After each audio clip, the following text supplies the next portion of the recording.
When the world of business is constantly changing, you need to stay ahead. So what about AI to generate new possibilities? Machine learning to predict what customers will like. Or expand your business by forecasting delivery routes with real-time data.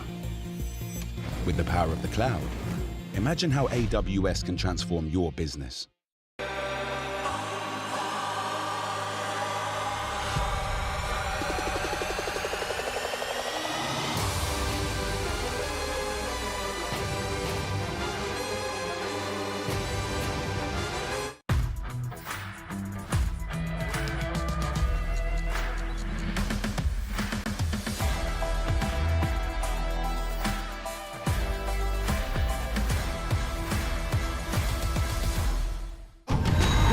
Just trust me, okay? We just have to follow the MSC history footprint. Is it MSC Riyadh this year? As in Saudi Arabia? Yes. Why are we trekking through the jungle? MSC started off in the tropics before it started to take over the world. Yes. Oh, guys! This symbol, it matches the QB frequency. I think we're getting close. You guys hear that? The format is calling me. I can feel it in my gut. Not your guts. You just skipped breakfast. Guys, look. 8 different warriors, all from distant lands. One sacred path. Oh my, Japan is back. Oh, 8 teams drawn into 2 groups. GSL format with BO3 matches, but at the end, only 1 team advances. We have to find the next piece first, because then we get to write the story. Imagine it. Lapels, MSC 2025, Fury Pro Max Plus. Ain't that good? Yeah, I like the sound of that. It's okay, I got this. What's that? Great Scott! It's the group stage format! The MSC 2025 group stages is going to consist of 16 teams broken into 2 groups, each group balanced and regionally diverse. So all teams will be drawn into 2 seeds, and teams from the same region can't be drawn into the same group. Groups will then play a BO3 double elimination. Teams with a 2-0 record and teams that survive with a 2-1 record will then advance. 8 teams will then fight for the ultimate glory. Is it still a group stage or a group elim stage? Well, it's kind of both. It's the best of both worlds! Maybe we're intentionally lost. Oh, you mean like the time a strong team lost to a weaker team to claim it was a strategy to go down to the lower bracket for a more dramatic comeback? Yeah, that sounds right. Yes. Oh, look! That seems like a shortcut to the finale! Perfect! Now we can solidify the format before they even get here. Let's go. Brigida, let me teach you something. When you see something shining, you smash it. I found it! The sacred format ahead of everyone else. LaFell! From now on, you can call me LaFell, the great format discoverer. LaFell! I think you broke the format. Oh, we can still fix the format. Thank goodness I'm not with you this time. Don't touch anything else, LaFell, no! Let's look at the knockout stage. The MSC 2025 knockout stage, 2-0 teams will get to choose which 2-1 team they want to face. Will the 2-0 teams just pick a weaker team for a better matchup? Or they could just fight a tougher team just to flex. The real question is, which team gets to choose first? Most game wins or shorter game time? We're gonna have to wait until we get to Riyadh. Until then, let's have a look at the playoff bracket. Quarterfinals and semis will now be best of 5. Oh, and there's now a best of 5 third place clash before the grand finals. Final best of 7 to crown the ultimate champion. There you have it. The MSC 2025 format, wildcards to glory. Yes!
Just one more trophy left. Nobody expected this. That's fine. This time, it's our year.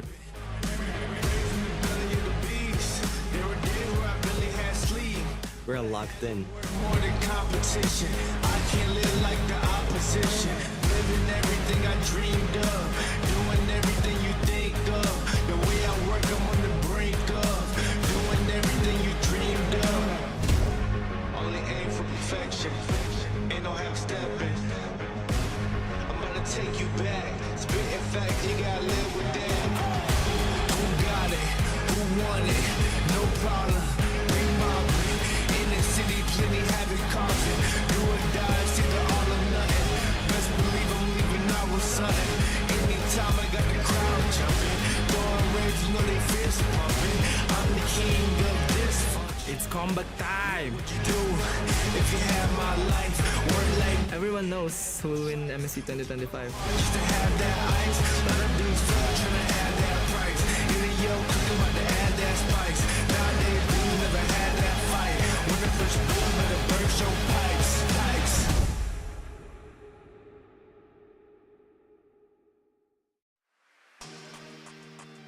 The very first day of MSC here at the Esports World Cup delivered some game surprises, but ultimately the results were as expected. Now though, we go into day number 2 wherein we focus in on Group B and let's see if they can deliver banger after banger similar to day number 1. Welcome back to MSC here at the Esports World Cup. My name is Renmar. I'll be your host for today, joined by notorious Magic combo deck player Gideon and his lab-grown son, Miracle. How are you guys doing? Hey, doing great today. I mean, we've got a lot of interesting matches, and more importantly, once we get into it, I'll explain the face paint in just a little bit. But hey, Mirko, I mean, you saw half of yesterday. I got the first half of it. How did it all line up? Hey, we were actually able to cast 2 more full best of 3s, you know? I don't know if it's a Brigitte curse or if it's a... I think it's both Brigitte and Naveen working at the same time. But yeah, we got some absolute bangers, almost so close to upsets. Yeah, some very interesting storylines that we have in preparation for the second day featuring Group B. We have a good old Malaysia versus Singapore matchup coming on. Some powerhouses showing up. So I'm pretty sure Group B is going to deliver. Will it deliver more 3-game series? Ooh. Let's see. Before we talk on a little bit more further about what to expect, I just want to ask for, again, quick recap for yesterday. Are you guys surprised with some of the drafting decisions, the gameplay decisions? How are you feeling? Honestly, in terms of the raw drafting, I think that a lot of teams are, well, I don't want to say that they're hiding their drafts so far, but it definitely feels like they're trying to test each other a little bit more, you know? Try with a bit of a riskier draft, kind of test the waters, make sure that they can flex a little bit more on their opponents, just to see the power levels. Just like Sanford in the hero shot, right? But yeah, I feel like a lot of these teams are still trying to limit test, still trying to see what MSC is all about here. We saw Mythic Seal go for a very risky lineup with a Selena, and I think that was the only Selena we saw in day number 1 after... I think last time we saw it in the grand finals of MWI. Yeah, so we're clearly seeing that the creativity of teams in terms of their drafting and their final hero lineups heading into the matches are still being tested and are still being proven. We're still stretching the limits of what this meta can bring. And I mean, I couldn't ask for more when it comes to MSC here at the Esports World Cup. Yesterday, yes, we're full of surprises, so we're going to be seeing the top plays show up on your screen in just a moment. And there were a good amount because what I loved about yesterday is, despite the results with Team Liquid Philippines dominating Ultra Legends, Onyx surviving CFU, the matches of SRG against VP, and then Mythic Seal versus Corinthians, is that there were a fair share of highlights per series. Oh yeah, you can definitely see that the mechanics of these players, especially the champions, I mean the champion, I want to say league, but it's really the champions group here in Group A, it's very evident, right? Everybody is making sure that they minimize all of their mistakes all across the board, but we also saw a good amount of challengers, right? VP against SRG, being able to take down a game from SRG's side. To be fair, I do admit that the draft was a little funky from SRG's side, but hey, everybody loves a good game. Yeah, I think it was a little bit funky for VP too, as we got got to game number 3. You could see that just the way that SRG were able to outdraft VP, outplay them in game number 3. And after that, we got to see a really, really hot matchup in Mythic Seal up against Corinthians 2. And that matchup in particular was just all about the drafts. Those risky moves that didn't really pay off as much. Yeah, outside of the drafts and in games, we've seen some really great reactions as well, brought to you by Crunchyroll. Yooms being vocal, even a little bit of a table slam there. Even Cram after the match against Virtus Pro, he stood up and pointed as if it was what's the name, like the attorney, the ace guy. Yeah. It's Yes. Ace Attorneys. Yes. Yeah. Stephen Bright, I think? Sure. No. Sure, we'll go with that. You even see some shrugs here and there from Virtus Pro. You know what that reminds me of? Who? Sunset Lover at M3, dude. Like the whole dance against Toda, and then same pattern. Like they won it, and then they lost the series ultimately to a point from Krem. Yeah. Hopefully we get to see the players today loosen up a little bit more taunts. I mean, like our ladies from MWI were very vocal and they were very active in getting into the mind space of their opponents. Hopefully we get to see more from the dudes as well of MLBB. Speaking of MWI and Team Vitality, well, they are still currently in the leaderboards for our club championship here at the Esports World Cup. Again, not only historic for the MLBB esports space, but for the leaderboards, again, it still remains the same. Team Vitality are the only team so far that are qualified to lift the trophy at the end of the Esports World Cup. Hey, don't forget about some of the other teams that could potentially be in contention, right? EVOS Esports already got 1,000 points from Free Fire's side, but I'm looking at Team Spirit. I'm looking at the Virtus Pros because this win of MSC will shoot them up into the standings and honestly start them on their qualification run for the EWC Club Championships. Yeah. Don't forget about RRQ as well, just lingering there at 12. They're all tied for 750 points with VP2. So again, with RRQ here, rumors have it that they're doing really good in scrims. If they can have that performance be on stage 2, it'll be great for them to get some more club championship points. Remember, there are around 17 game titles left, and the race for the most points still remains wide open. You see the top side quite heavy, and then one tournament or game title win could completely change how the top side of the table looks like. Remember, it's a total of 27. That's a lot of zeros. $1 million up for grabs for the 24 most successful clubs, with the champions getting $7 million. Now, though, we gotta head into some big figures as well. It's been a record-breaking year and a half for MLBB Esports. It was a record-breaking day 1 as well. Thanks to you, we got to reach over 1 million views just in our very first day of MSC here at the Esports World Cup. Now, though, it's time to celebrate. So please vote for us, esportsawards.com/vote. There are 3 categories for MLBB.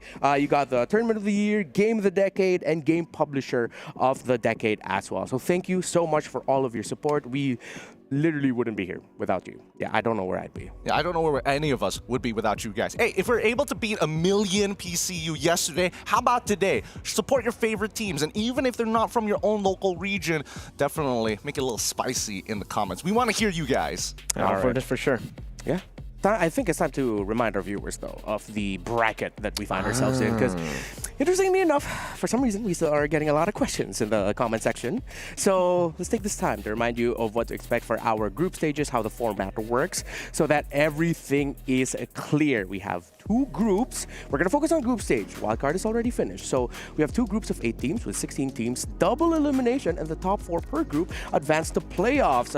Maybe you'd want to talk a little bit more about playoffs, Mirko? Yeah, playoffs is going to be brutal. As always, is the classic MSC format ever since 2023 that we've been seeing. Single eliminations. Yeah, it's really brutal. And with this format, it's actually interesting to see that the most dominant region, Philippines, has not been able to really get success with this format, right? MSC 2023, 2024 last year as well. They got to the finals last year, but it was both years. Yeah. We've gotten to break that curse through other tournaments, but hopefully MSC. Here at MSC in the Moonton Cannon events that we'll be able to do that as well. Again, $1 million is the first place prize. There's a lot of shared prize pool between the wildcard teams from 18th to 23rd, 5th to 16th here, past the wildcards in groups, knockouts in this main stage. But you know what? I feel like if I was in a team, I'd be sad if I get second, but then if I'm reminded as to how much much money I'm actually winning at second place, I think I'd be okay. Oh yeah, because I think most people are like, yes, you may not be a world champion in Group A. It has a bunch of champions, and Group B is just playing, their story arc mode and campaign. But generally, that prize pool is life-changing money. If you win MSC at least one time, you've basically out-earned a majority of these organizations combined through their own local MPLs and even their world championships. Dude, you saw SRG went from being, at least in the leaderboards of most earned, right? Most earnings when it comes to prize pools. They were nowhere in the top 10. After MSC, boom, they were all in the top 5. I'm saying, what the heck? Yeah, one sudden launch up. But now we have to look at Group B because that's going to be the group getting focused on today. Not as many champions from the previous MPL or qualifying regions. However, there are still a fair share as well. As champions from MCC in Team Spirit, MTC in Aurora Gaming, the China qualifier, it's Dianfeng Yaoguai, and the SGS9 champion in Team Flash. You're going to be seeing all of them match up today. I know you're already going to be looking forward for the Homeboys Flash SG matchup as Malaysia versus Singapore. But what's your matchup that you're looking out for, Mirko? TS versus DFYG. I'm a big fan of TS, massive fan of DFYG. And I really want to see another new region here pop off in MSC. We've been seeing back-to-back like non-Filipino region. I'm sorry, Renmar. It's all good. We've been winning a bit too much. Indonesia, MSC 2023. Malaysia winning their first major international. I would love to see China or ECA get their hands on. Get their job done. Yeah, and it's going to be a revenge match later on in the day for the final matchup between Team Spirit and Dianfeng Yaoguai as they met up in the Super Cup earlier this year, which delivered a very prolific win. DFYG do not want to remember it. Yeah, they don't want to remember it or carry it on their shoulders to see if they could win. But that's the final matchup of the day. And if you want to join us for MSC, if you haven't gotten your tickets yet, the tickets are still available. Just look for them on webook.com. And remember, we are here in Riyadh all the way until August 2nd, the very final day of the knockout stages. You won't be able to watch the group stages though because you're in a separate arena. But once we get to the knockouts, once we're in the big arena, then there will be a time. You could join us there, or just drop by the Boulevard and say hi to us. I guess I think we'll be very much okay with that. Now let's talk about the Saudi National Bank match of the day. We've had our own opinions of what it is, but our match of the day is Onyx PH versus Aurora Gaming from Turkey. Oh man, I wasn't expecting this. Maybe personal bias here, but honestly, Onyx PH versus Aurora Gaming, this is going to be interesting because every single time we've seen Aurora Gaming, we're like, these are the dark horses. They're going to be smashing so many teams, but then they always get paired up with some of the top seeds right at the very start. And based on what we've seen in history, every single time they start with a top team at the very beginning, it's just a long struggle through the lower brackets. It really depends, right? Because their first ever, their debut in the international stage in M4, Incendio Supremacy, they were able to beat Blacklist International, the top dog at the time, made it to the grand finals too. And yeah, it's unfortunate for Aurora. The narrative right now is you're only as good as your previous tournament result. And they were grouped in the Swiss stage of M6. So they're going up against the world champions here in Onyx Philippines. It is a tough matchup, but with the meta shaping up to be as it is right now, I think Aurora have a pretty good shot. Yeah, and considering the fact that their coaching staff is made up of 2 coaches from the Aurora Philippines squad, MTB. Meaning that they have 2 members of their team very, very familiar with how Onyx operate in the draft and how they operate in game. So it is an interesting matchup to watch out for, and I'm excited to see it as our match of the day later on. So at the very top of the show, we discussed a little bit about the drafts, and I think if we bring our viewers back to what happened in patch 1.9.90, if I'm correct, we can have a more in-depth discussion as to why we see the patch operate the way it does now. Yeah, again, big buffs to the EXP lane, significant changes. Arla and as well as Lapu Lapu plus Esmeralda has been the new additions. I wasn't expecting Esmeralda to be as good as she is in the current metagame. I would love to see a little bit more Yuzong, but I think a lot of it just comes down to siege minions and then the faster crab respawn time, giving you more incentive, or 15 seconds more incentive to fight back against your opponents in lane. Yeah, it's unfortunate we don't get to see Yuzong, but I think the big problem with Yuzong currently is the Petrify, dude. Like when you get tough boots, usually you go Furious that Petrify and it's an auto combo. You land that. With the Tenacity boots right now, it's just hard to get it. Even with the Petrify, you don't get the second part of the Furious Dive.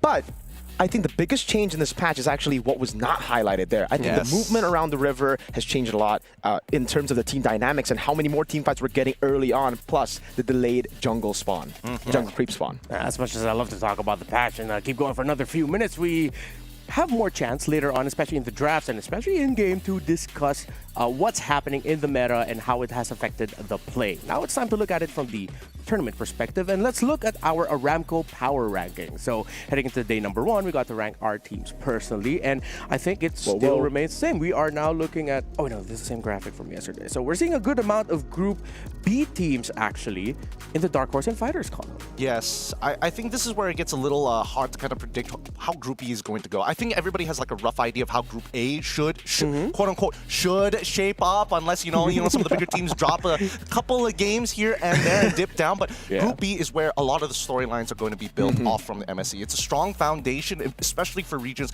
outside of what we know in Southeast Asia. Yeah, I think Group B is filled with... I remember we discussed this yesterday. Group A, it's like a story that tells itself. Group B is... A lot of them have a lot of stories that go back years back.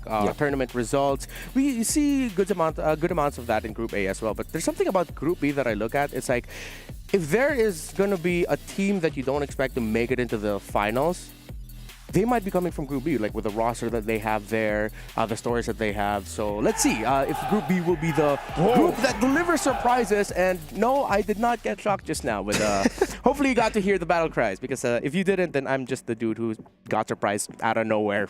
So let's start talking about the two teams that are going to be fighting out for our very first series of the day. It's Homeboys from Malaysia, Team Flash from Singapore. You're the Malaysian of the table here, Gideon. So what can we expect from Homeboys? Look, Homeboys have had a completely new revamp of its roster. From what we used to know, the Flame Boys being really spicy, being in your faces with an aggressive play style, now they've kind of humbled down with a completely new roster built from the ground up. I'm not Singaporean, but I'll take this one. Flash SG. It's weird because you would expect this to be an upgrade on paper. Zace, a world champion coach coming in to coach an all-star SG lineup, but unfortunately this was literally their shakiest performance to making it to an international yet. Yes, they've had some changes in the XP lane, and I think that could have been what contributed much towards that shaky performance in Ken, because he is still inexperienced, he's still new compared to Diablo at least. That's going to have to change, right? Ken will need to improve really quick because they're up against Homeboys who are new too. A lot of them are making their international debut, but for some reason, it just feels different. The aura there, like they are confident with Airpong at the helm. I mean, in comparison, right, when you have Vel, Amal as their jungler, Izanami, you want to put the Yayo in? I didn't expect him to change it. And Mel QT. This roster is looking to try and shake things up, especially for the Malaysian representatives. These guys have definitely failed in making it far within their own groups, if not getting knocked out super early in internationals. This is where it all changes. Yeah, remember last year, it was Homeboys who was taken down by Team Flash at the top 8 portion of our knockout stage. They moved on forward and gave Singapore its highest placing in an international tournament in such a long time. They could declare themselves as one of the top 4 teams in the world at the end of MSC last year. This Homeboy squad, let's see if they can enact some vengeance for what happened to their previous counterparts in last year's MSC. I think for the Homeboys, at the very least, we're looking at that mid trio to work well. Amal, Izanami, and as well as Ivan. Their side laners are pretty stable overall, but they're not exactly the most lane dominant. I mean, sometimes it is, and when you see that lane dominance, that's when things start to shake up, and you can see the teams have way more options in playing the map. Yeah, so it's really more of team fighting for the side laners too. They just really, they want to shove in the lanes and go and rotate. And hey, this is what the patch is about. You just go, pick up ready to fight gold laners and fight for Turtle 1, where you can look for the snowball. And Homeboys have been doing a whole lot of that even before the patch. Yeah, let's see what Team Flash will bring to the table. It's a roster that you're very familiar with. Mirko touched on it earlier. The only difference is their EXP laner Ken, but you have the returning, we call him the Emperor Akihiro-san, JPL in the roam for Flash, who is now in his, excuse me, sixth MSC appearance? Yes, he has not missed an MSC just yet. JPL as a veteran, the Shogun, some may call him, our Emperor Akihiro-san is looking to guide this squad to their victories. But that's not the only people that we should worry about. Curtizi in particular. Last time, what shocked the world was with some of his stranger mid picks, right? We saw Martis in the mid facing off against Aloy certain times. 2v1ing teams who weren't expecting these options. And now, with Vanix kind of becoming his own man throughout the past year, they need to make sure that at least Hades has some support because he's always this big player, but he needs that little bit of oomph to get him over the edge. Yeah, but Mirko, they have an Indonesian coach in their squad now, Coach Zace. What can you fill in our viewers in about that? Technically, he's Singaporean, but he did win with Indonesia with Evo. So yeah, Zace. He's always been a controversial figure. I'm going to be honest with you, especially in the just recent years, recent times. He's always had his own idea in his game, and he's very strict. He's very strict. He's very military style when it comes to coaching a team. And I think that's why Flash were kind of culture shocked by that. They weren't ready for that. All this time, I think Flash, with their all-star players, have had kind of more of a relaxing time with their coaching staff. They would just be chilling, you know, having conversations. Meanwhile, Zace comes here and says, "I know you better than yourself," or "You pick my hero right now," which can be good in this meta. We know how massive the prio picks can be here. And that's what I'm expecting from Zace. I'm hoping that the meta sticks together here for him, just in the group stage. And then later we get to see the crazy stuff like the Martis mid, etc. You would imagine that because Singaporeans now have mandatory national service, that Zace would kind of fit in nicely. Yeah.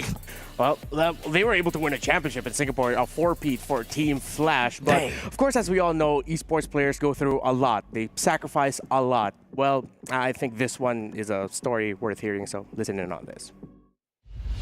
This is NIP Flash! Diablo! What a set! What a petrify! I'm confident in my team, so here we are. It's quite a long story lah. So basically, before the start of MPL, some unfortunate things happened to my mom, so she passed on lah. Despite that, I did still try to perform for MPL stage, but I feel maybe my performance wasn't as good. You got Mondays with the triple, another maniac! What? As they wipe out Flash SG! As well, there's going to be a brawl right now. Still, it is going to be Curtisi backing away. The follow-up here at JPL and the stun. As Flash SG goes up to the grand finals in a beautiful head and shoulders wipeout. With the addition of Ken in the roster, I think that's why they decided to use Ken instead, and they had better results with him. Afterwards, I was like a sub. Then we were having a 2-2 scrims basically to determine who will be the playoffs. Then I felt that I wasn't able to keep up with the team, so my performance wasn't as good. I think therefore they chose Ken, and I accepted it. I didn't want to pull the team down also. Therefore I didn't play in the playoffs. I probably won't be the starter because the team spent a lot of time training with him, so probably will be Ken. Yeah.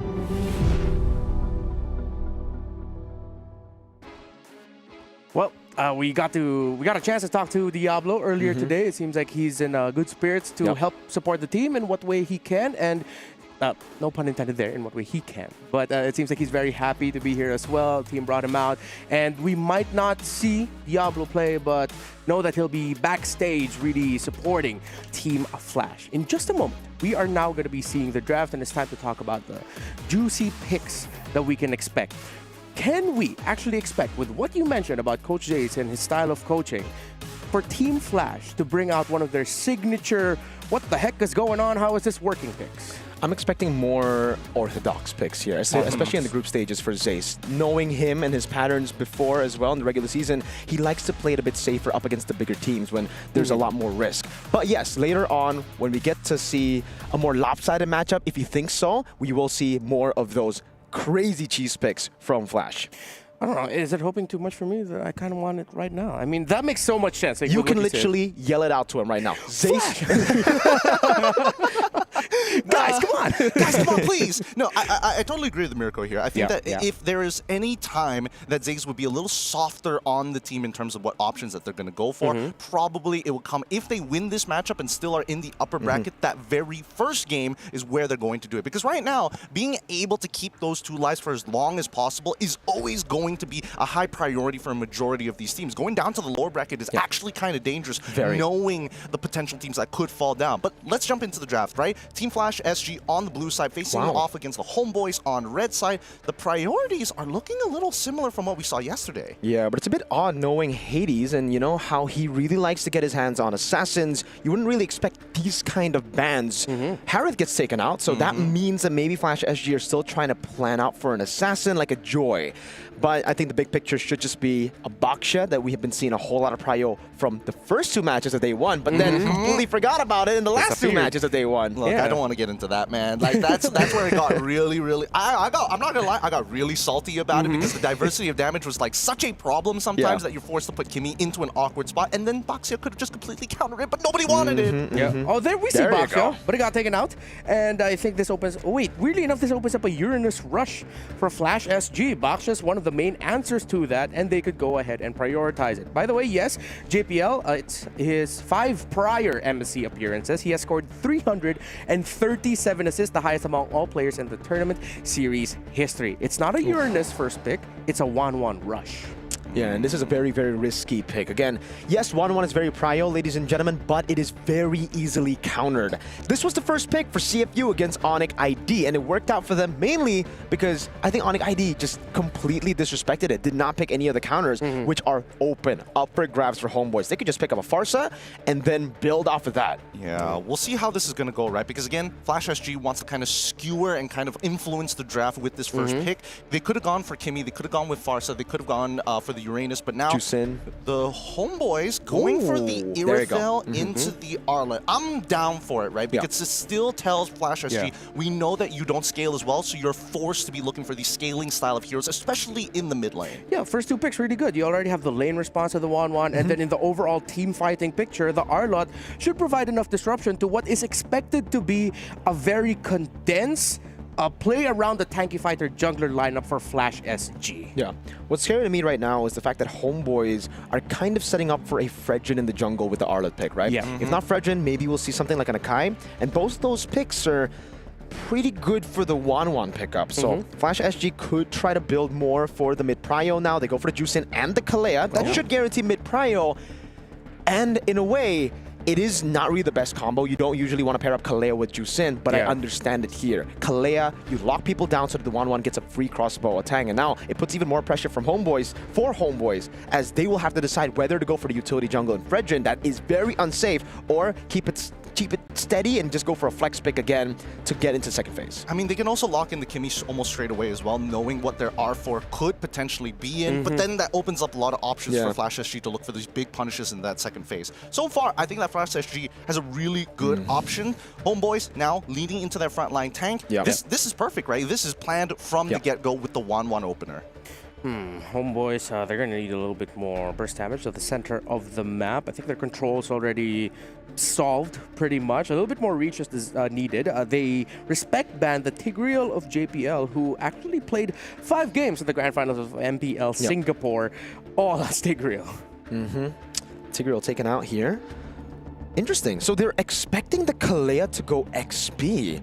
I think that's something we actually haven't seen since the change of the range of skill 2 from Kalea. But okay, it's a take from them. They want to ban it out. Maybe, again, understanding that Arlet and Fredrin is super vulnerable to those big CC abilities. But for me right now, I think Homeboys, they're drafting for a very normal, like, previous meta draft too, right? They want to probably go Farsa or Kimmy. That was going to get taken out instantly. That's why I thought maybe the Farsa should have come up first. That's what I was thinking too. I was hoping that maybe they get their mage a little bit earlier. They could have saved the Irithel. Irithel, if not, play in Moskov later down the line, knowing that Flash SG actually likes to play the Assassins. We finally get to see the Uranus ban out for the side of the Homeboys. And if Flash SG is going to do Flash SG things, I would expect that this is going to be a Kimmy ban. Yeah.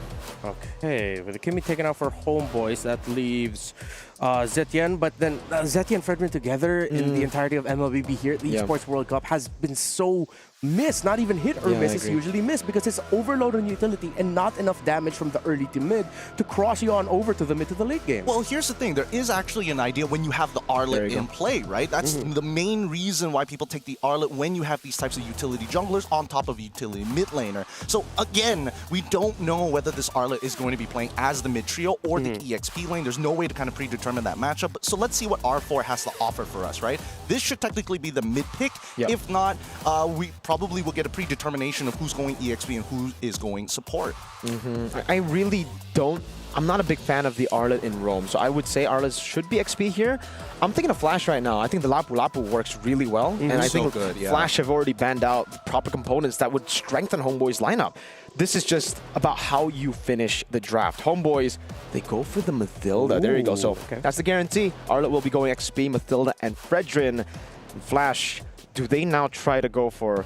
I would still say go for what I said earlier, right? In XP. Lapu? Yeah, go for the Lapu. Because at this point, right, even if people are thinking, okay, if Kalia goes into the EXP and then we get a Cho to get mid-prio, it's kind of a double down on the exact same thing. 2 pickoffs, sure, but then everybody from the side of Homeboys, when they saw Kalia, was going to set their battle spells to Purify anyway. So unless they want to play around that, which I highly doubt, we'll see how Flash SG looks to round out their composition, because they know for a fact, hey, you've got a lot of movement here. You might as well get the Phoveus on your side. You have plenty of dashes to work with on the enemy side to buy that extra bit of time. Ooh, Akai Esme. Yeah, Akai in the jungle. Yeah, and I think that was the trade that Flash was already thinking. I feel like they expected the Fredrin to go to the side of Homeboys, and then with all the shields now, the side of Homeboys, especially if they pick up a Zetian, then the Esmeralda would be very happy. I am quite fond of the Flash SG draft, but if they don't get there early, it's going to take a lot of time. Well, I think that right now, it almost guarantees that Curtisi kind of needs to build into the Sky Piercer, because there's a lack of damage from Team Flash, I'm not going to lie, right? We have the traditional matchups of the Akai into the Fredrin. We know how that's going to work during these neutral fights, which means that Homeboys actually has to play around that. How they're going to do it, I'm not too sure, because in terms of like raw wave pushing, Irithel needs at least that Windtalker to kind of push the lanes really, really fast and then participate in fights. And even so, you would rather have 3 items before you get into these battles in the first place. Okay, Homeboy. Oh, they go Valentina. That's not too bad. Yeah, it's pretty good. They can get the heavy spin too, and now it makes it pretty difficult. We thought that maybe with the Kai, Turtle 1 guarantee, but the Valentina changes everything. All right. You two can expound on this a little bit more once we head into the game. But real quick, Mirko, who has an easier lineup to pull off? Flash. What about you, Gideon? I'm going to say, yeah, Team Flash is a much easier lineup to pull. My main issue is that early game, right? That mid from Curtisi and JPL is going to be quite devastating. I want to see how Homeboys kind of neuters them, slows them down. All right, let's head into this Singapore versus Malaysia mashup. It's Flash against Homeboys. Thank you, Remar. All right, Flash SG versus Homeboys from Malaysia. The Battle of the Causeway. Years in the making, a rematch that we've been waiting for a very long time. Luckily, nobody is up for eliminations. Mirko, it's going to be you and me as we start making our way into the land of Dawn. How you feeling about this? Because even for me, I'm looking at the lineups. I'm worried for both sides because a single mistake could snowball out of control here for the Mid-Season Cup 2025 here at the Esports World Cup. Hey, a lot of questions, and we get to answer those questions here. We get to elaborate on our previous answers, and I think I might have to backtrack on what I said earlier. Flash having the easier comp. I forgot again of the combo with the Valentina taking the heavy spin to give the constant resets on Vengeance, right? It's Beyblade X, baby! Oh my lord, it's not just going to be the Fredrin. It's also the Akai that's going to literally let it rip on the hands of Alan. Yeah, I think that's why when I'm talking about like the later stages of the game, this Irithel is going to have quite a fun time, right? Being able to kind of run through everybody, especially when all the resources are down. It's really going to be a battle of management overall. How do we control the map while minimizing the amount of gold given to our opponents? Because if we're talking about like early invades as well, I would say that the early invades are looking really, really good, especially pre-level 4. If we're talking about like the traditional, Kimmy plus my support plus my jungler, we walk into the top side of the map. Since we already have an advantage there, we might as well just plow through and deny level 4 from Fredrin. Yeah. I'm thinking about it right now, and yeah, I think even in the individual lanes, it's just difficult for Flash SG to keep up with what Homeboys have already drafted. The Irithel matchup is ridiculous for the 1-1. Like, you don't win those. Maybe level 1 with the Inspire, but that's about it. I don't think they're taking Inspire. I mean, Kalia's on the other side, so we didn't get to see battle spells just yet. 1-1 Inspire. 1-1 took Inspire. Okay, that's fair enough. But even so, right, that's, again, a mistake that most gold laners tend to make, right? They walk up instantly, try to go for that level 1 initiate. If that Inspire doesn't get mega value, or at least get, sorry, not revitalize, rejuvenate out of their laner, then, you gotta play a little safer. You don't want to trade as often. I think that's why they covered their weaknesses in the gold lane by picking up a crazy mid duo with prio-wise, right? Like the Juicin and the Kalia should be able to clear faster than what Homeboys have already picked up for themselves in the Mathilda and the Valentina. For sure, with Concussive Blast, assuming. With Concussive Blast, and then they'll just rotate into the bottom lane, give the 1-1 a bit more space, then as expected, I think both these teams will be sending their gold laners into the fight, which should be the big gamble. That's what we're going to be pointing our fingers at, guys. And for you guys, watch Turtle 1. Big contestation point, especially considering now we have 2 heavy spins, a Fredrin, 2 utility jungles. They both need the Turtle. Yeah, no, it's a 50-50, right? It's either we go down to the gold lane or we have to fight for Lethal Wanderer, and then we'll see what happens there. Either or, I don't think Homeboys is going to like even walk up. Where they're like, hey, you can take it, boys.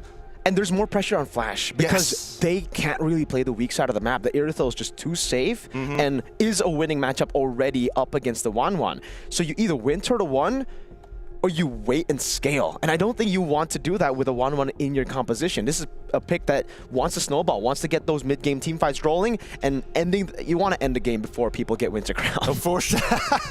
Yeah, the Winter Crown is going to be a bit of an issue here. As we look through the players, you can definitely see that this is a high gamble from the side of Flash SG because, again, it's not dependent on the team play. It's more dependent on that first minute of the game. How do we play this lane? If we can get an advantage, that advantage will slowly increment itself to something bigger coming into minute 2, minute 3. And that's what I'm worried about for the Homeboys. If Homeboys are able to kind of survive that first 3 minutes, go into that turtle, they don't necessarily even have to contest the turtle. They can just walk away. Yeah, exactly. So there's no pressure for Flash to fight. They have ridiculous disengage with Mathilda. And yeah, as expected, purifies across the board. Also for Izanami. All right, we're finally getting into this. Oh, wait, hold on. Hades is walking up. Is he going for an opposite purple start? He's going to the orange buff to try and steal this away. Is there any information whatsoever? I don't think so. Nobody knows that he snuck through. Hey, I've seen a whole lot of things in MLBB, but one thing I would never expect is for an Akai to invade level 1. Yes. He's gonna get it too, and there's no punish. Yeah, Homeboys are just playing it classic. Hades going for more. He's playing like a Nolan on this Akai. It's so smart. It's so smart Amal's because gonna find out. I mean, he's gonna find out fairly quickly, but it's so smart because he knows, hey, Irithel has to make sure that, you know, she has lane prio, and now the first Little Wanderer is gonna come up, and Hades, he's like, haha, who wants to fight? He's gonna get it. Oh, it's Amal who secures it, but it is a big retro use. So Hades gets level 3. Amal is stuck on 2 with a Fredrin, and it's Impure Rage Gideon. We have to talk about that. Usually you go Concussive Blast just to clear a bit faster. Amal has gone the sustain route. You lose out a bit of that clear pressure, but now it is a big advantage to Team Flash. Akai is gonna hit level 4 without even going full camps. And the worst part is that Homeboys can't even try and look for a camp of their own. They can't go for the counter invade, especially since Esmeralda is controlling the wave and already confirmed the position of Amal. Now, looking at the emblem set so far, everything looks pretty standard all across the board. A lot of Wilderness Blessings coming in from the side of Izanami and Ivan, knowing that they're not going to have priority, but they want to be able to keep up. And look at this, the way the Flash SG are just playing. You see the Juice in rotate over after getting that mid-pry that we were talking about. We expected them to rotate up top to help Vanix, but Vanix has just been playing a safe game as the Juice in starts to leash for the Akai. This is Turtle 1 guarantee of Team Flash. This is beautiful from the side of Team Flash. Very mechanical, very straight. Honestly, this is kind of reminding me of some of the good old days of how SG likes to play a very technically perfect game. Look at that, Vel zoned away by the Esme, the winning lane prio. I don't think they can contest this. That's an Akai with level 4. Tsunami Sam with a heavy spin there as Retribution comes in. Vel is just going to be pinned down. That's first blood over to Curtizi. JPL wants some smoke, walks. Purify from Izanami. He didn't want to get pulled back. Interesting. Vel, a pretty bad flicker angle there. Probably was thinking to get on the opposite side of Hades, didn't get what he wanted, or at least over the wall. First blood falling over to the side of Team Flash, and now they're just going to maintain this type of pressure. This is exactly what Team Flash has wanted for their early game. And I'm not even sure if Homeboys can actually... Oh, JPL with a jump of the flicker. MelQT doesn't have Purify here. No sprint either. It'll be a free kill over to Vanix as they go for more. Hades tanking up the turret. And it's a win for the losing matchup in 1-1. Everything is going as planned here. Ivan knocked up. They want to go for more, but it only just distracts Amal, who's already behind and will be even more behind, as Hades still has a full jungle. This is a beautiful early game coming out from Team Flash. I may be a big Malaysia fan bias here, but Team Flash, they're coming up with their own piece of artwork. Let's look at the lead so far. It's a 1.3K, rather small, but significant, especially when we're talking about not only the jungles, but now that Wanwan has that 500 gold lead, they're going to have a full component against MelQT, who opted not to go for Purify. Oh no, this could be bad here. Yep, they're able to disengage. Unfortunate for Vel, yeah. They get a green camp, but as you saw, they needed 4 members to take one away. Flash are still just going to have incredible prio over for the neutral objective, and because they've gotten such a big lead in the early portions of the game, I think Vanix, he can just shove this lane and rotate over to make it a 5v4. Yeah, the tempo is on the hands of Team Flash, and they're not going to waste it just yet, right? Next turtle is going to be contested by the Homeboys, it seems. No, QT, not prepared for this. Tsunami slam over.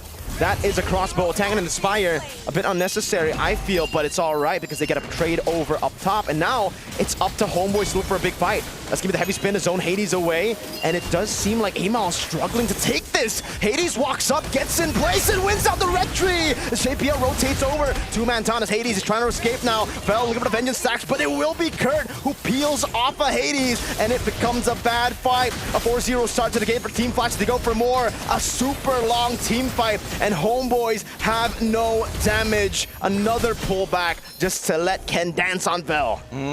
So far, Team Flash really has gotten everything planned out from minute 1 all the way to minute 5. This is a disgusting bout. 4-0. Homeboys have 0 pressure. And all these...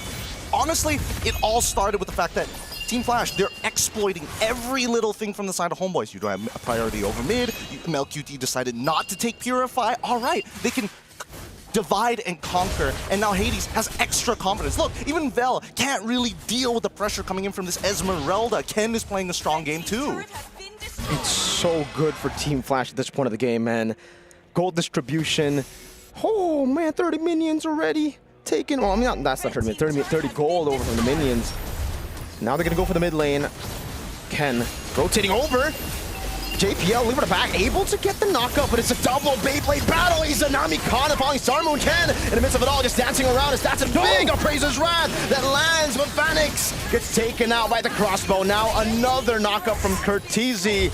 3-4-2. Team Flash looking for more now. 4,700 gold lead for Starmoon over to Mel. Good guiding win to get him out, but you can see that even with the photo, it's an advantage to Ken on the Esmeralda. The first 2 minutes of the Team Flash rotation really just set the tempo. And Homeboys, considering that they're playing an Irithyll as their gold laner, bro, this is going to take a long time for them to make a comeback here. 5,000 for Team Flash. They're diving past the first turret, and the comeback angle here from Homeboys now will have to come from them capitalizing on a Team Flash mistake, because we are getting to the point where the chances of Homeboys finding a turnaround increases. Team Flash took some hits and took a few losses there. Live view. There's a bit of a battle. So there is Slam over. Uh-oh. Amal walking way too aggressive right before Turtle. Yeah, not like that. You're not going to be able to find your turnaround in the mid-game 6 to 8 minute mark like that. So Homeboys are going to have to hunker down and accept the fact that it is going to take a long time for them to fight back against Team Flash. They can just continue this aggression, control the river, control the jungle, and most importantly, get the third and final turtle of the game. All turtles go to Team Flash. It's one thing being behind in the jungle on a Fredgen, but against an Akai, it's a rare sight, man. It really is unusual. JPL will get caught. They finally get something here of a trade when it comes to the turtle fights, but it's a roamer too. I think Team Flash are all right with that. They get a big resource out already with the Valentina taking a heavy spin. Hades steals the orange buff again. Oh, Homeboys. I don't know. I don't think the catch on JPL is worth a turtle and an orange steal. At this point, it's really difficult for Homeboys to actually push back into it, right? The lead is very, very clear. The timers are running out. And worse yet, Team Flash has almost hit that checkmate angle, right? 6.4k so far. And look at them. Homeboys are forced to stay together, forced to fight for every little objective, every little buff. So what we've been already talking about, the fact that Homeboys will already struggle to get back into the game through laning. Now, because they're sticking together, they're going to get less and less gold. It's going to be dispersed amount. Oh my lord, that's almost a 3,000 gold lead between the gold laners. And it's supposed to be the counter match of JPL with the conceal. Able to play, able to go for a Tsunami Slam Vanix with the lockdown as well. That should be a free crossbow. Tang into the backline too. Ivan melting down. Has the Purify, but you cannot purify damage.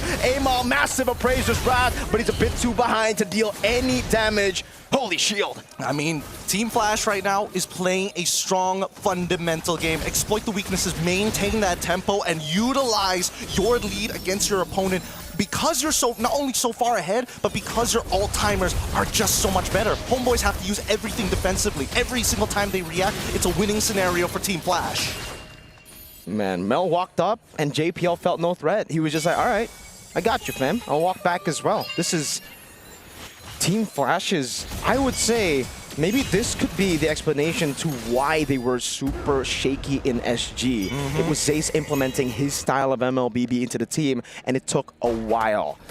It's tough, right? This is very execution heavy. This is very macro-centric. Every little micro in a lane is taken into consideration. And if somebody misses a timing, it really starts to snowball out of control. And now that the Homeboys, they've reacted a little too much to what Team Flash has offered on the table. Everything is up on the table for the side of Team Flash. Nothing can be really stolen away. Even when we're talking about big plays, there's a huge lack of damage from early to mid from the side of Homeboys to even make it work. Now, Melkuti, 2 items. Doesn't even have the Berserker's Fury. Recently, Aima just finished the Radiant Armor, and that's the problem, right? Because the big lead is coming from Vanix. He's got everything. 4 items already. Holy! Yikes. Melfic Gun at 10 minutes on the 1-1 is a sight to behold. Frigid losing 4 levels against an Akai. You're talking about 2, me and Renmar. Now it's 4. Oh, that is just brutal. And this is something that I actually didn't expect. I was about to say that I'm glad Kurt didn't buy the Sky Piercer when you have a 1-1 on your team, but he did. So one of those will be neutralized by the other. I don't think you want... Actually, it could work well. If you get Crossbow Tang and then you execute while the Crossbow Tang's on him, then technically yes. But yeah, you're just gonna have to coordinate that. You not only do you have to coordinate that, I think it also gives incentive for Vanix that if you have an option to go for the crossbow tang early, just let it rip, right? You still got Cartesia as your insurance policy, not to mention, again, with these timings, if the fight occurs prior to the Lord, before it spawns, and I mean, I don't think they can, wait, can they look to close out this game? They've got the 10K, they could look to try and muscle in against the Homeboys. Let's see whether Hades finds an angle. Izanami walking up, the clear for Homeboys. Not as good. A charge up top of the Lord, able to get a base turret now, but there's going to be a second wave coming down into the bottom lane. Flash rotating down as Ken tries to provide some space over from the Lord. Ivan doing a good job with just standing in the middle, giving some space over to the rest of the team to get the guiding win. It's a good defense despite everything. A 10,000 gold lead, Flash having so much more tempo. They've only kept their losses 1. Falling Star Moon charge up from Ken. Might be looking for a big engage, but decides against it now as Vanix gets free hits over to the base turret in the mid lane, and it will be 3. Oh, no, the final slash into the back now, able to get away. Curtizi, Crimson Beacon, Hades pinning them down as that is a solo Izanami to just spin in the front. Go shoot, it's JPL over, Ken just dancing, and Flash lose Vanix for Izanami. I mean, it was a good play coming in from the Homeboys, but at the end of it all, Team Flash are walking away with 3 inhibitor turrets at the 12th minute of the game, while Homeboys cannot keep up. You can see that, yes, they are scaling. Izanami is doing a good amount of damage, but not enough to close out on a majority of the kills from the side of Team Flash. They can look for the chase if they want to, but I don't see Izanami there. I guess they're thinking, you know, Vanix is down. We got to make the most out of the situation. Try to get something back, but it's so difficult when you have a front line like this. You can't ignore him, but you also don't want to target him. There's nothing they can really do about it. I have to admit that this is a losing scenario for the Homeboys. Unless they can have 2 successful base defenses against Team Flash, then sure. But then we have to start considering, what does the siege look like? And it's so much better for the side of Team Flash. They can bait things out, and more importantly, you saw it with Ken, right? Falling Star Moon. Okay, able to get a back over to Tsunami Slam. Great targeting over to Bell too.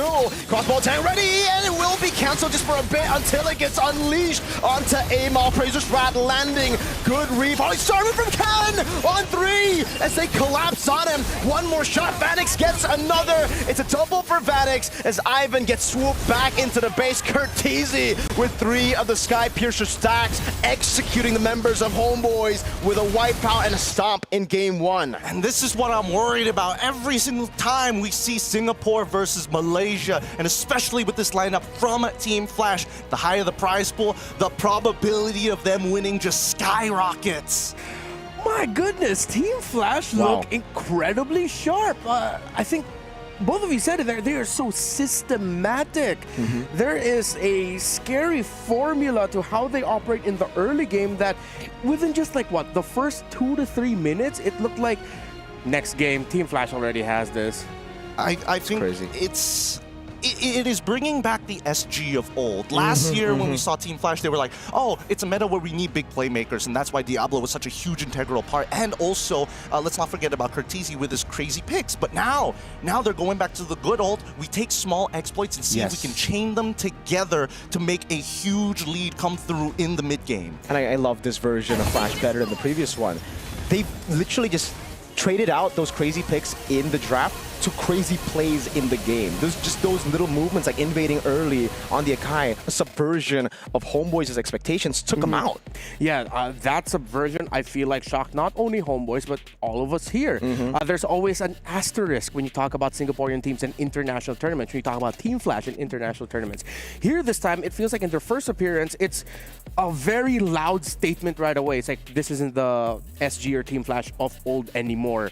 Of recent old. It's more of like the classic Singapore teams of old. It's the guard, you know? It's the guard. JPL's been here for six MSCs. He's been here for a very long time. But the fact is, now, what is the adjustment coming out from Homeboys, right? Because Team Flash, they planned it from the very start. With a 1-1 opener on their side, the fact that they didn't pick their mid lane super early as well, they waited to see what Homeboys was willing to drop onto the table. And then, I think all of this could have been prevented had Homeboys figured out straight away, wait a minute, this Akai Hades has just stolen away our orange buff. Now we have to force vertical jungling.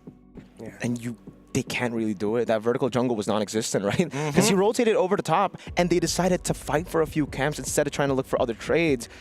But even then, I think it was just difficult because even if they decided to go for the vertical jungle in the bottom lane, Ken was the one having most of the prio. Oh, yeah. Oh, yeah. And again, we were talking about it earlier in the draft that the Esmeralda's actually going to be very happy in the hero matchup that he's facing up against. And with how JPL and Curtizi were rotating especially, it feels like wherever Homeboys wanted to go and get something, they were able to steal one lizard at the beginning of the game when they had to sacrifice the first turtle. After that, they tried to contest the second turtle, but at that point, Flash had enough control in the map, had enough of a little gold advantage that Homeboys were just desperate. Exactly. So really what it comes down to is find a way to force lane priority on your side. Be able to contest your opponents, especially when you know your opponents are looking to kind of force you in a non-existent, more so a scaling matchup, right? Here, it's not about scaling anymore. It's how far can we take our lead? And unfortunately, Homeboys kind of fell into that trap lane with only a single win condition rather than having multiple outs. Yeah, the single win condition was really just the Fredrin Arlet combo and Iritha winning lane, right?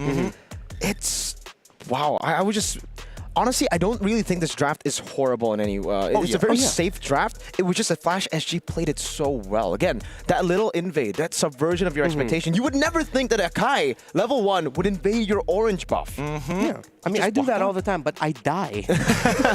Team Flash showed how to do it right.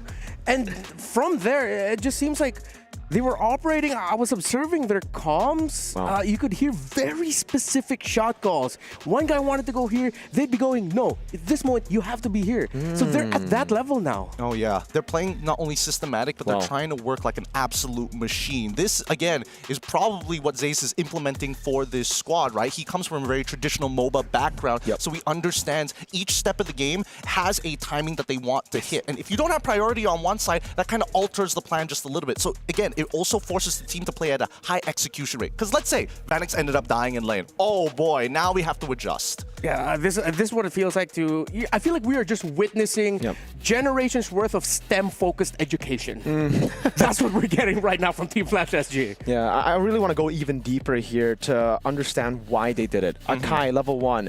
You just, again, expect, why would you go level 1? I think the setup was already there too. Because they understood, we actually mentioned this before the draft, or before we got into the game. 1-1 will win against the Iritha level 1. You have way more kill threat level 1 with the Inspire, and that's what I think opened up the window to an invade early. If the Iritha walked up, there was no way for you to actually outfight that composition level 1.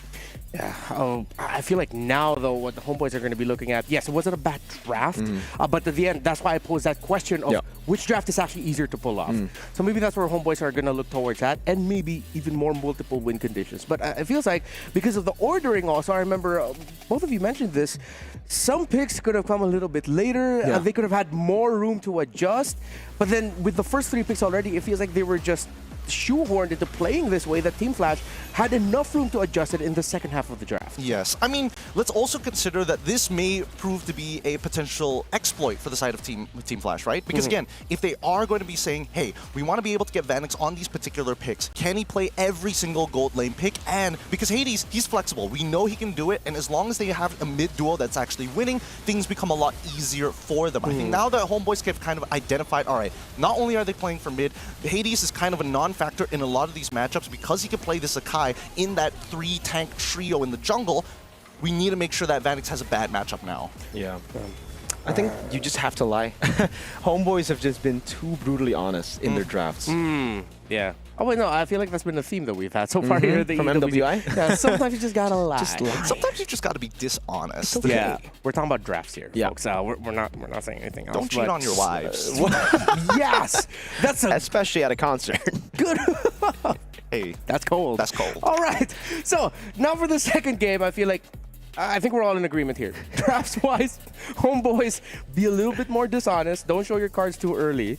And I want to go back to one ban that they dished out on. Do you think that Tigreal ban was a little bit of an overthink? Because if they knew that they were going to be playing Arlott, and that they stole away the Fredrin, and that most likely Team Flash are going to play utility, it's obvious that they were actually going to play Akai. I think they were reading into JPL's hero pool a bit too much. They were like, all right, this guy plays Cho and Tigreal for the most part, right? From previous internationals in MPLSG as well. So they were like, take away the comfort. Even though it doesn't make sense yet, take it away. That or Vel was like, guys, I don't want to play against Kalia as Arlott. This is a nothing matchup, but like I'll do anything to not be in that matchup. Let's get rid of the Tigreal instead. Okay. So in a way, I feel like they were just drafted in the corner. It seems like the more we talk about this, we now have to look at Team Flash as they drafted this incredibly well. They played this really well. That Homeboys just, after they got their orange buff stolen, they just really had to think about the next game already. But here's the thing, right? I think that right now, a lot of this is relying on the cornerstone of Arlott, right? Where does Arlott kind of fall within the meta? Because Arlott affects certain heroes and can cancel out certain abilities,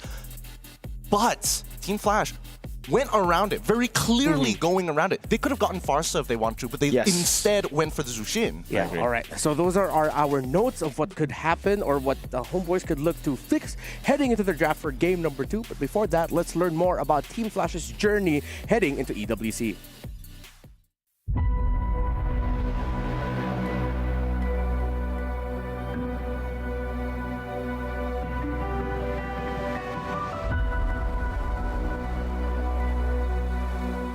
Definitely feel grateful that I get to play EWC the second time. It wasn't a smooth journey we had. We were struggling quite a bit in our league. King's Vanguard! Oh my goodness! By the face of Team Flash, almost being able to bring up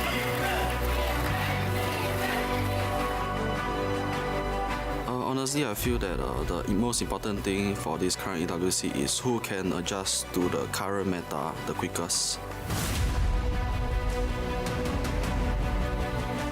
Teams from Singapore, especially Flash, are notorious for doing good when the prize pool is big. Coincidence? I think not. Captain JPL now extending down. Vanix shows up. Vanix finds the kill. I feel like Team Flash is such an absolute wild card every time, and they always seem to perform in international tournaments. Last year, no one expected them to make it into the top 4, go on that deep run, and they did. They put Singapore back on the map. NIP Flash. Simon picking Big Bird's first blood. NIP Flash. Win out the best of 5. They send the Homeboys home. We are hungry for more.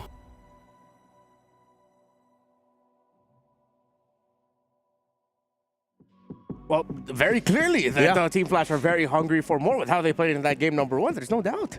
So what now then can Homeboys do as we continue our little analysis of what Homeboys can adjust into the draft?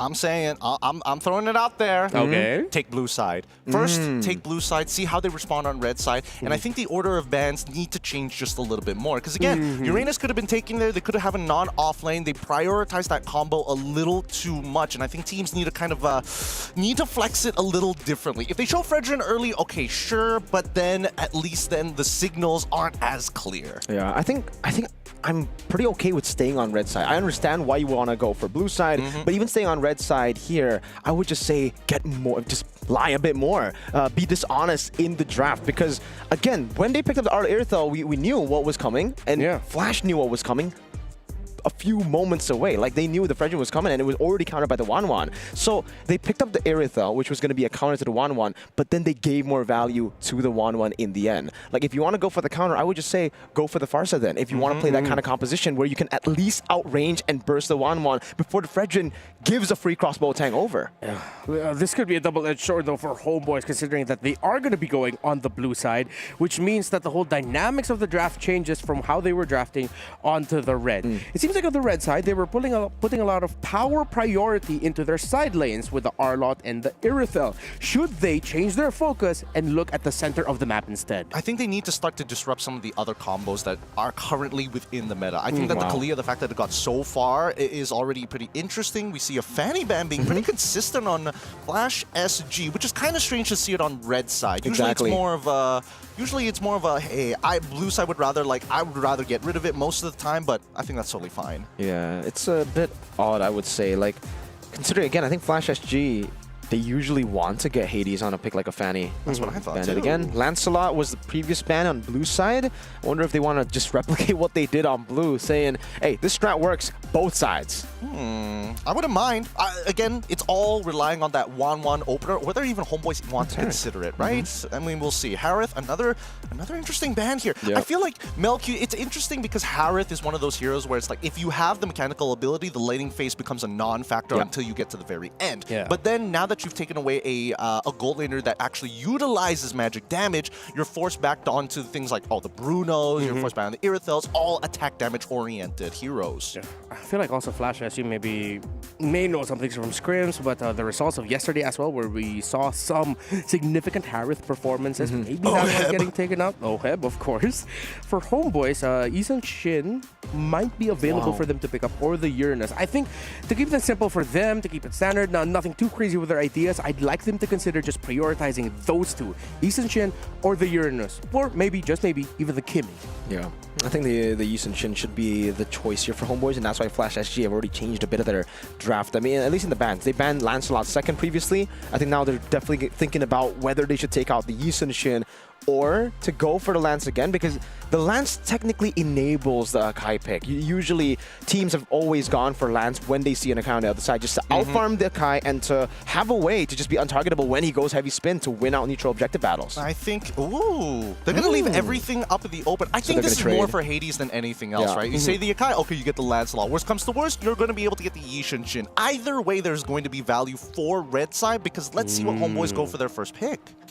Okay, so this is actually going to be dictating the draft. The Kimmy ban, I agree with you there. Really changed up how the possibilities here for the first two picks for Flash. So now Homeboys are going to be wait, they're going to be getting two power picks, aren't they?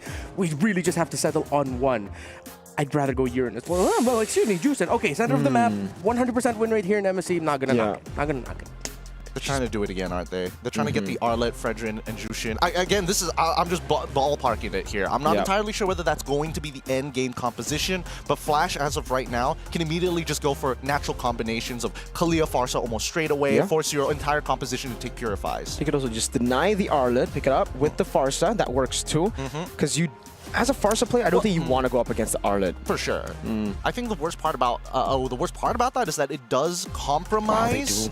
It does compromise Ken a little bit, and I think that's something that Flash actually want to avoid. If we're going to play weak side, we might as well put it on Vanix. I think he's a little more comfortable that way. If Ken can basically, I don't want to say flatline, but sandbag the EXP, I think that would be more ideal. And they've already gotten a way to deal with the Arlott already. Like the Esmeralda was a great answer. They could also just threaten to take it here, and then play around Hades' deep hero pool. If you can play an Akai like that, any hero fits. Yeah, I want to see Homeboys consider picking up a flex right now. Something that doesn't really show their roam EXP or jungle just yet. But what?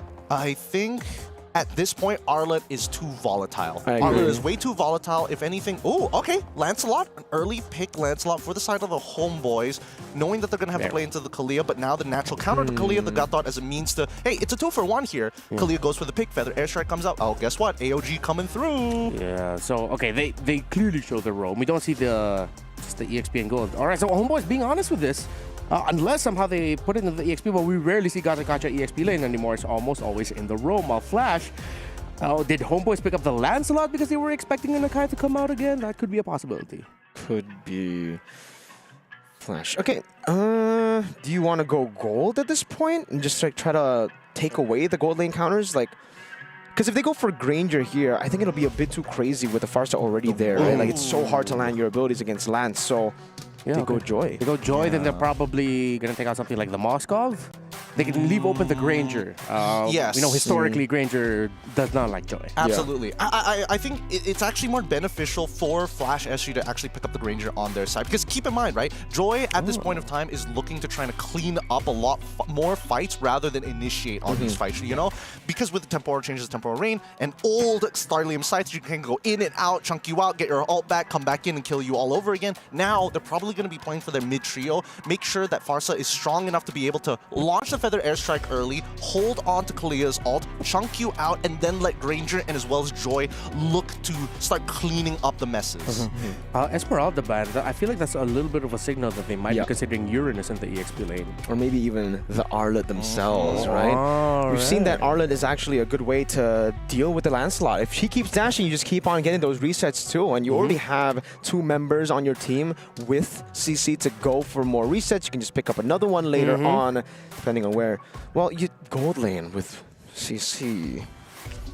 Probably not then. Yeah, I still, they have 1 form of scale, well, technically 2 forms of scale of damage. I mean, Joy, full item build is still pretty ridiculous sometimes, especially if you don't have like Rose Gold Meteor or ways to kind of protect yourself. Even if sometimes. Yeah, even if sometimes. It does get pretty ridiculous. But hey, we see that the Uranus is banned out. It looks like homeboys is, you know, taking it at face value, and Coach Zays is trying to be a little sneaky here. Yeah, CC ban. Oh, I thought they would want to consider the CC for themselves because they already have, as you mentioned, really good scaling. They need something in the early around the EXP lane that allows them to apply pressure, that allows them to be aggressive. Will they consider something along the lines of maybe even Hilda EXP lane? Hilda XP got taken out by homeboys. I actually thought it would be better for homeboys to go for Hilda XP over Flash, right? Because unless Flash are trying to bait out the Granger, I guess homeboys want the Granger here, despite being up against the Joy. Because if not, I think they have already a pretty good draft against the Hilda, you know? I don't think it's... Oh, wait, no, but then there's still Moskov at the side. Okay, so at the end of the day, in terms of like gold trades, it's a lot better for homeboys right now. So I feel like Flash SG, you know, sorry, Vanix, you know, there's good chance that you're going to have to face either a Moskov or an Irithel. Either or, as long as you play safe and you're on a Granger, your team will do a majority of the damage. You just got to make sure to have Sky Piercer by that time. Yeah. Okay, so I feel like that's what Flash is weighing right now. Which gold laner they're going to be going for, if ever. No, not yet. Did not expect for that, the high loss. Wow, yeah. Surprising. Considering that it's not going to be in the roam, it's going to be in the EXP where it does a better time considering there's a juice in on the other side. Okay. That's why they banned the Esmeralda, because Hylos can't do anything against her. And the CC too, right? But a notorious counter to the Hylos is the glue, actually, that I think could be pretty good here. Just keep on locking them down. But then you need an explosive gold laner damage-wise, because I think that's what they're lacking now. They have a whole lot of utility with the first 2 picks. Depending on what the Lancelot goes, build-wise, then you'll have a little bit more damage, but into later stage of the game, so you need someone to push... Oh, that is a bit more.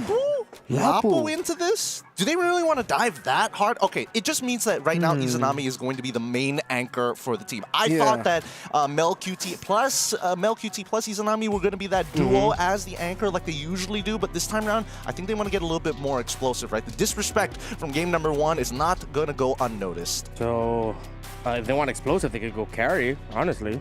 They already have a good zone out for her. I think the Granger still fits too. They are the Granger. They have a lot of CC. Set up the Joy. Honestly, they got plenty of options. Yeah, it's like they can't go wrong anymore when they go with a gold lane pick at this point. Because nobody's really going to counter them unless you make a mistake like, oh, I picked Runa and... What? Excuse me, Team Flash. Zace, what are you cooking? What are you doing? Well, it seems like I got my wish. Day 1, we got the spicy pick. Is this a Leomord gold lane, excuse me? Is this... We'll see at the very end once we get the final compositions. How does this work? How does this comp work now? I mean, Leomord is one of the few heroes that's really great at cleaning up messes, like almost guaranteed because of his passive. Yeah, okay, I'm gonna dish out my analysis real quick. I think Team Flash has a leg advantage. They have 8 in total just with the Leomord and the high loss alone. That's it for me. You guys can take over. Hey, they've already built the chariot composition. You want to dive into us, we're going to run you over, run circles around you. I'm even curious about what battle spells this Leomord is going to take. You have to try to visualize it. The speed, Glorious Pathway, Joy, and Leomord. It's literally supercharged. The fastest comp you might ever see as we head on in to the second match of our very first series here. Homeboys on the blue side, Flash SG on the red side. Let's get this show on the road. I thought the Cavalry played yesterday, but I guess we're gonna see it today too. So it is Vanix on the Leomord with a Brave Smite. Flicker too. So even more mobility, right? They can run, they can also blink. But this is gonna be something, right? First couple of interactions here, we're expecting... Oh my lord. Yeah, we're expecting Team Flash to have priority. Like Lapu, yes, he clears the lane, but Ken, he will use his early base damage to say, no, I'm gonna zone you off as far as possible, and I will tax your HP. Look at the punish though. This is the reason I wasn't really too big of a fan of the Moskov, because you need to scale up, and it actually just gave the opportunity for Flash to pick up a gold lane like this. Moskov cannot bully early in the game, even with the Master Assassin here. And even if you do get a few more hits, Vanek just needs to land one, gets back full HP with the Brave Smite and Festival of Blood.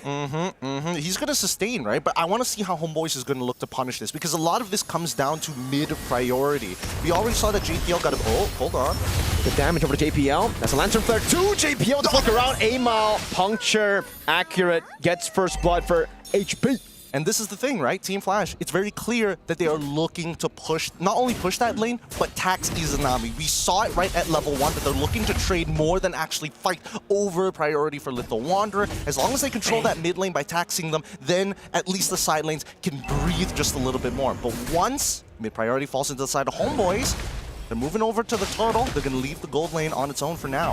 Looks like they're going to be trading this. The Joy is over to the purple buff. They want to take it. Homeboys have actually blitzed it really quick. Vel, bravest fighter to get JPL off of him. This is going to be a risky choice here to go for the purple buff because he just spawned in. Hades with the Retribution secures it. But look at Izanami constantly on him with Lantern Flare 2. Spirit Mitsui to pin him down. Brought back to the team. Now it's Vanix walking up, but he cannot do much. Ivan very close from getting the taunt over to Curtizi. Really good punishes from the side of the Homeboys, right? Very nicely coordinated. As soon as they notice purple buff is happening, through that Spirit of Destruction to double confirm, get the initial slow to allow the butterfly stacks to come out. Oh, JPL, oh boy. Another airstrike coming down to JPL. He gets away with a sliver of HP as Vanix.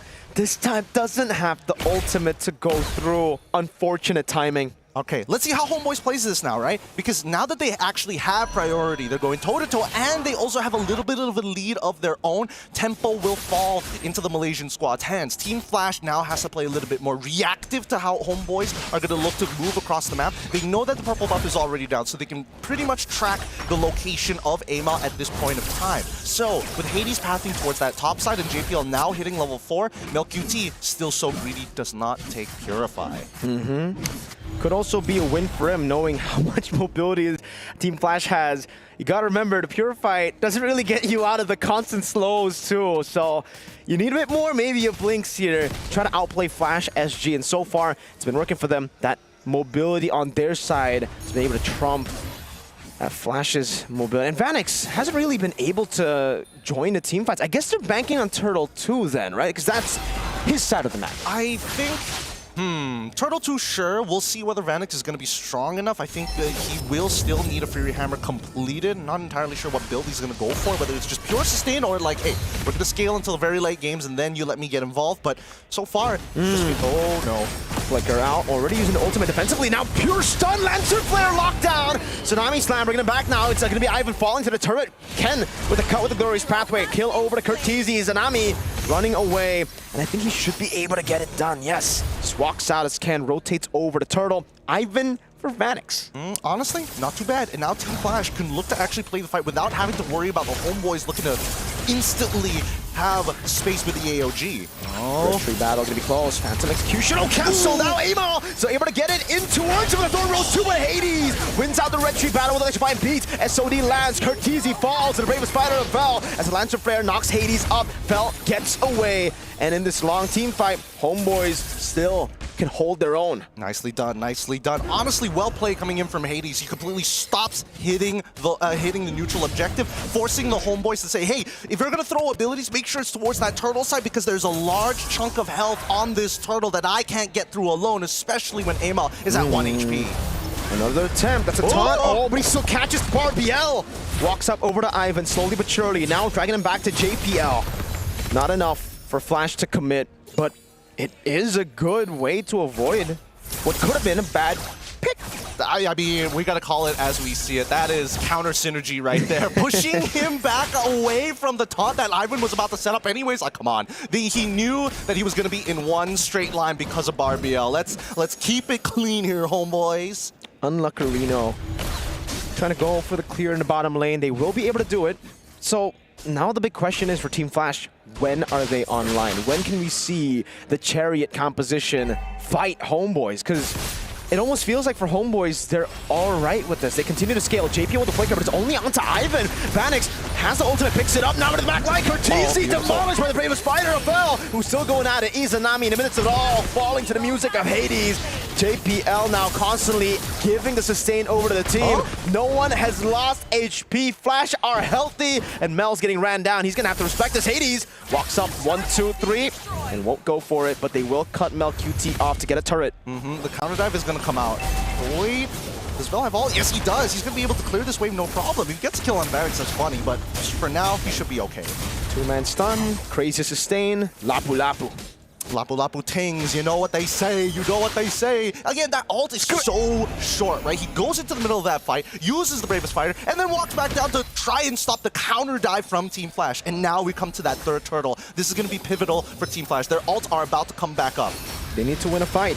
For the airstrike to start things off, the bravest fighter gets used up again, double taunt into the stun! SOD doesn't land, Curtizi flickering and flying away to the other side. Izanami ran down by Barbiel as Hades continues to dish out damage. Curtizi with a fight, but it's only onto Ivan. Mel QT picks up the kill. Ken taunted, but looking for the damage. Mel QT with the Spear of Misery, but actually displaces him towards the dash.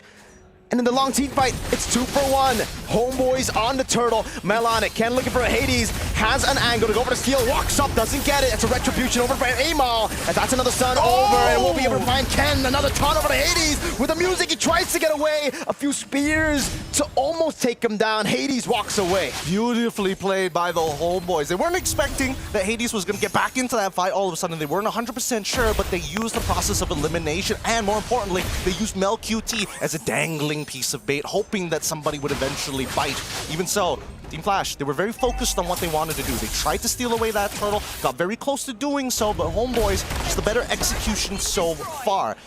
I have to talk about the fact that Team Flash, their timings are so ult dependent. If they got no ults, they shouldn't be here in the first place. They can't go for these long sustained fights.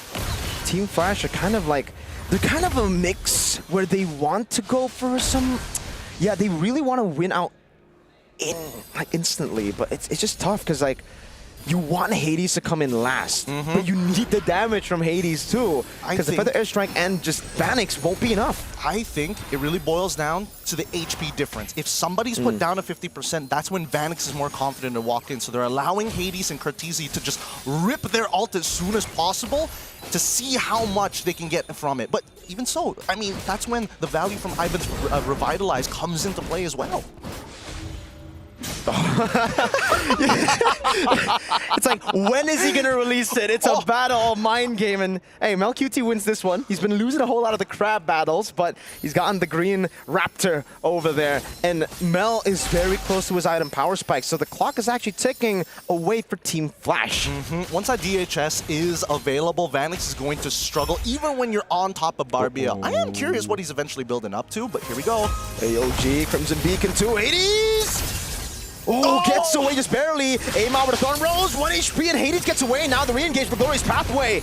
Good stun from Vel. Lord spawns in, and they bait it out. 1-2 for 4 ultimates. So 4 ultimates of Homeboys, but they're going to be up quite quickly. And more so, they know for a fact that Team Flash can't just blitz down the Lord without committing a couple of their own ults. So Homeboys actually are fine with this. All right, we'll eventually get our ults back up. We can take our time. Vel, his ult is expandable. Amal, same thing. Izanami, you got to chill out for a second with Ivan.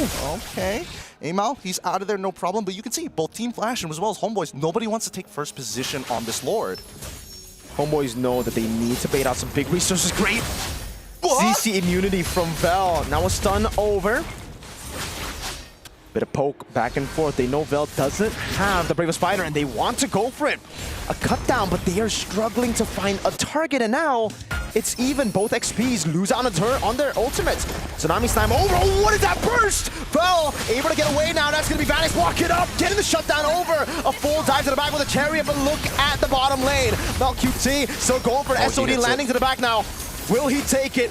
It is an isolation of JPL. Spear of Misery from MelQT. One last shot with the flicker in. Ken gets the stun. Hades walks up Mel. Caught in the back spot, gets the Spear of Misery. Amal wreaking havoc in the back line as Vanix falls to a double kill. And Hades will be forced to run away. Mel 1 HP. One more shot to get him. He doesn't get it. And Flash are again almost wiped. Down to the wire. Homeboys, as honest as they are winning out in this situation thanks to their economic advantage. Amal having enough items to be able to start cutting down the members one by one. Through the Blood Wings as well. Let's look at the replay one more time because in this fight, right, that spear coming through, hitting that backline was a very big game changer. We thought he wasn't going to take it, but once Curtisi was in an awkward spot, wait for the last second, he walks down to the mid-river, bang! That's where they catch him. That was super greedy from Curtisi, thinking that, nah, there's no way he takes this. And everybody was scattered. They weren't on the same page. JPL wanted to fight in the front. Everybody was like, yo, bro, there's an SOD. And then I guess Kurt was like, you know what? I'm gonna help my boy. He's almost dead. He walks up and then he falls. But the rest of the team were like, dude, no. Please, they need somebody to fall back to. That's why anchors are huge in the current metagame. An 8.3k lead coming up from the side of the Homeboys. Oh my lord! Oh, where did he go? Where did he go? A magic trick from Homeboys. You blink and you miss it. Hades got sent back to the underworld. Now to Lord in the bottom lane, getting a full charge in. And I have to say, Team Flash, without a marksman, their clear is pretty bad. They're struggling right now. Ken's gonna be next to fall, right? No, drops the Revitalize at least. Ooh, 3-man knockup. And then SOD into the back line. JP over to Tsunami Slam, able to lock Ivan down, but there's still no damage to follow it up. MelQT just going at it with the spears. It'll be Vanix next in the chopping block. Amal walking forward with a puncture. And now MelQT locks onto the crystal. Let's get a full 3-game series, folks. 1-1 so far. I'm just shocked the fact that, I mean, Homeboys, they played kind of honest with their drafting phase, and then we see that final pick. Nobody saw it coming. It didn't work out the way we were hoping for. I don't think it's because of the lead, but it became very clear. Without the Blade of Despair, it becomes a problem, right? Because the scaling coming in from Vanix, like, yes, I am sustaining through the damage, but then there's Izanami who's like, okay, you want to sustain? Sure. I can do this literally forever. I can keep picking you up, I can keep chucking you back, and most importantly, Amal played a solid game. His damage was so relevant. Yeah, and to help set things up for Homeboys in what was a very honest draft against a very loco draft, it was Vel. He was a solid anchor for Homeboys to lynch on. He really felt like a Swiss Army knife for Homeboys at times, making the most out of the Bravest Fighter, the Raging Slashes, even the Landshaker stuns, becoming sort of like another roam option alongside Ivan. That was one of the stuns, landed incredibly well by Vel. I think in this particular game, like JPL, I was expecting him to be a little bit more up front to try and bait out the abilities from the side of the Homeboys, but it's just really unfortunate when you're facing off against things like God Thought, you're facing things up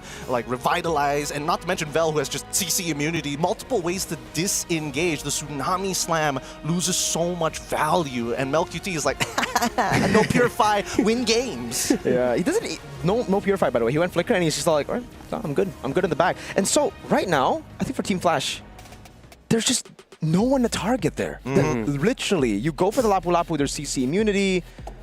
It's really, really tough. Yeah, I felt like the lineup of Team Flash had a very specific win condition. It would have been easy to pull off if somehow miraculously Homeboys completely messed up in the early game and gave them like, what, 5 kills within the first 5 minutes or something along those lines. But that's a win condition that's like, at that point, that's sort of like wishful thinking. Not a lot of teams will give that. So Homeboys just played it, you know, by the book. Play around your gold, play around the fact that you have a very steady lineup, and then you can win from there. Yeah, I think the first blood was what changed a lot of things here. The tempo shifted towards Homeboys almost instantly.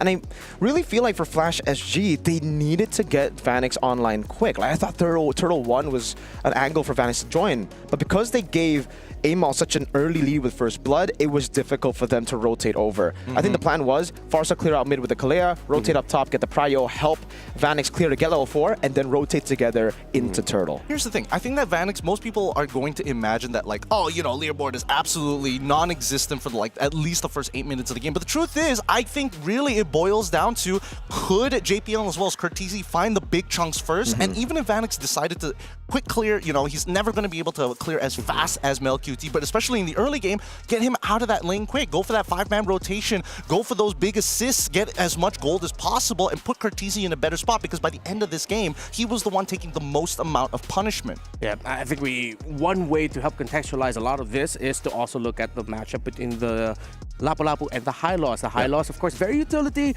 great slow, great healing, but he doesn't really do much. He stands there, deals a little bit of damage, but the impact of Vel with the skills that he can drop and use, and if he hits them, significantly outweigh what the High Loss brings to the table. So everything that you guys mentioned, plus that factor with the EXP lane matchup, just equal to Homeboys running away with this, even though they had less legs, literally.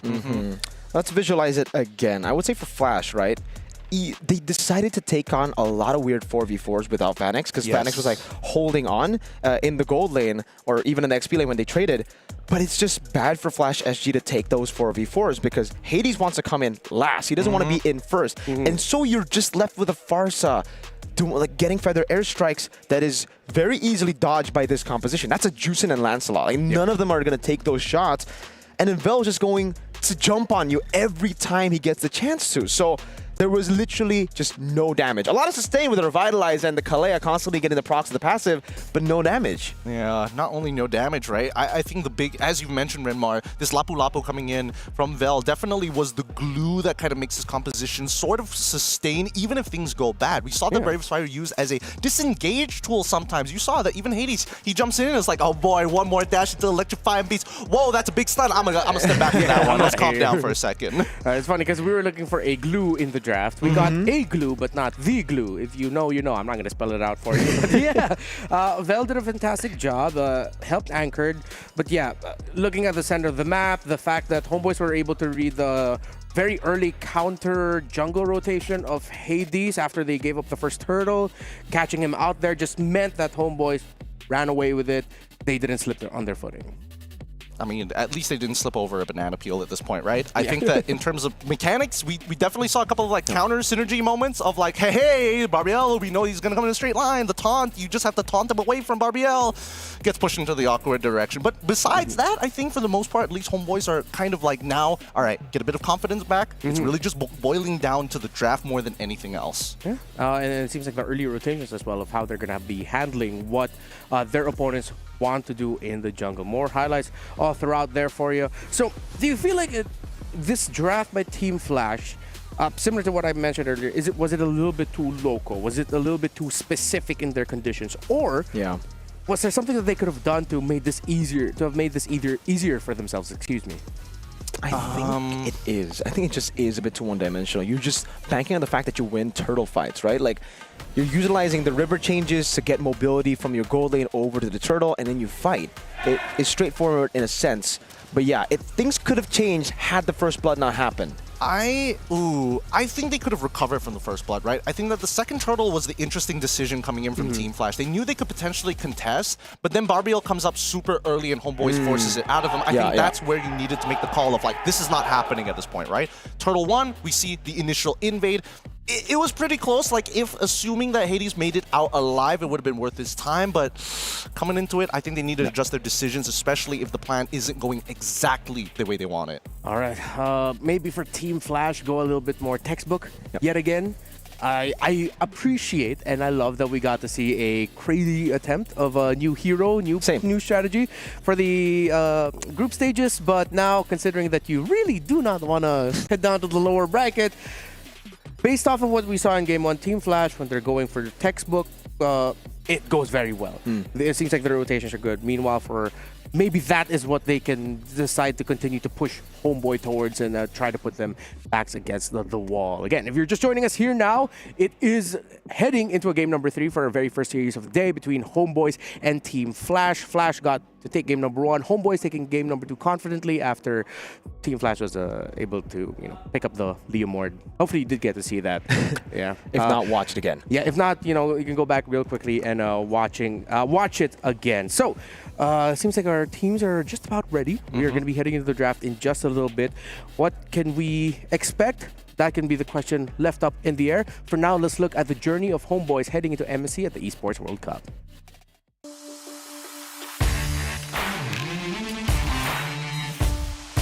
Hello, nama Melkiti, ACN Melkiti dari tim Homeboys sebagai goal laner Homeboys. Bila kita orang kalah dengan SRG 4-0 and tu memang macam orang cakap yang kita orang memang tak ready, yang kita orang just nak pergi MSC, tak nak lawan, tak prepare lah nak lawan SRG, and cara kita orang overcome mungkin dekat kita orang tengok balik game and improve. Selagi banyak masa yang ada, selagi itu kita orang improve lah and sampai ke hari ini. This team has so much potential, right? With a meta that is shifting into a more diverse style of play. That's the back line! But he's still going! The Lord is still alive! But the dancing! Homeboys! This is a completely different Homeboy squad compared to MSC 2024. I think they're really going to use that as motivation to show the world that MPL Malaysia isn't just all about SRG OG. Don't forget about Homeboys too. It's a wipeout! Homeboys! Kita orang semua memang expect yang at least kita orang nak top 4. So susah sikit lah perjalanan tu. Just kita boleh bagi yang terbaik lah.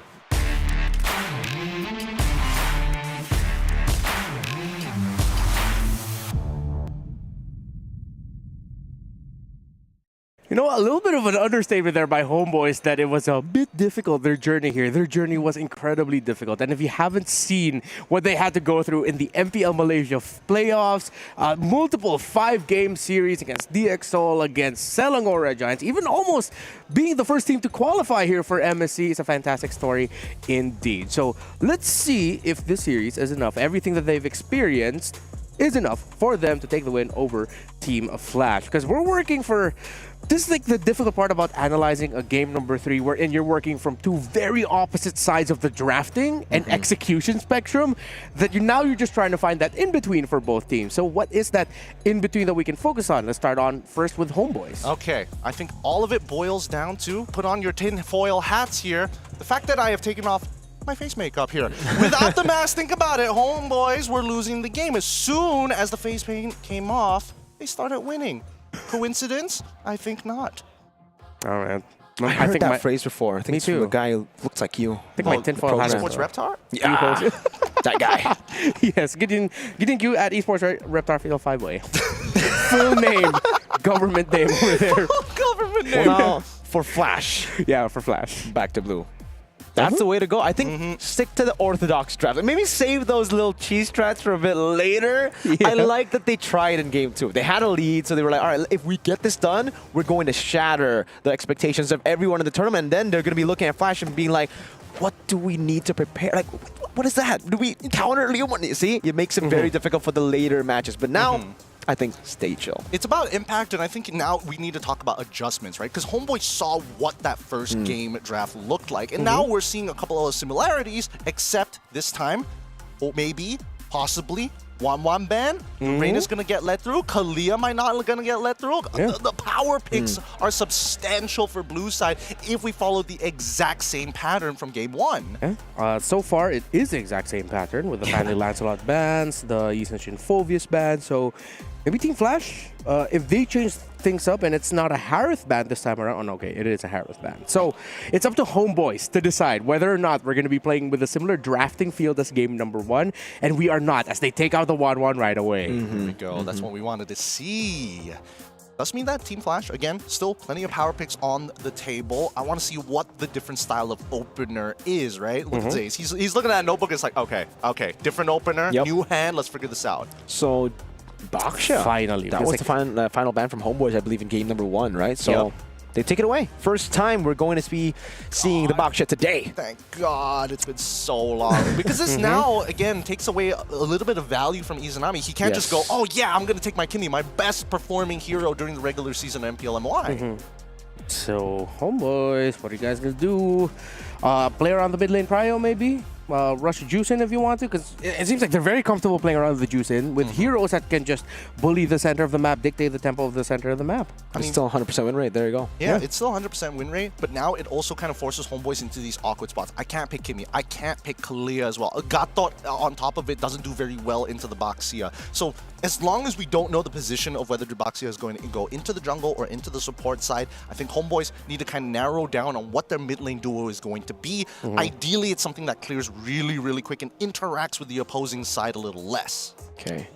So for Flash now, do they just go for the Kimmy, the easy pick here? I mean, it's already up against a Juice in, right? That's where usually you would find comfort. It's already set up by the Baksha too.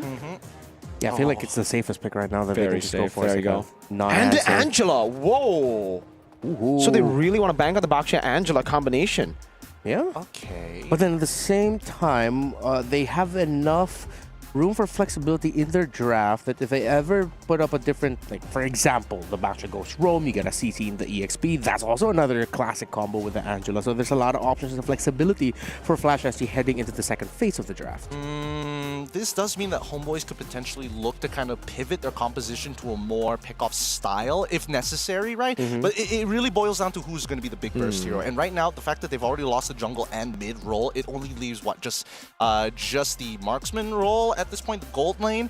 And I don't think, and with Granger as well, unless Granger has like an absurdly winning lead or a huge lead, then sure, that makes sense. But I don't see it because all of their cores have basically been revealed. And Homeboy's got to ban Irithel now. We know the combo, the Baksha, Angela, Irithel, to be very lethal, and it's a composition that would that will give the Irithel a lot of value right now. If you look at it, right, the Juicin, this combat, everyone gets punished hard. Oh yeah, I mean, and they still need the front line. They really need the front line. So I'm hoping Homeboys just please ban out the There we go. Irithel. Get that out of the way. Make sure again, now that Irithel's out of the way, don't have to worry about the household domestic abuse that's going to be applied by Flash SG. But now let's look at Flash SG's side, right? What are they genuinely worried about? They've got one of the strongest heroes in the meta so far, on top of like the ultra sustain and the early game from Kimmy. Like things are shaping up to be well for Flash. I think CC. A good choice to go for Homeboys right now. They need a bit of shred. So I'm thinking like CC, maybe glue as well. Something that can deal with this utility jungle, but they just take away the Kalea. Homeboys need something active here because looking at the lineup of Homeboys, it's so dependent again on, similar to Flash in game number 2, Homeboys needs to get a really good early game going here. If they don't, if they can't keep it close, if they lose considerably within the first 5 minutes of the game, the comeback is going to be so hard just through the 3 picks that we already see on the side of Flash alone. So they definitely need a early game facilitator for their lineup. They can go... Wait. They've got Jushin on this side. They've got Granger, who's most likely not going to take Purify this time around unless given otherwise. We do see a Lapu ban come out from the side of Homeboys. Is this one of those games where you can technically...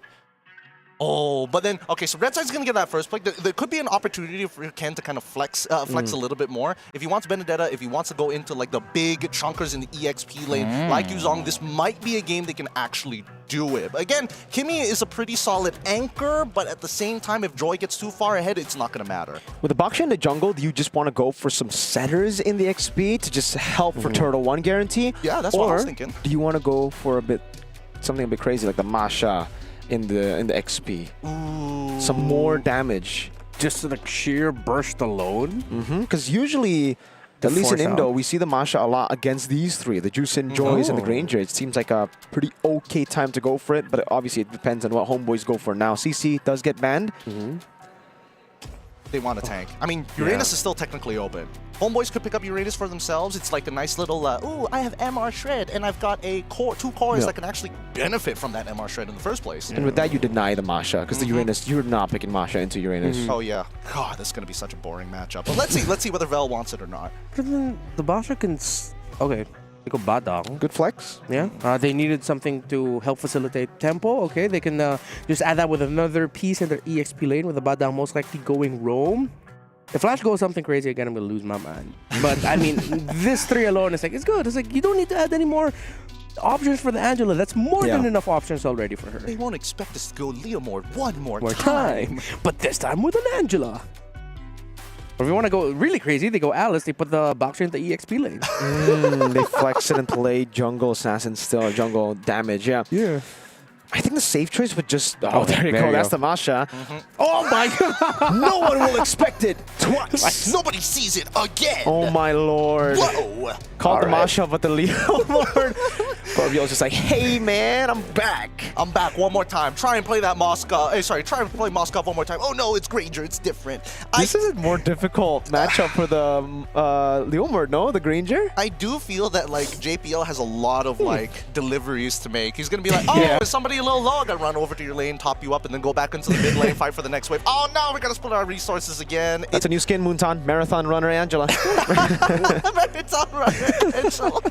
Wait, are we going to be so sure that this is going to be like a roam Angela? What if the Angela goes mid? You put the Kimmy in the gold, and then jungle Leomord. Jungle Leomord. Boxer. Hey, it could go any way right now, but the glue does come in. Something I personally expected to be banned over to Kalea. Big glue energy. And I think at this point, we've sniffed it all out. We sniffed out the glue. We sniffed out the Masha as well. These sweaty EXP laners.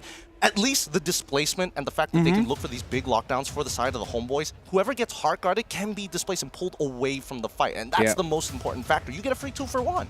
Can you smell it in the air? It seems like we've got a local game in our hands. The second time a Leomord appears at the hands of Flash SG, this time paired up with an Angela. Who will win game number 3? Will it be them or will it be Homeboys? Gentlemen, your turn.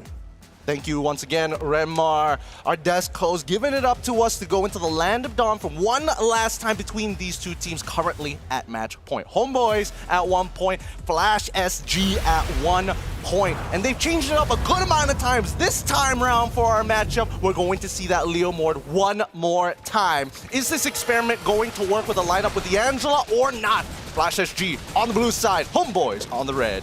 Second time is the charm. At least that's like the saying that Zace likes, I guess. Let's see if it actually works out here. Everything does seem to be normal, so there's no crazy flex into the end with the Boxer going roam and the Leomord going jungle. It is the Leomord going gold as expected. Masha with lethal ignition. Oh man, look at that damage from Ama already. Mid-prio coming down early. Ivan with a flicker forward, forcing JP with a flicker to Curtizi. Forced to run back.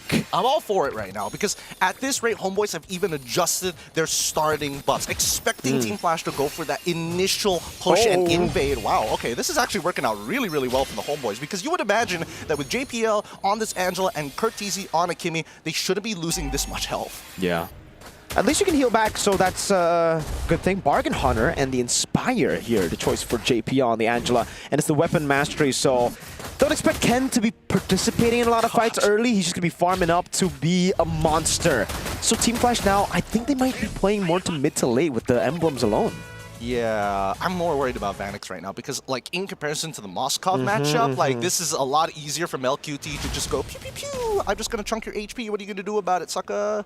Especially at level 2. Like, at this point, like, Vanix is a little nervous to walk up. Every single time he's thinking about the wave, he's just, I have to clear the wave. I can't even trade back.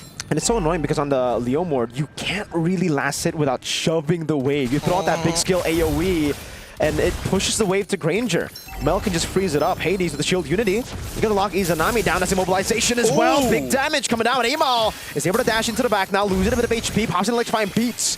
Big resource. Let's see what Flash can do with it. Wow, they didn't... Okay, I mean, Amal definitely didn't want to die early there. He could have looked... Oh, hold on. Another opportunity. Yup, this is the glue.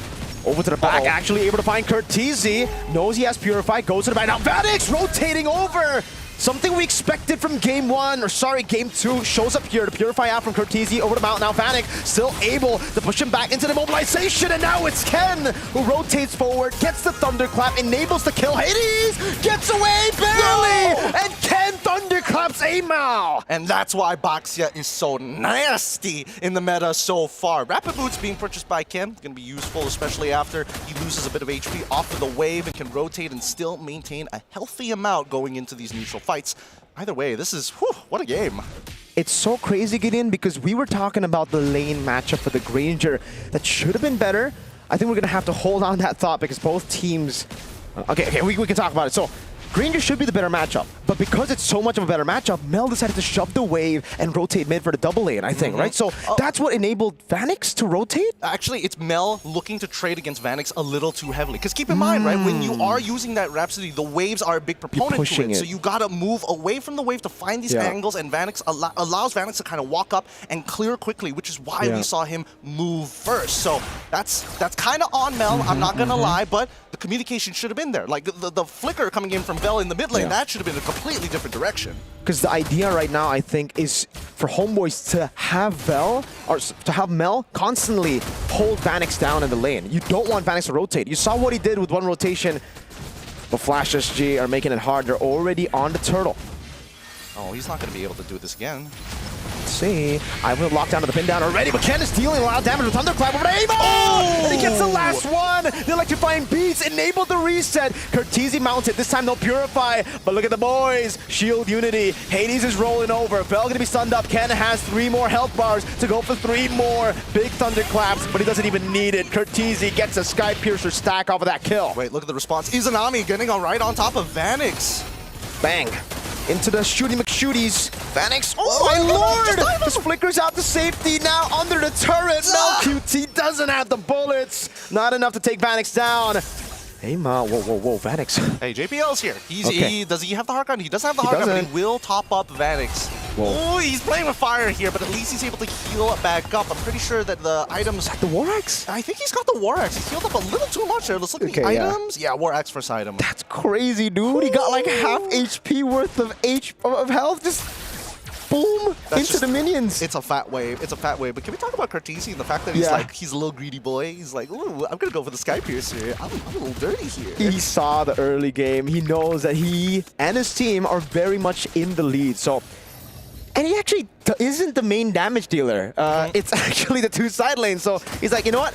You do damage, I'll rack up kills, and later I'll do the damage and execute everybody. All right, so Barbiel has already been thrown out here to try and get some, not only control over the lane, but an opportunity onto Mel QT. It has been nullified because both JPL on top of Ivan very nearby. Wait, Baxia. Uh-oh, Mel QT, you can dish out damage, but can you sustain? Oh my lord, Hades is a walking rock right now. No one can crack him. You can knock him up, you can punch him in the face, you can do whatever you want, but Hades just chills there as he pops in the poison. Oh no. Up top, this is what I was talking about, Gideon. The Masha into Joy, it's so good. Yeah, that Thunderclap is a little too strong. But the anti-synergy here, at any time, Ivan could have just dropped down that wall, and I think it would have been enough space to collide into the turret. I mean, to be fair, Melkuti probably could have communicated. He got no dash. No, at least his flicker is back up, but let's see how they play this next scenario, right? Because ults are available. Look at Vanix. He's setting up for a proper flank here. If Homeboys takes control of mid-bush, that's actually going to be good for Team Flash. Turret up top means that's more prio for Flash, and Hades will utilize it. Shield Unity cancelled. Have to look at the position of Vanix. This could be massive. He goes back into the mid lane now. He has the ultimate. Hades on the neutral objective, gets it for free. Now Traction Pulse. Okay, Homeboys just give it. Yeah, I mean, you might as well give it at this point, right? A 2.5k lead, honestly, you need your team to actually scale a little bit more into this game before they're actually relevant, and most core items haven't been built in the first place, and I think that's what they need the most, right? Amal has already taken 2 deaths. Hades has a full level lead on top of having 5 assists plus a kill. Oh my lord, again the Thunderclap, this time not enough damage to get the reset over, Fel. Looking for a possible pick, but he knows better than to go in. They know there's an Angela on the other side just waiting for a hard guard. Yeah, it's just not worth their time, especially with resources on the table still for Team Flash. Right now, in terms of like resource trading and alt economy, it's so much better for Team Flash rather than the Homeboys. A lot of these fights aren't without much commitment, because Ken, he doesn't really care, right? Just take my HP bar, give me my resets on my Thunderclap. I will take you on every single time, and Amal, he's really struggling with it. Very much so. Right now, I think the big concern isn't really... It's just Pen. They need Pen, dude. They need to get through the healing and the sustain. Plus, obviously, how tanky Hades is. Yeah, it's... I don't think we're going to see Homeboys actually threaten the front line of Team Flash, which is the Baksha, up until we get like to 10 minutes, maybe. I'm thinking 12, considering how Team Flash likes to eventually, when they have a clearer lead. Like, let's see when they get to the 5K mark, right? Oh, hold on. Yeah, Ken is kind of cooked here. Has to flicker out, but will just be initiated on now. He does a lot of damage over to Izanami, at least. It'll be Amar to pick up the kill. Now Fist Crack over JPL! Flickering out just in time. Homeboys pushing the pace. Excuse me? How much? Yeah, I would like to see the items. What is Ivan building right now? He's chunking out JPL like a little too much here. He goes for the Thunderbelt first item. Okay, sure. I would have imagined that JPL would have tanked a little bit more, but with the Flask of Oasis, it does go to show that at least for JPL, he needs to not get caught in these types of positions. Yeah. I think it was the Fist Crack together with Mel just shooting Rhapsody that looked like it was purely Fist Crack. But yeah, that was a bit weird to see too. Like, whoa. That's a lot of damage. That's damage per down. What's going on here? But either way, despite everything that's happened in the game, look at Vanix, right? He's already Oh my lord. Oh. Yet again, Purify, but you will fall to Mel QT with the Sky Piercer. Now Vanix walks up. Oh, too much to stay now. Vanix able to flicker in forward. Ken in the 1v1 against Amal. Has a Thunderclap, but Amal is already out. Sustaining him, going for the battle. It's a 1-for-1. Ken for Amal, and it's Ivan who picks up the kill. Hades mounted on, brought back again into the bullets of Mel QT, this time without the help of the hard guard. Vanix no ultimate. Mel QT free to go for the hits. That's gonna be Ivan constantly peeling. That's a shield unity to lock him down. And the damage from Vanix now catches Barbiel. Over to Ivan he goes, who needs to run. Oh, Bell wants to go for it. Jumps in with a slam and the spread. It's not an easy matchup so far. Bell should be the next to fall here, no problem. Izanami is going to try and cover, but this Lord should fall into the hands of Team Flash. I mean, they're kind of dragging this out, and now they're even committing the hard guard to make sure that Hades stays alive because they know Joy is on the way. But look at them. They're just blowing through this, right? Cutting through that HP like butter. There's a very specific win condition right now for Homeboys, and it's to catch one of the damage dealers before the fight starts. You get Ken first, you should have enough of an advantage to beat that 4. But it's so hard to get. It kind of relies on Flash overextending, making a mistake. I think right now, the main mechanic, Ivan needs to punch Ken out of the Thunderclap, right? He's going to, again, keep your eyes on Ken because he's going for Amal every single time. Trading 1-for-1 in these types of positions is so much more beneficial when neutral objective is up for Team Flash. Therefore, Ivan can't be that guy to open up the map. He has to play Peel and let Vel do the rest of the work. That's why it's kind of botched though, because yes, you want to peel, but your peel while doing damage gives Ken another Thunderclap. That's a reset constantly. So I think it comes down to Vel. Like, Vel needs to be the one to just hold Masha down. Hades gets the hard guard. I don't know if that's a bit too early though. Poissons and hard guard. I mean, you know, at the end of the day, they just need to get that mid-tier 1. If they get an inhibitor, that's always a plus point, but they don't have enough of a lead, right? We were talking about that 5K lead earlier. They're nowhere near it. It came down to 1.7. Oh my god. That's a pin down over to Kurtizi. That's a win condition mounted on as well. A free kill over to Izanami. As Ken might be next, has to run away and does get out. Kurt needs to respect this glue a bit more. He was just waiting for the slam. He kind of ate it, honestly. Yeah. I thought maybe like they had to set it up with Ivan flickering forward. Oh, wait. And all into the back, good flicker off from LQT. HP bar from Ken, getting wrecked. Ivan, though, will be falling here to Vanix as he walks forward with the help of the hard guard. Actually buys a bit more time as Vel mounts Hades, and Amal comes in. Ken I don't think he can go in with just 1 HP bar. He's got to heal himself back up. But right now, we can see that the clear ideologies from Homeboys and as well as Team Flash's side. Both are looking for these initial picks. Both are willing to trade 1 for 1. They got to punch above their weights for whoever they are trading for. And I think so far, in terms of like the raw lead, finally we are seeing Vanix in an unbelievable position. He may be 5-0-2, but he only has an 837 gold lead, which arguably isn't that much, considering that you know, Mel QT, he's only died twice. He should be way further behind, but he's been farming well. That's the Granger for you, man. You could die solo kill 3 times and still be ahead just because of the gold crab control and the minions that your team will technically always have to funnel into you just so that you have more stacks to play with, more bullets to play with in the fight. And that's also considering Homeboys with Granger, comeback potential is at an all-time high. All he needs is, I think, 2-3 more stacks, and then he'll be online for sure. Yeah, look at this, right? Because if we're talking about gold distribution, the slight minion advantage for the side of Team Flash, but like pretty significant when it comes down to the jungle creeps. Other than that, passive gold exactly the same. Kills and assists, huge for the side of Team Flash, but it's being distributed rather awkwardly, right? I would have imagined that Vanix would be so much further, but that's really coming down to an EXP lead more than it is a gold. At this point, with 3.2k, let's see how they roll the dice. This 50-50 is all about map control. You see the hard guard being pointed over. Hades walking up. Ken losing half of his HP already, and Vanix is the one who gets the hard guard. It means Hades is up for grabs for the rest of the team. Now it's a pin down over. Vanix no ult. Hades no ult. 3, 4 big ultimates down. And Vel capitalizes. 3-man slam past there. It's Ken. Walks up, but will just be peeled off. Ivan gets a fist crack down. Ken's very low. Almost a Sky Piercer stack for free. Vanix flickers out of the mount. That could have brought him back to the team. Wow. And Homeboys have just baited out all the resources, getting tier 1 mid. Yep.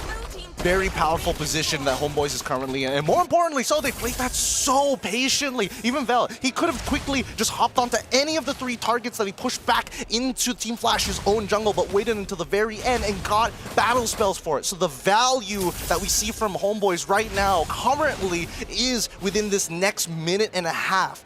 Vanix, though, he has his ult ready. Everybody's got their ult ready, but without those flickers, they can't make significant plays. They need Homeboys to initiate. It's about the small windows for Team Flash. When their abilities are up, when they can actually go for a fight, a winning one, they need to be very clean with their engage. They can't just randomly go in because Homeboys, I mean, it's visible earlier. They can disengage and engage back so quickly. Curtizi has to respect. Oh man, the poke from Mel. He can get topped up from the side of JPL, and I think that Curtizi, the only thing that's making him confident is the fact that he has his Purify available, right? And for now, he wants to walk up, he wants to try and get a reaction, or at least a flicker out of the side of the Homeboys, thinking that he may be able to outplay it. Vanix and as well as MelQT, honestly, pretty close when it comes down to the damage ranking. Not too surprised that MelQT has more, but now, Lord already put down to 1/3 of its HP.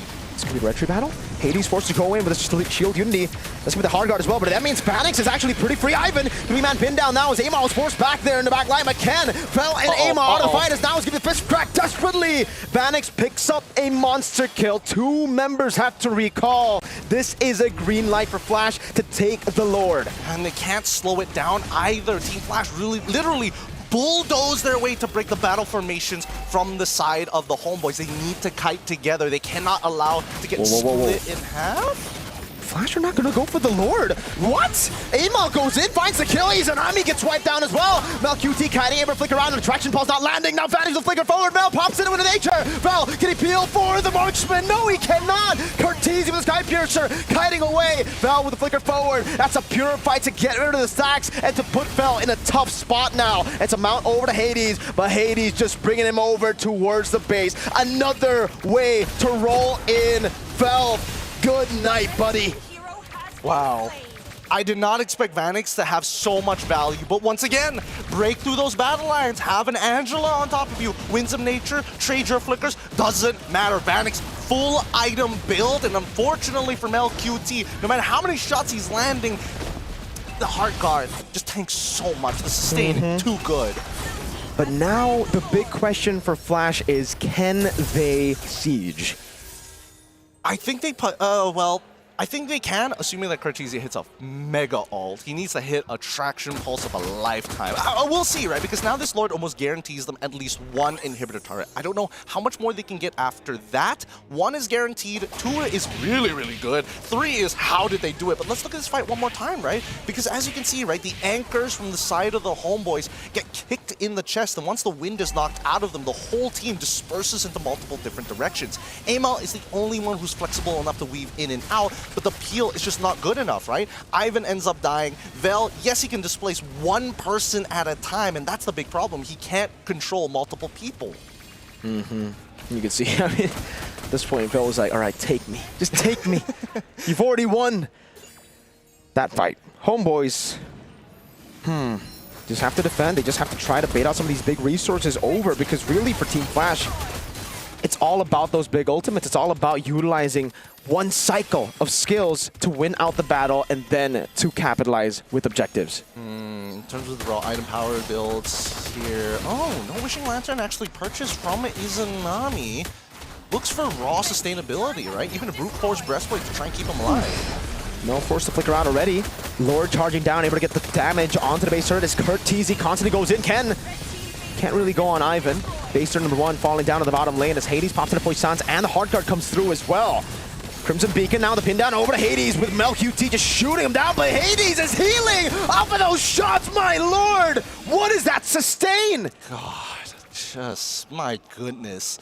Just too much. There's too much to get through. And when you think he's about to go down, oh, hey, Flask of the Oasis starts kicking in. Oh, hey, Favor is starting to kick in from JPL as well. Oh, whoa! Ken with a flicker forward. MelQT had him in nature, and that's going to be one man down. Amal! Diving to the back, finding JPL as well.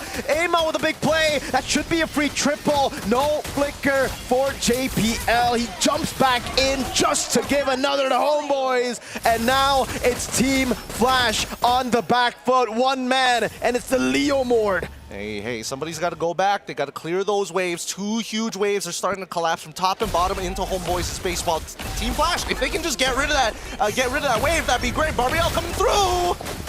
That's a Lantern Flare over to Vanix. It's a cannon minion. 10 seconds on Ken. Hey, whoa. Look at the small caster minion coming down as well. Vanix able to clear 1. Look at the caster minion. That could have win them the game. They need to tank this up. They will be able to. No one gets cleared up. 2 seconds for Kurt. Ken, can he walk up and clear? No, he cannot. Homeboys pull off the 1 straight push against Flash SG. No way. Look, as much as I am a Malaysian fan, that was too close to the wire. Team Flash had full control over the game. They were winning at least 80% of these team fights in these 5v5s. Remar, get into this. Chime in on this. What was that? Oh no, not like that. Ken was just too hungry to force a reaction. Out of homeboys, diving straight to the backline, driving straight to MelQT. Yeah, they forced how to win in nature, but they just everything lined up perfectly for the badang of Ivan to turn things around. It was going so good until it wasn't for Team Flash. And I'd say it's the pent-up frustration of being able to win out 80% of the fights, like you said, Gideon, but never being able to really capitalize on turrets as much. So they were like, we need to end, right? If the Evolved Lord gets taken, it's an easy win for homeboys. Yeah, I mean, the conversions weren't the greatest for Team Flash. It was very slow, it was very incremental, but then the problem with sieging against the homeboys became extremely evident towards the end. They have to throw bodies to protect themselves against the projectiles, and even so, Amal with a super play as Team Flash were disengaging from that final fight turns it all around, because look at how these fights end up always happening. The only times homeboys were able to win is if they snuck away a core, and Cortese, if not, forced JPL to quickly use his ult as soon as possible. What a win by homeboys. A lot of things that Team Flash needs to learn from that one, especially with trying to end and win the series. But congratulations, of course, to homeboys. A prolific win against a prolific combination now for Team Flash. We're going to toss you on over to Eterna at the stage for an interview with the winning team. I'm sorry, Izanami, I'm so sorry. I accidentally called Stormy the Prince of Mages yesterday, but you are the true Prince of Mage. I'm sorry, do forgive me. Yeah, it's okay. It's okay? Yeah, so I can tell Lafelt to stop, like, harassing me? Yeah, that's okay. Okay. All right. Okay. Once again, congratulations, you're here. Thank you. Okay, how was that for you? How was that first experience here at MSC? I think it's kind of hard because this is my first international after long time not playing in international. So I think a bit nervous, and yeah, Team Flash also they use their like cheese threat. So yeah, it's a bit hard for our first match. Oh, so it was a little bit tricky. You were feeling a little bit nervous. Okay, that does make sense because, I mean, I think a lot of people were really surprised with the Leomord pick in gold 2 times in a row. Yeah. Did that surprise you? How did you guys like communicate about that? Were you worried? Actually, I think, yeah, we a bit worried because we never fight like this threat in training. So, yeah, a bit tricky and hard for us lah. Yeah, but we can adapt. Yeah, we can adapt to the meta. So, yeah.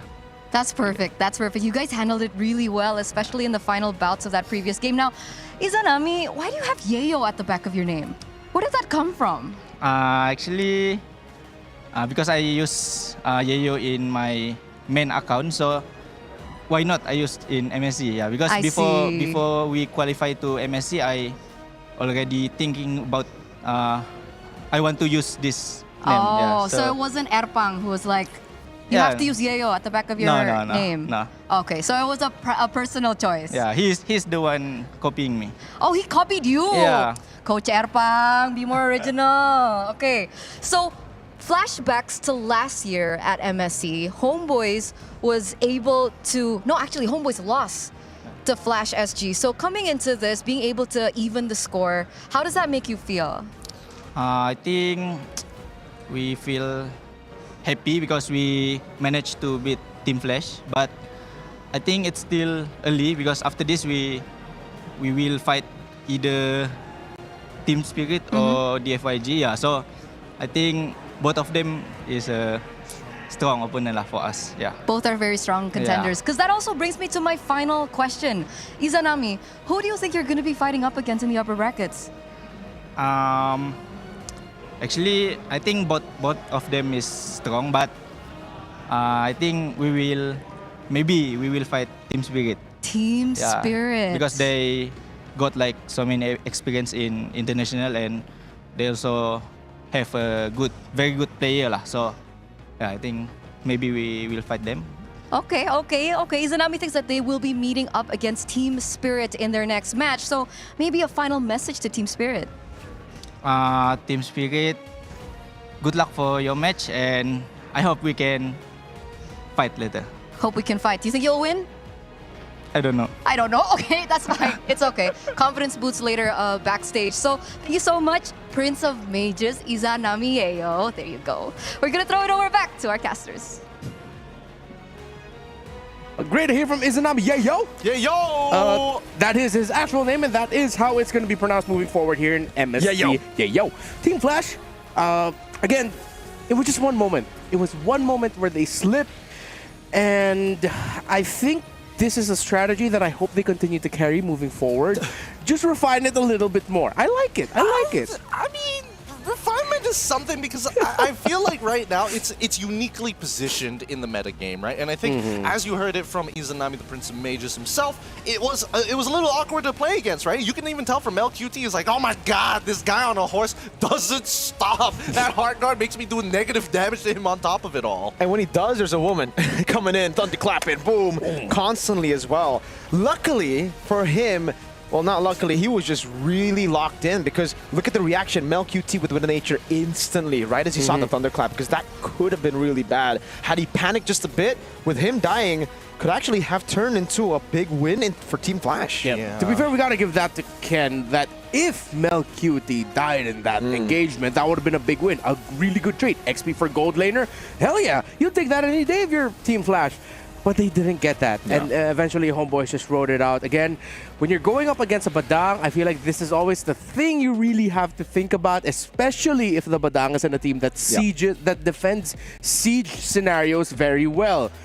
When are you diving the turret, and where is the Badang? Because if you line up at the wrong time, we've seen this so many times in Malaysia, Indonesia, and in the Philippines, you will get punished. I mean, hey, at the end of it all, I would say, the big one who saved the day, Amal, right?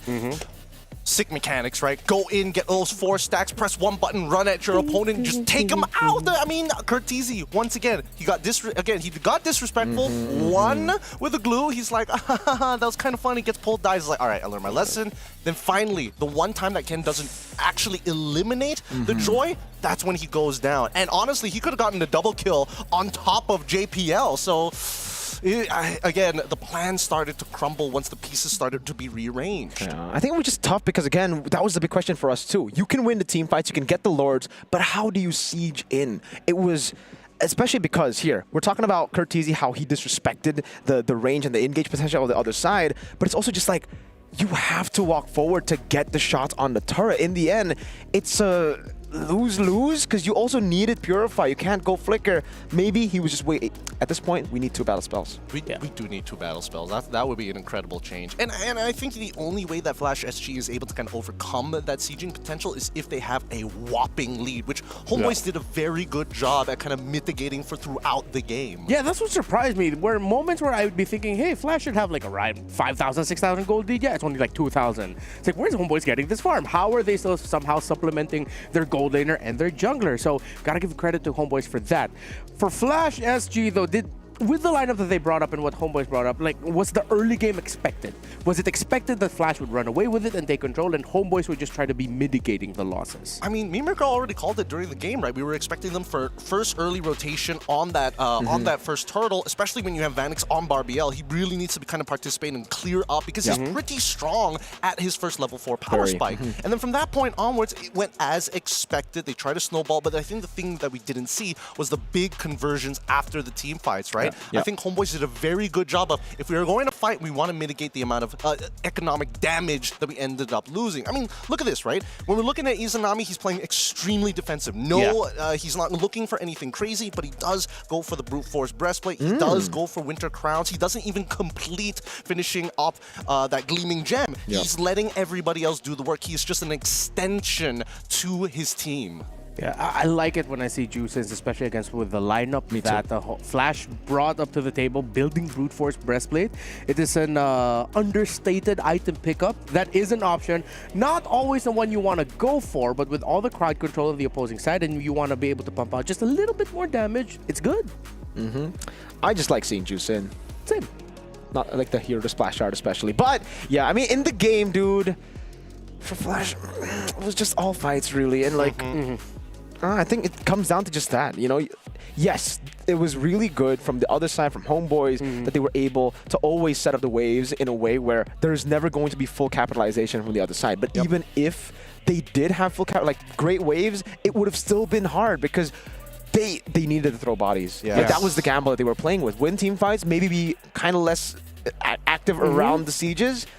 If they get a big fight, they win. If not, then... Yeah, with all that discussed, I think it's time now to see who the Sony match MVP is from... I don't know, I didn't get a spoiler. It's MelQT on the Granger. Interesting. I mean, throughout the games, yes, MelQT has been pretty consistent. Obviously, I think he had it the worst when it comes down to, like, what is this cheese pick supposed to do to me? And I think he felt it, and that's why now on that Granger, he felt a little bit more comfortable, and then he forgot, oh man, I haven't seen, like, a Leomord 6 items at hard guard. Like, man, I really can't do much. That felt like a game for a Granger where it's like, I'm just going to try to farm, man. I'll just do whatever I can, find whatever I can get, and get it. And congratulations to him for getting the Sony MVP of the match. And if you want to feel like an MVP in the game, there are also some awesome prizes for you, especially with the MSC event ongoing right now. The support chest is up for all of the way up until August 7th. So for only 20 diamonds, you could draw the luxury 20 reward. diamonds? Wow! Returning MSC skin, Atlas, Rune Sentinel, plus your first 3 openings guarantee you a Crystal of Aurora and Banner of Morale. That's not all. Up to 1,000 MSC coins could be yours too. Buy the MSC support chest and cheer for MSC. You can also potentially get the pass that way. I didn't. I just dumped all my diamonds and got the pass right away. Hey. You got to roll for it. That you many diamonds, man. Double nice. diamonds. Yeah, I mean, sometimes you just got to go like the sure route to get what you want. So that is it for our first match. Once again, this is Group B Day, the second day of the MSC 2025 group stages here at the Esports World Cup. Coming up next, we got another banger match for you. So don't go anywhere. We'll be right back. We'll see you in a bit.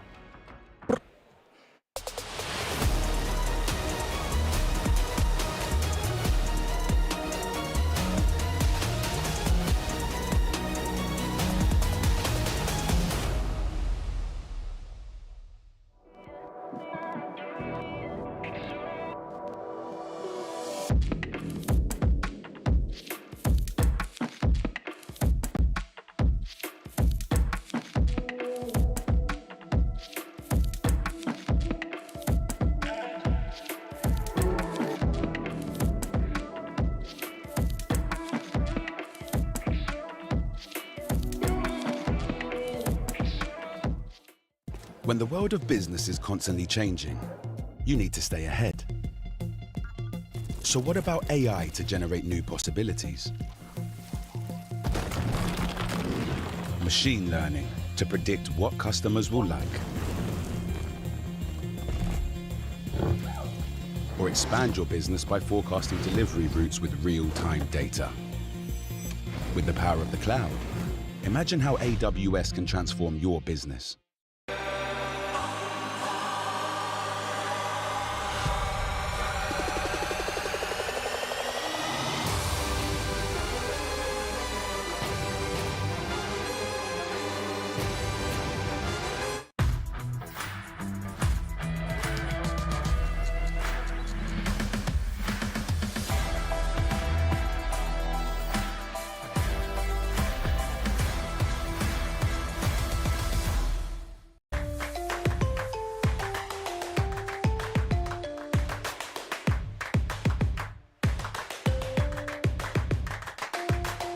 Level up your gaming experience with over 8 billion playlists, only on Spotify, the official audio streaming partner for the 2025 Esports World Cup.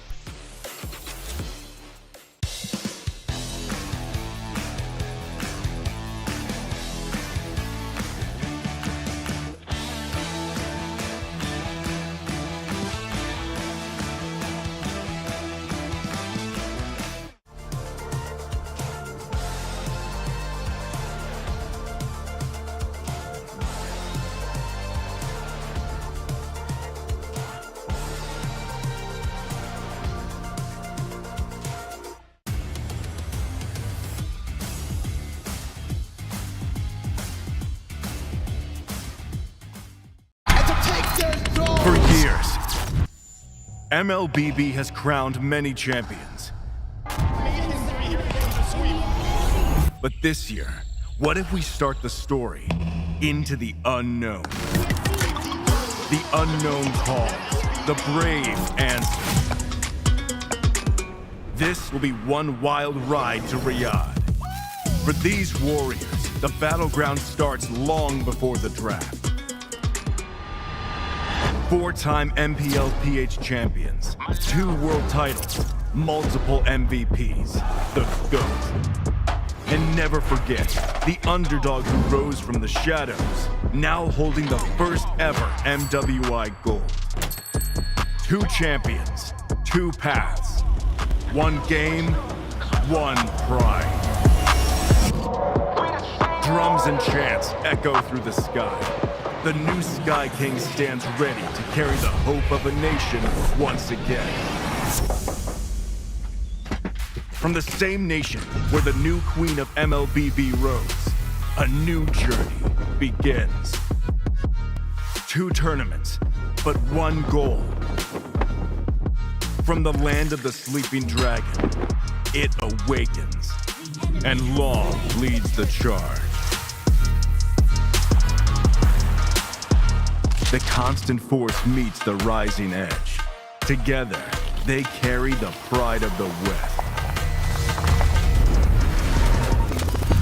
When Cubia calls, the world answers. The odds never favored them, but they made history anyway. Every journey, like the game itself, unpredictable.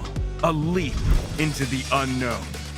From the very edge of the world, drawn by 1 game. At MSC x MWI, their journeys collide. Sometimes it's the unexpected that opens the way. 1 game, 2 champions. The wild ride begins.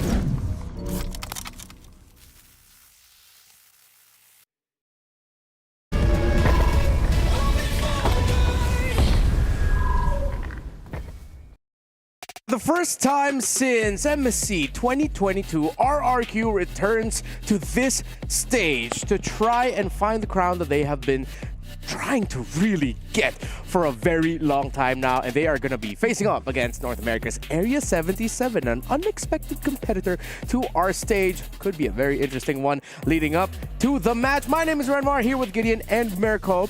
Still, now, by the way, just in case you forgot, we still got tickets available for our knockout stages happening later on. So please go ahead, get your tickets. Not going to be able to join us for the group stage, but don't forget, knockout stage tickets are available. We're here until August 2nd. That is the grand finals day for MSC 2025. Now, RQ versus Area 77.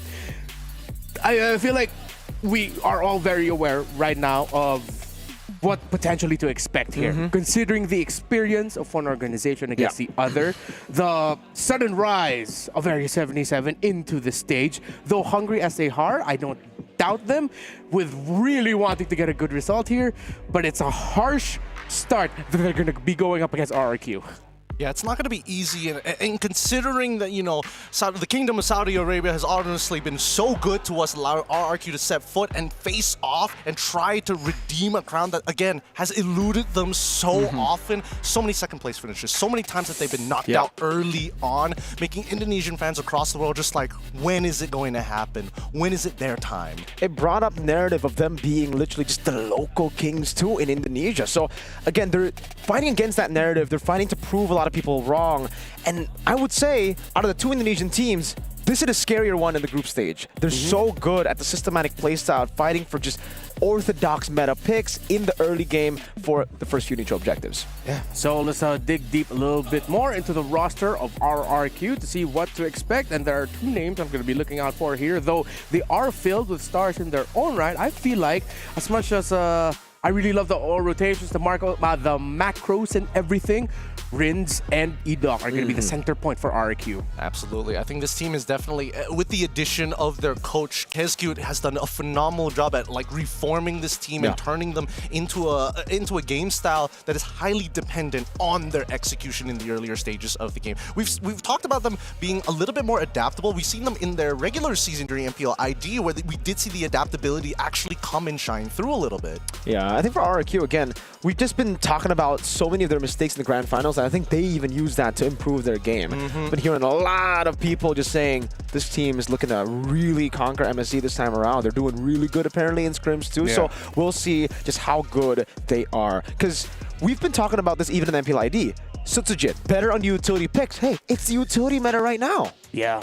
When you look at the roster of Area 77 and remember the story of RRQ, I feel like now they are also, similarly to RRQ, a team with a lot of pressure of expectation on their shoulders. Well, for them, people were expecting them, yes, to just flounder, but I don't doubt that Joy Bodge and ISO, who actually qualified for MSC 2023 but were unable to attend due to travel complications, they're going to be the focal points here for this squad. And especially, I also want to add a little bit more there onto Ureshi, the EXP laner, long time, very experienced veteran in that role.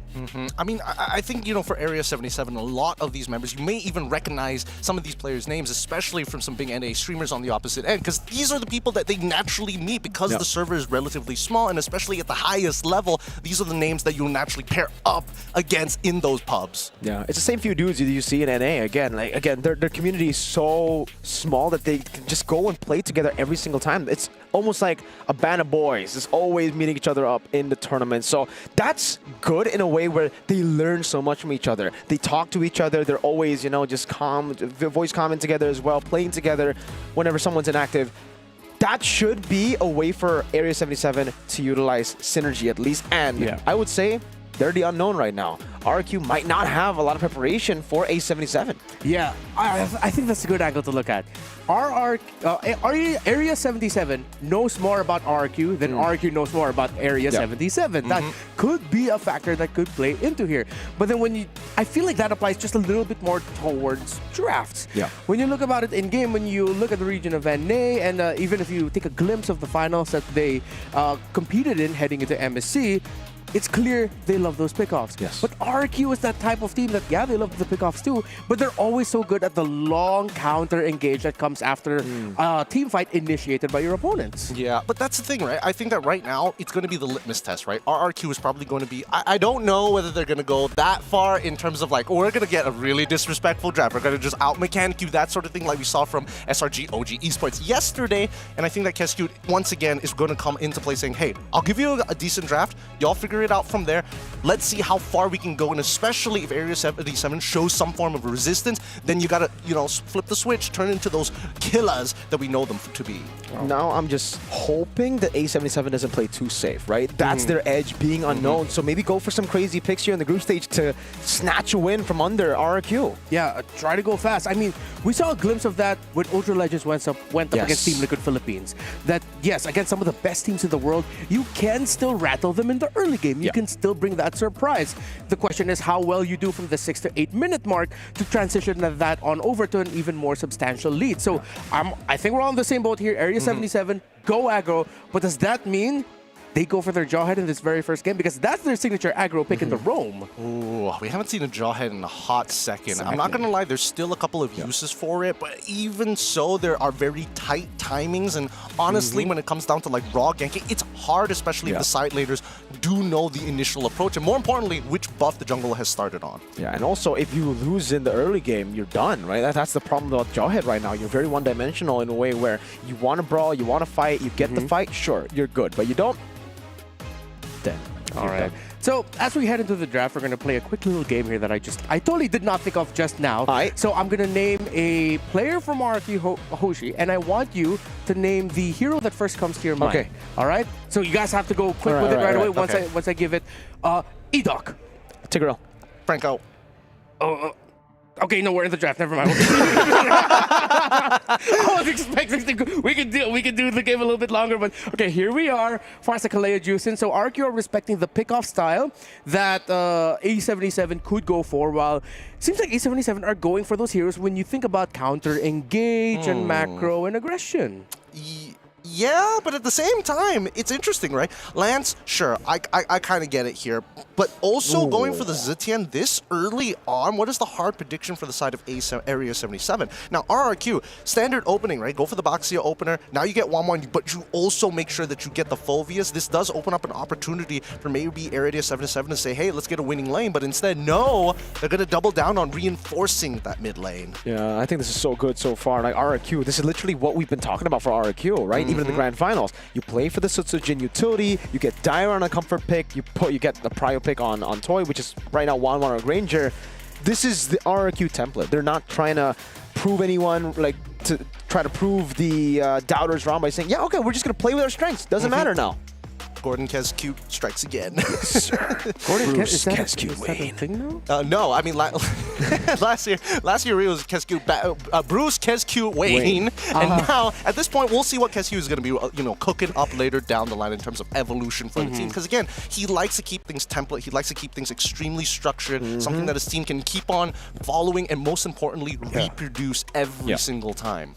Yeah, you can see that A77 is a little bit quicker on the draw here, while RRQ, I think with what we discussed earlier with A77 knowing more about RRQ compared to vice versa, yeah, they're really taking their time, but they are basing it off of like the template answers that you could go for. So I like how RRQ, they're not trying anything too spicy here. They're just going with the flow, while A77, they have their work cut out for them, but I feel like I'm okay so far with what I'm seeing with the bans and the drafting picks.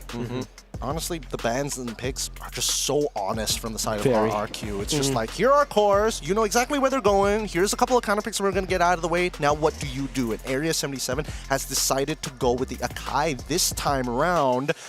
Akai EXP, I would assume, into the Phobias? Yeah. I think it is going to be the Akai XP. So RRQ, they already have the Phobias, and that should be a winning lane. Before level 4 should be pretty good, so they could just go. I would say no. There's no Valentina, no Farsa. Yeah, at this point, the Akai EXP lane is just like a lane manager. You don't win that. Wait, what's up in mid? Everything's banned. Novaria. Oh, that's actually a really good pick against the Akai. Yep. That vision. Whoa, You said Franco, I said Tigreal. No one said Cho. Yeah, nobody said Cho here this time around. Interesting why they want to go for the pickoff, especially when there's like a Kai on top of the AOG from the gut thought. We finally get the final pick being in the gold lane is going to be Granger for Area 77. Interesting sight of the composition. RRQ seems very standard, with the only thing that's lacking being like a consistent amount of damage from their mid lane. But hey, it's big burst, and more importantly, it opens up the map. So that way, Area 77 might not be able to go for those big flanks that we're looking for with the Akai. Yeah, same thing for Area 77. I feel like their lineup actually puts an insane amount of pressure on the Lancelot and Granger to get a good game here. So let's see how it fares out for them. It's RRQ versus Area 77 for this game number 1. Who's going to take it? Well, right now, Gideon and Mirko are taking away from me. Thank you, Ranmar. All right, this is the very first time we're seeing a new representative from North America, and they must fight against the faithful, some may say the strong, but the most consistent team making it into the internationals, RRQ. It's not going to be difficult to try and knock down the pillar here of MSC 2025 here at the Esports World Cup. Live from Riyadh, RRQ will be facing off against Area 77. RRQ on blue, Area 77 on the red. RRQ playing the orthodox draft, just going for what works with their own playstyle. Except, I would say, the Cho. This is a bit new. We've seen it, I believe, in SPS in the group stage as well. But even in ID, this is a rare sight to see Edoc on a pick like this. Usually, he does go pick off sometimes, but it's more Francos. And whoa, good steal from Rins. And already RRQ just making it known to Area 77 that this is their territory. But I do agree with you. It's kind of strange to see Edoc on this Cho. He definitely prefers like safer pickoffs, but so far Area 77 are playing their lanes well as of this time. Now, I am curious about the EXP because it looks like Ureshi is kind of beating down on Dairon up on that top side, trying to use that base damage early on top of the timings of his concussive blast to try and generate an advantage. No, but Dairon, you can see that he's just going to freeze this wave. Shiro walks up, able to get the XP crab, but won't be level 4, so he has to rotate all the way down below now. He can't invade as well. He knows that Cho is lingering somewhere in the river. And I think that so far, so good, right? Area 77 have to take their time a little bit. I am curious of how this composition is going to try and break down the battle lines of RRQ. Again, it's highly dependent on whether Shiro is able to find a pickoff, and more importantly, so Ureshi gets that huge flank. We'll see, because again, Hunter is still possible to use the Fury of the Phoenix, not only for utility, but more so just for raw vision before they make a choice. So it's all about mid-prio now. Shiro rotating into the mid lane. Rins getting level 4 first. The Hunter follows through pretty quickly as well. Battle for Turtle. Sutsujin is the one to start things off first, holding on to it. Dairon level 4, rotating as well. That's a massive Astral Echo landing on 3. Phantom Execution over to Shiro there. Joybot getting taunt now. It's a 4-man stun. But Edoc now is going to be brought back with a heavy spin. Dairon constantly jumping in front of pursuit now over to Hunter. Looking for more. Dark Wave landing. But it's only onto Ureshi. Dairon taking down Ureshi with first blood. RQ with a turtle. Nicely done from Area 77. Honestly, I think that Shiro played it extremely well, adjusted on the fly, noticed the immediate disengage from that turtle from RRQ's side, but still managing his stacks well so we can dash out of there. Toy and as well as ISO, definitely this match has been played multiple times, whether you're in pubs or even in screams or scrims. It's pretty straightforward, but then we start to need to look as RRQ needs to find bigger conversions, right? Sutsujin does find the first advantage in that turtle. He does have a slight EXP lead, but even so, Shiro is losing basically nothing. An attempt from Edoc, trying to go for the way to Dragon there, but won't be able to get the second part. That's Shanpu over. Good taunt from Joybot. But yeah, right now for RQ, it comes down to the same thing that we've been seeing from them in the majority of MPLID games. It's just playing for neutral objectives, then going back, getting prio from Edoc, rotating for Toy. Now it's crucial for Toy to be winning the gold crab fights, and it just hasn't been happening. I saw with the Rhapsody. Oh, I mean, he has a little bit of an EXP lead thanks to Sutsujin being that homie of securing down the turtle. Ureshi is trying to freeze on his side, knowing that Dairon definitely has a bigger advantage, but more so, even if Ureshi tries to get on top of Dairon and commits to the heavy spin, pin him against the wall, he just doesn't have enough damage. The only way for this lane to go bad for Dairon is if he's a little silly boy and gets underneath the turret. Silly boy. Just a little silly boy. Maybe he doesn't even need to be a silly boy. What if Ureshi pushes him in, right? Because sometimes that could happen too. I mean, that's what's happening right now. He's getting the pushback on that wave, and Area 77 right now playing. Whoa, how deep is Edoc in enemy territory? Wow, very deep. Great angle of attack. ISO, wow. He waited away the dragon so long that ISO was waiting for the Purify, and he just never got the opportunity to tap it. He died before that. Sutsujin now baits away the retry, and it is going to be a free turtle. At this point, should RRQ say, we don't actually need this turtle, we can actually go and look to, hurt the economy of Area 77 by putting Shiro behind even further, but no, they're so objective-oriented, they're not moving away from KezQ's plan, secure those neutrals, move, and make sure they're playing for their strong side. Because look at this, right? They're trying to position themselves in a way that tells Area 77, hey, we could potentially be diving ISO. So Hunter and as well as Joybotch have to reactively move there, and now, once again, the holes in the defense show, and Edok sneaks in a little bit deeper. Oh my god, it's so deep in there. Yeah, this is not a 1v1 you win, Shiro. Maybe in late game, but in the early to mid, it is all Phobius to win this one. And man, I mean, Shiro's trying his best to just take that farm. Edok able to get Jikundo out in the Astral Echo, landing on 3. Good shot over with the Star Shatter. Okay, no ults being committed from the side of Area 77. They chunked out Edok without having to commit too much to it, which is actually great. They got to make sure that they're constantly clearing out their jungle, because this is starting to become a very obvious pattern. They see the initial movement, and then they place Edok in one of the open holes in Area 77's defense, and mostly in their jungle. For now, Rins, he's starting to run out of mana. At some point, he's going to have to recall, especially if he consistently is getting into these fights from afar. But look at the position, right? They're even getting Ureshi here, knowing that ISO is going to be the main target. The respect from Toy, very, very good there. Even though he's going to lose a cannon minion, he knows that something was up. The fact that ISO is shooting out the Windtalker also. Oh, way the dragon. Baited out the heavy spin. That's what you want. Now the purple buff should be open to contest for Sutsujin. Joybotch walks out. It's Champu onto the wall, but it's okay. Red Tree battle. It's Shiro who secures the purple. But RRQ are not pushing the base in the bottom lane. Whoa! Almost a solo! AOG from Joybotch to provide the peel, the cover necessary for ISO to recall. All right, battle spell for battle spell being traded out, but the level lead from Toy is definitely going to make it evident that ISO has to be very, very careful, especially if Toy has that Inspire available. Now, we can see Sutsujin has been trying to invade so many times at this point. He's only keeping up with Shiro. It's actually Shiro who actually has a little bit of EXP tempo on him because of the movements that we've seen across the map. Now, Dairen should be able to walk down towards, with the help of the river buff, to go down and quickly join this potential fight from Turtle's side. However, Ureshi has shown himself. Oh, great taunt over to Edok now. Also, a stun over. That's going to be the knockup from Ureshi to get the kill over to Edok. Now Toy walking up. The crossbow tank going to be ready. And it translates over with the help of the rest of the team. Ureshi taken low. He gets away. It's another 1-for-1 in the low action game. And RRQ will get 3 out of 3. Yep, and that's a roam for a roam. Turtle will fall into the hands of RRQ as we see a lane swap. Honestly, this is a really good move from the side of Area 77, right? You know that that neutral objective is basically non-existent for you, so ISO picks up that mid wave, picks up top wave as well. Even, I'm not sure if he got that crab on that last one, but even so, he is able to slowly scale up without taking too much damage. Let's look at the fight one more time, right? Because again, Edok, I would say, a little crazy of him, opening up that map. But the commitment, Ureshi not even having to use the heavy spin, it already goes to show that this early to mid game, Area 77 feel kind of comfortable. They just need that one mistake from RRQ. That's a red tree from Shiro again, securing the purple buff. Another big Astral Echo, and as this continues to land, they will have constant vision on A77. Just look at the tempo they have on the map. Yeah. It's 2-2, 2,000 gold lead. But it feels like with the tempo they have, it almost feels like it's a 4 or 5k gold lead. It does. I mean, the level leads especially coming down. 1 from Toy, 2 from Rins as well. And I think that right now, Rins, he's utilizing his advantage nicely. He already completed the Lightning Truncheon, so his pokes genuinely hurt. Oh.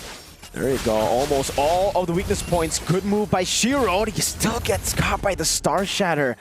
So even when they display these, good escapes, they get punished for it, and there's no trade. RRQ making sure that wait, the dragon and the Star Shatter locking him down. It's a kill for the roam over towards Hunter. Rins push back, but it's all G. And not even a trade down below. The minions, can they do it? No, Toy's rotating.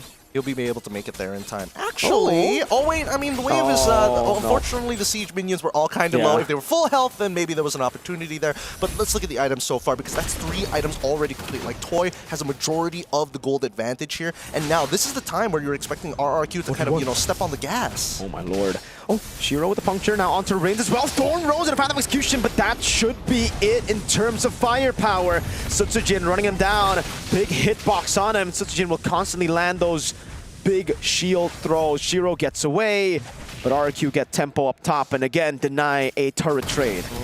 Shiro is leveled down on Sutsujin. Now RRQ really pouring gasoline. Hopefully they don't smother the fire just yet. They need it to turn into a roaring flame. Area 77, it's clear that they've got mechanics, right? They know how to push buttons, but they're waiting for that big mistake. Here comes E-Dog.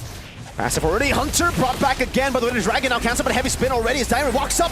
Has the stack in front of pursuit, but the heavy spin shoves them back. Ureshi's too low. There's no heavy spin. They baited big resources. Almost a Star Shatter from Rins. Clean. It's an extremely clean engagement from RQ, but an even more cleaner disengage from Area 77. However, disengaging doesn't win you games, right? We haven't seen significant plays from the side of Area 77 to try and crack open RRQ. These neutral objectives have fallen into the hands of RRQ when it's going exactly the way they want to. A clean 4K lead, and now we see that Area 77 are forced to kind of stick together to look for neutral objectives. More importantly, getting rid of these structures. Once we see mid-tier 1 collapse, okay, AOG into the sun with a shield unity. Turret down below falling to a tier 2. Shiro, Thorn Rose to evade from the Jeet Kune Do, and finally our Area 77 gets a trade. But when it happens, RQ get a better trade-off, like with a turret tier 2 down below. I mean, sure, but like tier 2s on the sidelines is basically free econ, right? What's another extra 200, 300 gold over to RRQ when they already have that 4K lead? Area 77 using the AOG to try and protect this mid-tier 1 was probably the better option rather than putting themselves in a compromised position. Sutsujin is just running laps around A77 right now as Toy continues to push on the pace. That's a retribution and Thorn Rose! Crossbow tank ready, but did Inspire over! Reshi fallen! No, he has the flicker, gets him out to safety just in time. One last shot would have done it. A tier 1 turret falling in the mid lane, and RQ are looking to capitalize. Well played by Toy. He was expecting the clear. He was expecting the iframes to come up pretty quick from the side of Shiro and really takes full advantage before launching that crossbow of Tang. And with that being said, a man down, RRQ are looking to go for these inhibitors. The Holy Shield are collapsing all across the board. Fury of the Phoenix over, Tyrant taken low, but there's really just no more threat. That's another big structure taken down by RRQ, and it's a big one because, folks, that's the far lane for the next neutral objective. A77 were already struggling to contest. Now it's going to be even tougher. Yeah, no, I think right now the only way that Area 77 is looking to win this game is if RRQ make a mistake when it comes down to these neutral fights, right? That's why we're seeing that. Oh my god, the damage. Half HP, brother man. Oh! Walks up, somehow Sutsujin gets the kill with a shield thrown his way. Ureshi falling for the first time this game. Oh, he got melted down. There's too much percentage damage. Look at Ritz's damage! He's literally tripling the lobby in terms of just raw damage. 54,000! And now the siege. Here we go. Look at that. Again, Fury of the Phoenix coming down to try to defend Hunter! Almost caught by the Star Shatter there. Toy gets another base turret. Oh man, RQ. If we're talking about medieval warfare, the traditional sieges, RRQ top tier when they've got the right tools. They've got a trebuchet in Rins, a strong arm to throw Area 77 underneath the bus if they walk up too closely. And even if they're not close to the bus comes to them. Oh my lord, that damage from Rins. We haven't seen Novaria at all this tournament. The one time we see it, it's a nuke Varia. Oh my goodness. They're going through the medieval ages really fast. Dark ages are collapsing. No more trebuchets. Give him a hand cannon. They're gonna fight again. Again, trying to go for the Wheel of Dragon. Ureshi taken out by the Star Shatter. Dairen taking a few shots in. Sutsujin walks up with the help of the conceal from E-Dog and will be there to body block in case it's necessary. Free Lord to RRQ. Look at this, just perfect macro coming in from the side of RRQ. They understand they've set the line in the sand, and Area 77 must not disrespect it. Jiro's gonna try here. He's got the mechanics and he's gotten out of really tight positions before, but a single shot from a max range Star Shadow from Rins really makes all the difference. Not to mention that if they stand too close together, unfortunately the AoE plus an extra from the Lightning Truncheon makes all the difference. 50% gone just like that. Man, 2,500 gold lead for Toy. Full items almost. Has a Magic Blade, very close to a Rose Gold Meteor. There's a Sea Halberd, and he's gonna shred. Like, even without the crossbow attack. Actually, I'll be surprised if he gets a crossbow attack. He might actually melt people before he can get the crossbow attack done. Yeah, he is pretty far ahead in the game right now. It's kind of ridiculous, but... Oh! Both the carries. Talk about targeting now. Shiro walks up, Rins. Would flicker out. That's a big AOG that lands. Oh, no. That's Shiro in the front. Diamond is holding it alone. Toy looking for the damage just with the basic attacks again. No crossbow attack, no problem. Toy dishing out crit damage, and RRQ with a 10,000 gold lead. Get the job done in game 1. Oh my goodness. I think this is what the Indonesians call whenever they see Rins throwing out another Star Shatter just to be like, Bismillah headshot, man. This is just, he is landing them. It's God-given. No toying around at all for RRQ, and that went as expected. Honestly, like with what was brought to the table and what we mentioned earlier, so much pressure for the Lancelot and Granger to win at their respective roles.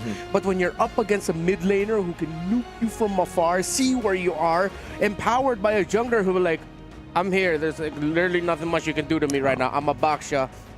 RRQ takes it. I think it just feels like in the draft, A77 drafted not to win, but to not lose. I think there's a couple of times in the game, especially during neutral objectives, where they could have tried to force a play. But that's the problem, right? When RRQ know they can kind of hunker down and wait for their opponents to make that move, that's the big issue, right? They just need to win one fight, and then they hold that tiny lead, and it's in the compound interest afterwards. Like this fight right here, right? Yeah. This is the first time we see that RRQ go into the faces. They're like, okay, Shiro can try and take this turtle. We're going to reset it, and now we're going to go back into the fight. Obviously, Dyron made a little bit of a mistake, you know, holding a little longer than he probably should, like Flicker early now, ends up dying to the last auto attack, but even so, it is a winning scenario for RRQ.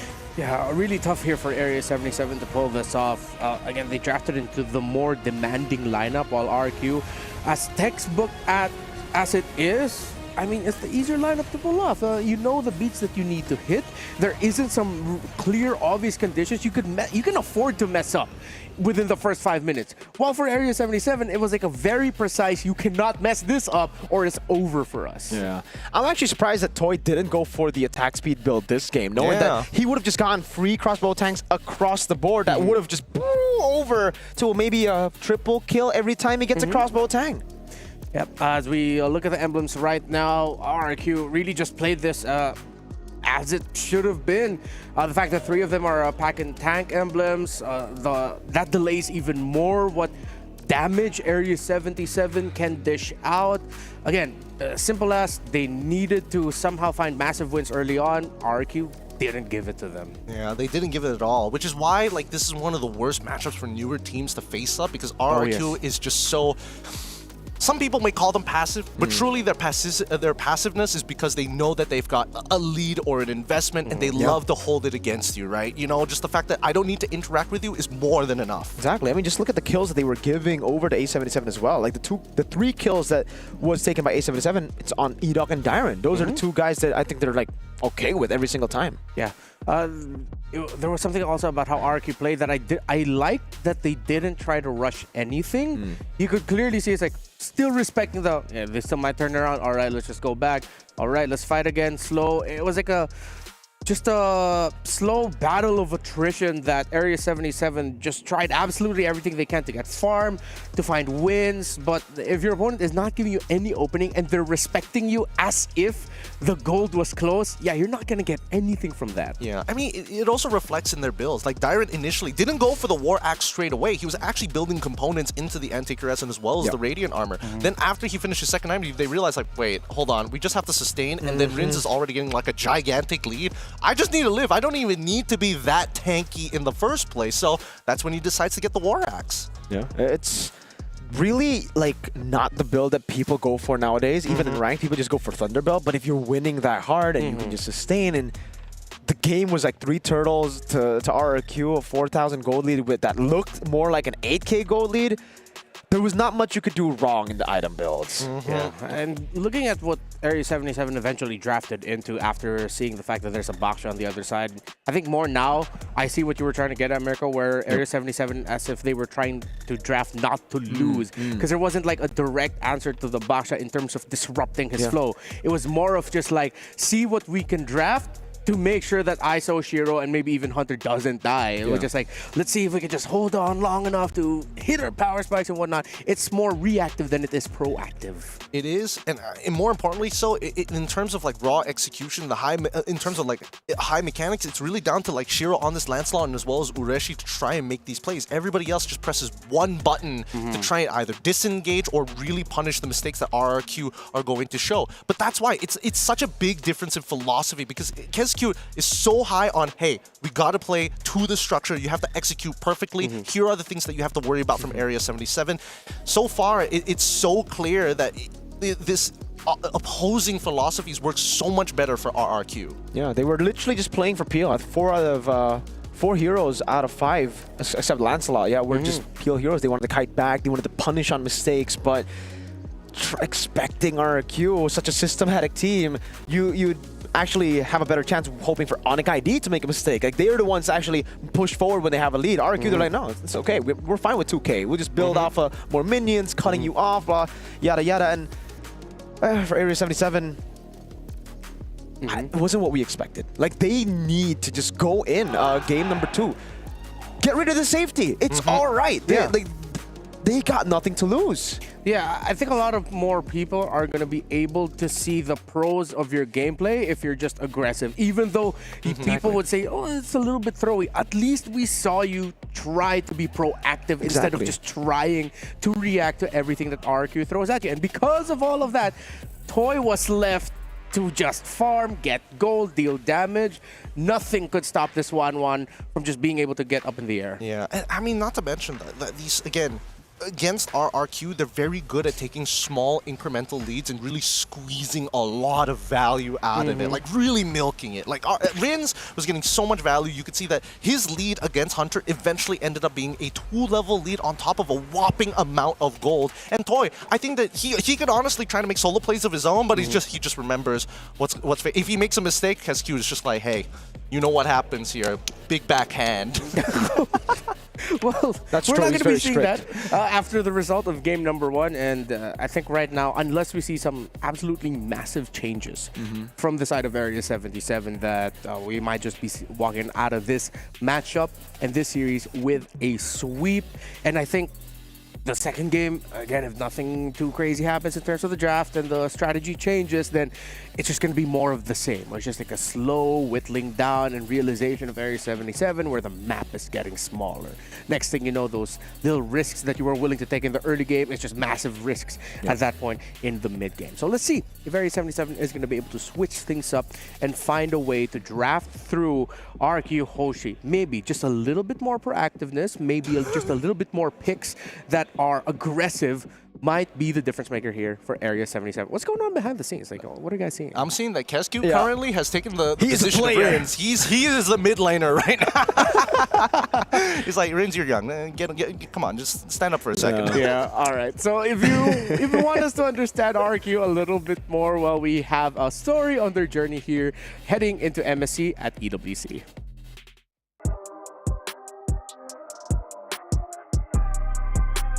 Halo, gue Toy dari tim RRQ. Perjalanan gue buat masuk ke EWC ya awal mulanya ya dari MDL. Gue masuk MDL dari season 8 sampai season 10. Habis itu gue bisa naik MPL di season 15. Terus bisa dibilang debut pertama kali di MPL bisa dibilang mulus dan itu membuahkan hasil lah sampai ke EWC ini. Kalau buat ketemu sih, gue pengen ketemu Onyx ID dan PH.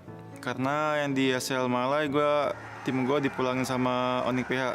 Dan di SL Indo, tim gue juga dikalahin sama Onyx PH. And di Grand Final Season 15, tim gue kalah juga lawan Onyx ID. perasaan gue main di EWC tentu senang. Untuk pelajaran yang gue ambil dari lawan Onyx di grand final itu udah pasti mental. Karena kalau misalnya mental kita nggak kuat ya gamenya nggak bakal bisa berjalan mulus lah. Jadi mental yang paling penting.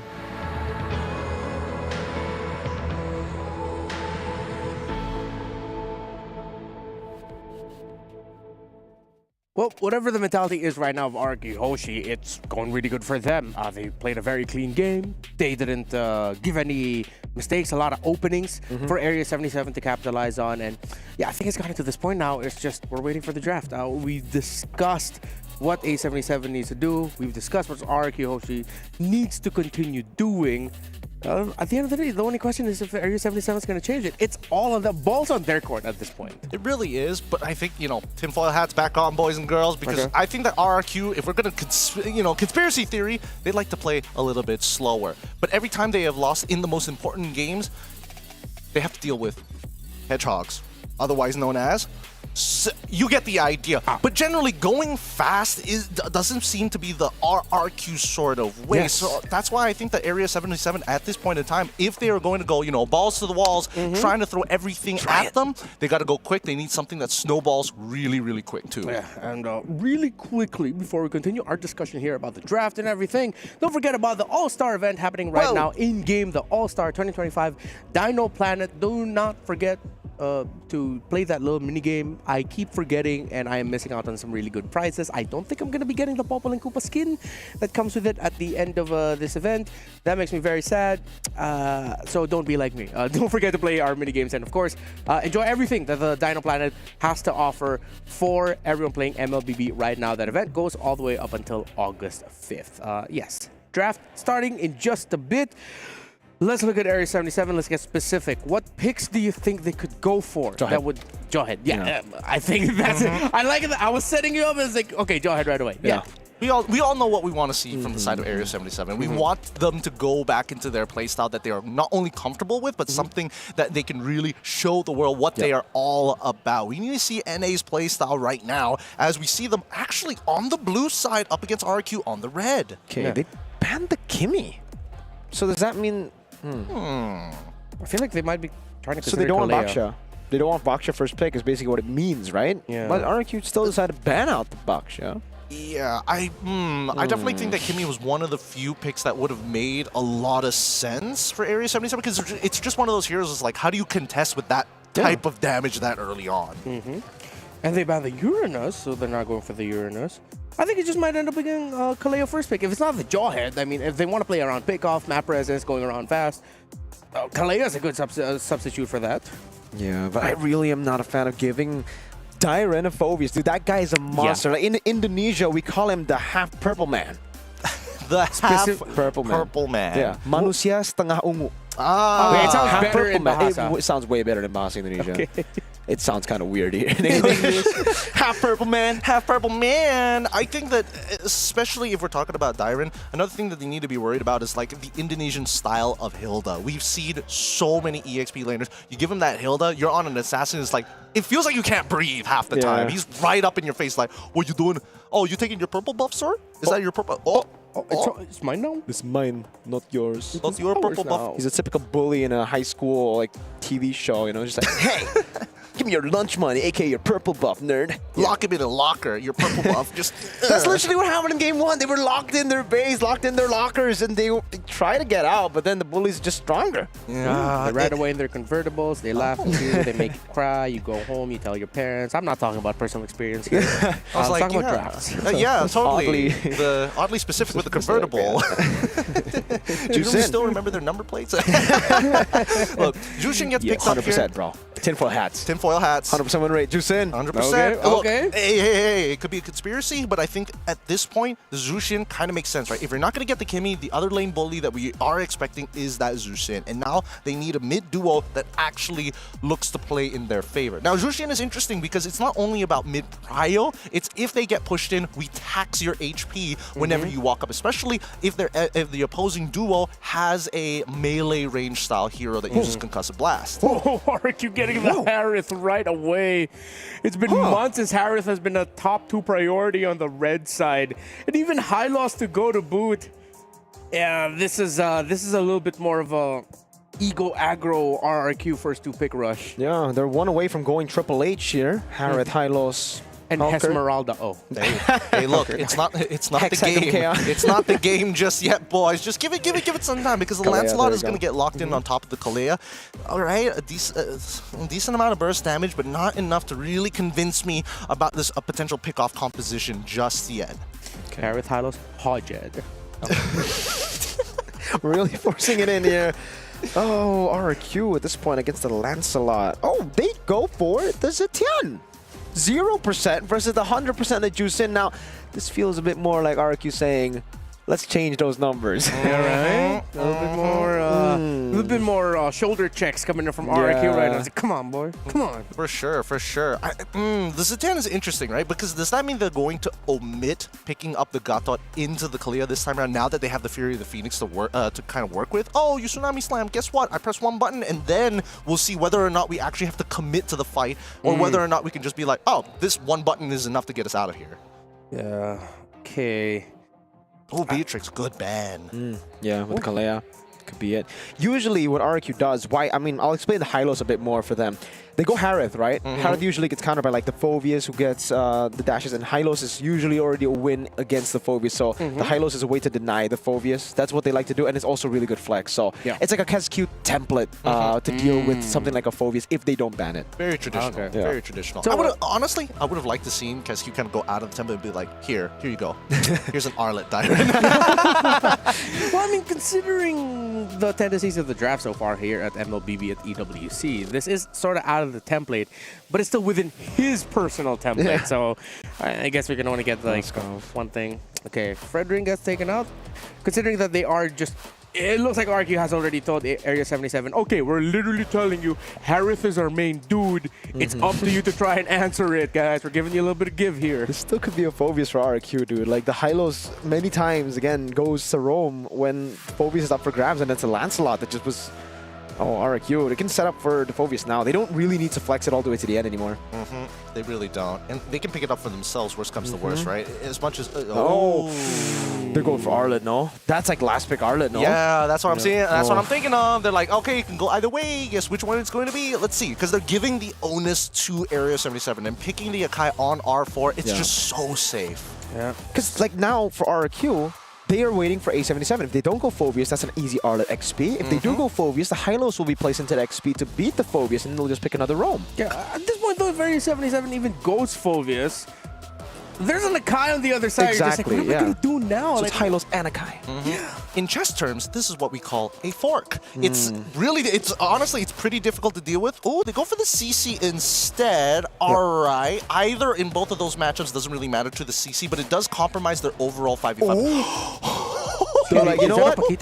Another one. Another new way. Wait, no. 2 debuts in 2 games. Navaria and now Paquito. That's kind of hot. Yeah, I like that. I think this is RQ really just going with a little bit more. The template's there, but the ego's there too. I like it a little bit more. Showing Area 77. Now we got you. This is checkmate. And what is this, blue lock or something? Yeah, I can see Dyron's ego juice just oozing out of him. I'm just a fan, dude. Like I've been talking about how Dyron needs the carries in MPLID, and now that he's getting it, I'm just here for the show because back when he was in Rebellion, this was his prio pick. This was him, his favorite, with Benedetta. Yeah, with Benedetta, of Let's see if Dyron can pop off with the Paquito in the EXP lane, if RK Hoshi will close out this series as expected with a 2-0 victory, or will Area 77 surprise us all? Thanks, Renmar. All right, we're getting right into this straight away. Match point currently for RRQ Hoshi. MSC 2025 can't be just this, especially with North American representatives on the blue side looking to pull this back against the Kingdom. Now, let's jump right into it, right? Because I think we need to figure out ways and maybe potential holes in RRQ's defenses, or maybe Area 77 to kind of push back, because again, they go for that initial leash, which is, again, we don't see very often, but so far, Dyron is very comfortable to take on Ureshi in this 1v1. Yeah, it's because of the wave clear. You get, like, if you angle your skill 2 properly, you get the damage and the clear. So there you have it. Bargain Hunter here with the Inspire. I think the emblems are pretty normal, so I'll try to answer your question. What are the weaknesses? I think for A77, they have an easy way to pick 1 or 2 members off straight off the team fight. I mean, Edok is very vulnerable. Tyron and Rin's also no Purify. Yeah, both don't have Purify here. Although the mid duo is actually kind of struggling here because, as you can see, Joybot, he needs to be able to kind of walk up and punch something to get the initial heals, right? But so far, it's clear that Edok and as well as Rins are timing their abilities to make sure that he's not getting the maximum amount of heal while still making sure that Hunter has to walk up in a very awkward manner. Focus on clearing those waves, focus on getting an early recall, or at least force away Joybot in a more compromising position. Interesting. Both sides positioning himself for the very first objective. Okay, just playing around it now. Yeah, they're really trying to set Dyron for success here in game number 2. They want Dyron to snowball because once you do, you get a heavy spin, say on anyone, it's an easy one-shot for Dyron on the Bakito. We'll see whether Dyron actually goes for the full damage, right? It would be fun if he did, but whoa, hold on. Knockout strike not landing. Goes back to the safety of Sutsujin, who's walking on the turtle. Really taking their time here, but here comes, as the Glorious Pathway comes through. Oh. Okay, that's an attempt now, Shiro. Okay, lockdown, knockout strike into the Retribution. Sutsujin picks up first blood.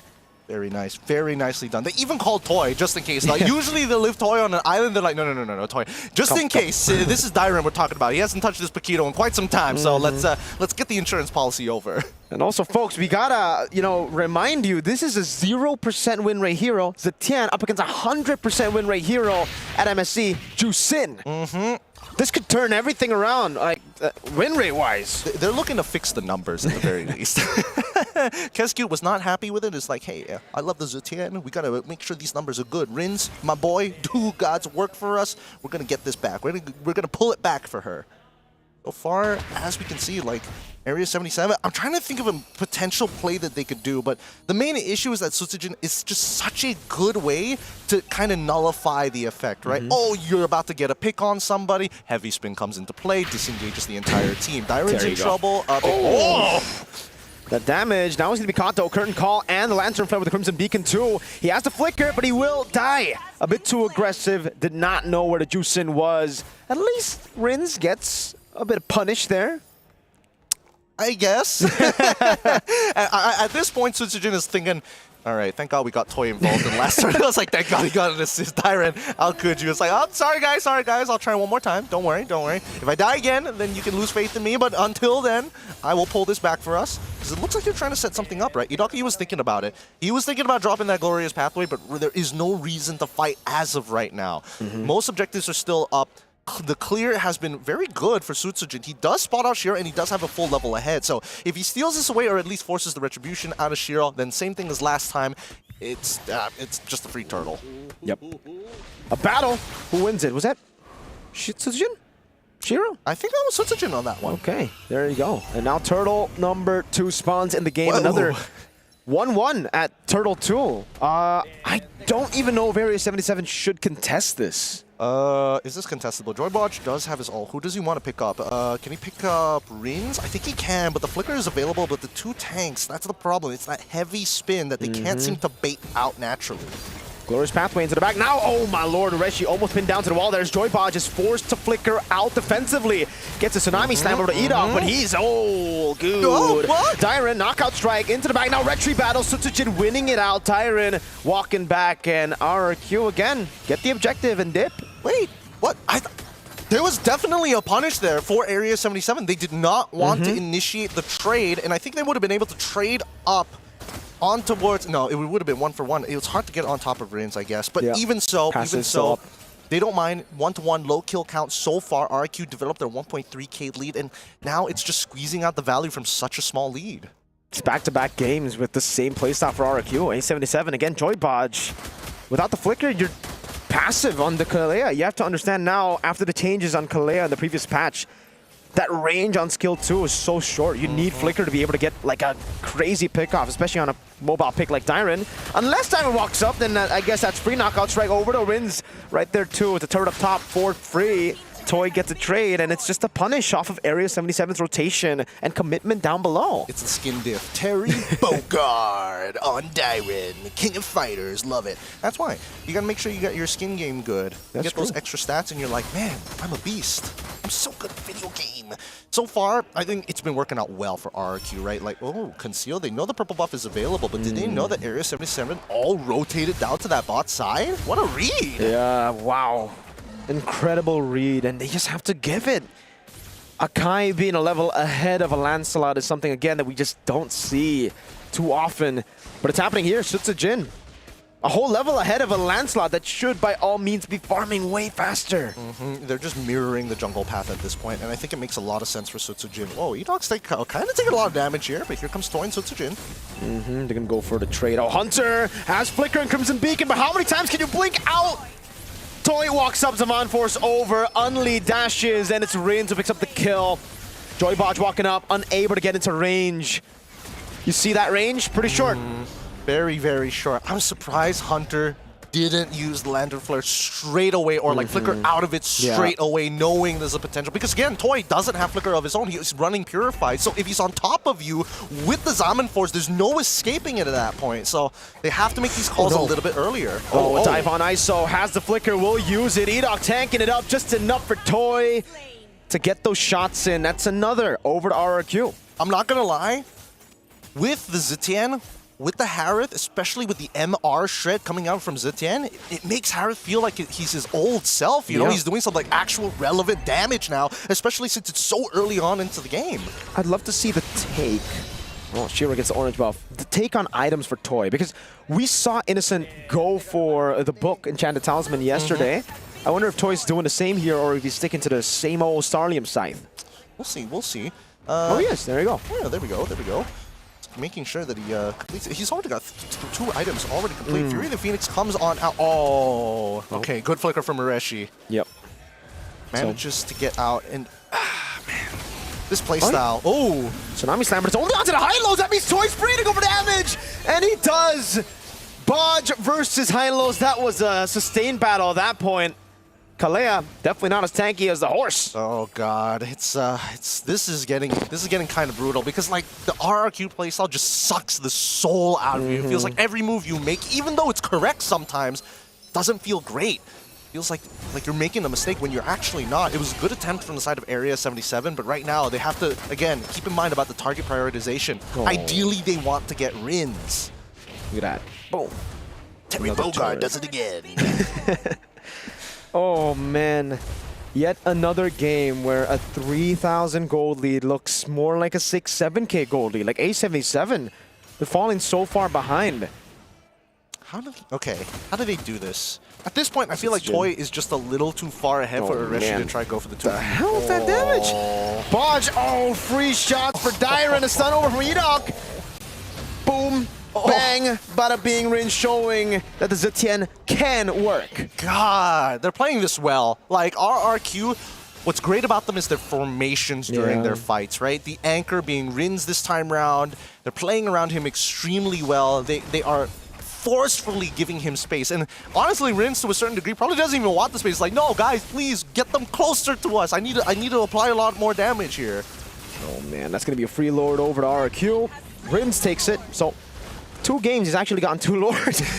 Shout out to Rins. Maybe that could be a fun stat later on, like how many lords the mid laners have gotten, because Rins is definitely leading that charge. He is the Lord Slayer as of right now. Oh, dude, RRQ is just sucking the soul out of me right now. Oh, God. They're taking their sweet time doing everything that they want to do, and it's just so successful, so right? Clean. It's so clean. Man, we're seeing the same Lancelot build coming out from Shiro this time around. War Axe into the Brute Force Breastplate. It looks like he wants to go for the Bruiser optimization, knowing that these fights might take a little bit longer, especially with the multitudes of tanks on the side of RRQ. Man. Do they get the Holy Shield out of this one? I think they do. No, right? okay, they hold it, A77, but they will get it off of the next wave for sure. Yeah. Damn, they're even building this wave to like double hit just so that they can get the Holy Shield and then get another wave to get it down. There you go. That's the first charge over. There's going to be another one in the mid lane. Well, that's already cleared out. Conceal. Oh, that's it. That's a turret. Yeah, great wave manipulation. RRQ are just playing like the standard fundamental game. Joybot just cannot reach them. Yeah, this is the RRQ. Oh my god. So close, but at least they're able to disengage with the help of the Death Sonata. RRQ just welcoming this new challenger from NA with the international quote-unquote playstyle of like any little lead is a death sentence. Tsunami Slam over to Edok again. The Glorious Pathway locks him down. Sutsujin with the heavy spin. It forces out all the resources over. Hunter, no! He's all alone. Has Crimson Beacon. He gets stunned up now as Rin's constantly pushing out damage. Edok runs away with a sliver of Earl. Dyron with the knockout strike. Toy with an execute in the back with that Zaman Force. That's another base turret. 3 members up against 4. RRQ are playing this perfectly. So good. And Shiro, he's trying his best here. Oh, Dyron, he's getting some good damage. Is this enough? There we go. Another knockout strike. Zaman Force from Toy! And one last hit is all they need. Rins burns him down with what I believe is the glowing wand. Cannon minion ready. Reshi. No. Not over. Toy does not have the Zaman Force. He just got it back up. Did he have the Zaman Force? I think they might have gone for the end there. He also had no mana earlier. He also had no mana earlier. So now RRQ, they're just going to take their time with this. This is the exact same position. Oh no. He's just standing there, dude. Edok doing more damage. Dyron with a knockout strike. ISO there. Dyron will fall. At least there's a punish. But my lord, was that just soul crushing? The RRQ playstyle. They know what they're doing here. They know what they're doing. They're an absolute brick wall. That's why they're considered a pillar in these international tournaments. They are. If you can't beat RRQ, man, it's going to be really, really tough if you want to get into the upper echelons of the internationals. But hey, keep in mind, Area 77, they're very new to this. Every single one of them. This is their first time at an international. So this could be a learning experience of their own. How macro leads to these devastating feeling fights. Depending on how they adjust for the next match. That's so offensive execution. Shiro gets to steal, but will fall to the heavy spin. I think it's a worth it trade at this point. They need to get anything they can. But can they defend now is the big question. Oh, it looks like it's going to spawn in a couple of seconds. I think the RRQ, they're going to back things off, right? Without their whole team together. More importantly, the Rins had to go for the initial recall because he got chunked out pretty hard by Shiro's side. As you can tell, I mean, Sutsujin probably not going to show much on his face, but another knockout with Lancer Flare. Should be a free kill. Edok. No, okay. Sky Piercer, thank God. Sky Piercer, there you go. A77, another, I think, breath of fresh air for them as they can prolong the game at least to a point where hopefully ISO and Shiro does enough damage. I can just imagine Keskute in the background. He's putting on the rings. That heavy left hand is coming real soon. Oh, the RQ boys might be shaking off that thought, man. Is that eyeshadow? Is that a bruise? Let's find out after the news. Look, as we see the items, they're building up. And you can see that even Sutsujin is getting a little greedy with it. He's like, Anti-Curaz, are we going to get any MR? No. I'm going to immediately go for the Guardian Helm. I'm going to sustain forever, boys. Look at the damage rankings, right? Toy and Rins are doing phenomenally. ISO is catching up, and same goes for Hunter. But Shiro making that initial steal definitely covers him this game. Yeah, and that's the reason you see Hunter at number 3, guys. There's just no magic defense. Like, RRQ have so many ways to deal with the Granger, the CC, and even the Lancelot, but not much itemization for the Juicin. That's why the Juicin has been doing more than the others. And that's a concern, because Juicin's not really a damage hero, he's a utility. It really is. And again, Hunter doesn't have a Sky Piercer as well. They want all those Sky Piercer stacks to fall into the hands of ISO ideally. Oh. Over to Edok, but the stun, 4-man Rins with the damage now as Toy pops in. The Chrono Dash has Zaman Force, will be able to pop it in now as Shiro walks away. Bodge will fall. No flicker already used earlier. ISO, no flicker too. RQ might just be looking for the end here. Why are we always picking off Edok every single time? They can't seem to find a window to kind of break through this defense. And now inhibitors are going to fall. Sutsujin tries to make a play of his own. Another flicker, Diamond with 1v1 over. Knockout strike, doesn't get the last shot in. Oh, Toy with the Zaman Force now on ISO, jumping again.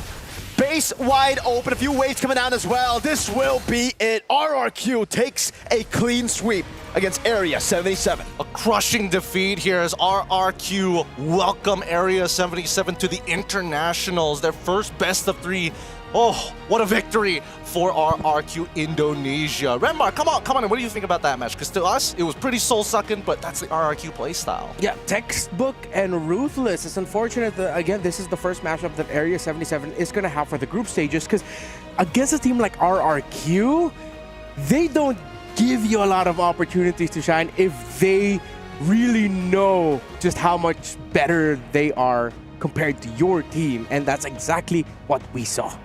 We needed to see resistance from Area 77. Force RRQ to kind of play your game. Force RRQ to kind of break out of that standard mold, because that's how we see RRQ lose their games, when they start to walk out of the template and make KezQ a little angry. Angry KezQ, never really a sight that you want to see if you're the RRQ players again, but I think they played it clean enough to avoid an angry KezQ. I don't know. Dyron's couple of devs there, and Sutsujin. Maybe Dyron. Yeah, maybe Dyron. Maybe Sutsujin is like, oh no, please. I'm sorry I lost the Lord, but Dyron died like twice. I'm guessing maybe KezQ gave them a chance. All right, how many deaths can I expect from you? At least 2 at most. At least 2 at most. And, well, I mean, they only ended up giving up 3 total kills as a team. So yeah, I think we can consider this as a very clean performance from RRQ for Area 77. I do like that we still saw the effort. Again, as hero, yeah, I'm not calling him hero, he was a hero for getting that Lord steal for Area 77. But at that point, it was just delaying the inevitable. You can see just how much better RRQ are in terms of executing. The fact that Anakai really does mess up teams of this caliber, because one heavy spin ruins how you want a team fight, and they tried, but it's RRQ. And again, fun fact for you guys back at home, this means that there is no longer 100% win rate for Jusin anymore. Let's go! And no 0% for the Zetian. Let's go! All the Zetian mains and Jusin mains very happy right now with this result and outcome. Exactly what they sound like right now all over the world. But yeah, I feel like this is one of those series, one of those games that there's not much a lot to say, because again, we didn't see enough of Area 77 here. We can say they tried, we saw the moments, but again, it's RRQ. They're just so smothering in their gameplay. They really are. And I think at this point, it's clear that they want to do what they have to. But it looks like Sutsujin seems to be ready. Yeah. All right. Yeah, it's time for the interview with Eterna.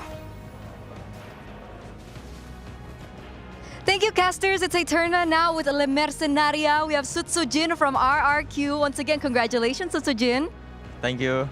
All right. So coming into this, most of you are coming in with absolutely no MSC experience. Is that correct? Yeah. So how does it feel to finally come here for EWC to represent RRQ? Well, it's great, but I think because we already in many international tournaments, so I think it's okay. It's okay. It's just another day at work. It's fun. It's fun. Okay. How does Toy feel? Because considering your last official international Moonton appearance, you were with Skylar. Is he okay with everything? Any nerves? Oh, he's okay. He never nerves. Yeah. Never nervous. Okay. Confident Toy. So coming into this, is there any pressure? Considering you guys are representing RRQ, and RRQ has a very big fan base. For pressure, I think no pressure, because it's we've been through many tournaments, right? So I think there's no pressure anymore. Okay, so you're just doing what you got to do right here. Impressive, right? 2-0 already. Now, this is kind of a tricky question. You can say no. You don't have to answer, okay? But a lot of people are awaiting your performance here at MSC, and on the way to MSC, there are talks that people have coined you the term local kings. Do you have a response towards that? I think it's okay they say local kings, because it's a fact, right? So we just need to try our best to prove in this MSC. Okay, so just try your best to... I don't think that's true. I mean, you know, you've come to a lot of grand finals on the international stage. No, I feel bad for asking. Do you have a message to KB? Because that's what KB said. Yeah, it's the fact. It's a fact. Okay. So, considering next up, you are going to be either facing Onyx PH or Aurora from Turkey. Who do you think you're going to be facing up? I think Onyx PH. Can I know why? Yeah, because I think they're stronger than Turkey team. So, yeah, I think it's gonna be Onyx PH. Okay. If you think it's going to be Onyx PH, let's close with a message for Onyx PH. For Onyx, if you win later, just give a good match for our match. Do you think you're going to win? Absolutely. Absolutely. You heard it from Le Mercenaria from RRQ. We're going to throw it over back to our casters. Good luck, Setsujin. The perfect man to represent the aura of RRQ. Stoic. Yeah.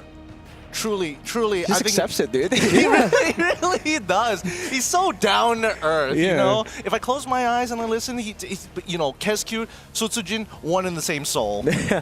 He's too real. He's too real for MLBB Esports, man. Someone save him.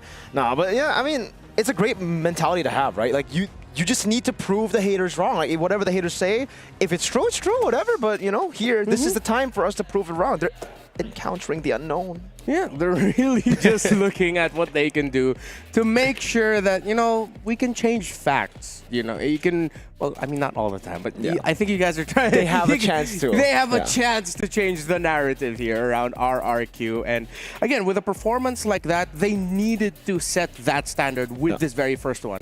Because, man, if they lost the game to Area 77, if Area 77 won the series, if this game or this entire series was significantly closer than it was, they would not hear the end of it. And that's going to be a long talk at the drawing board with Coach Keskyut about as to why this series was close. But that is not what we got. We got a dominating RRQ performance.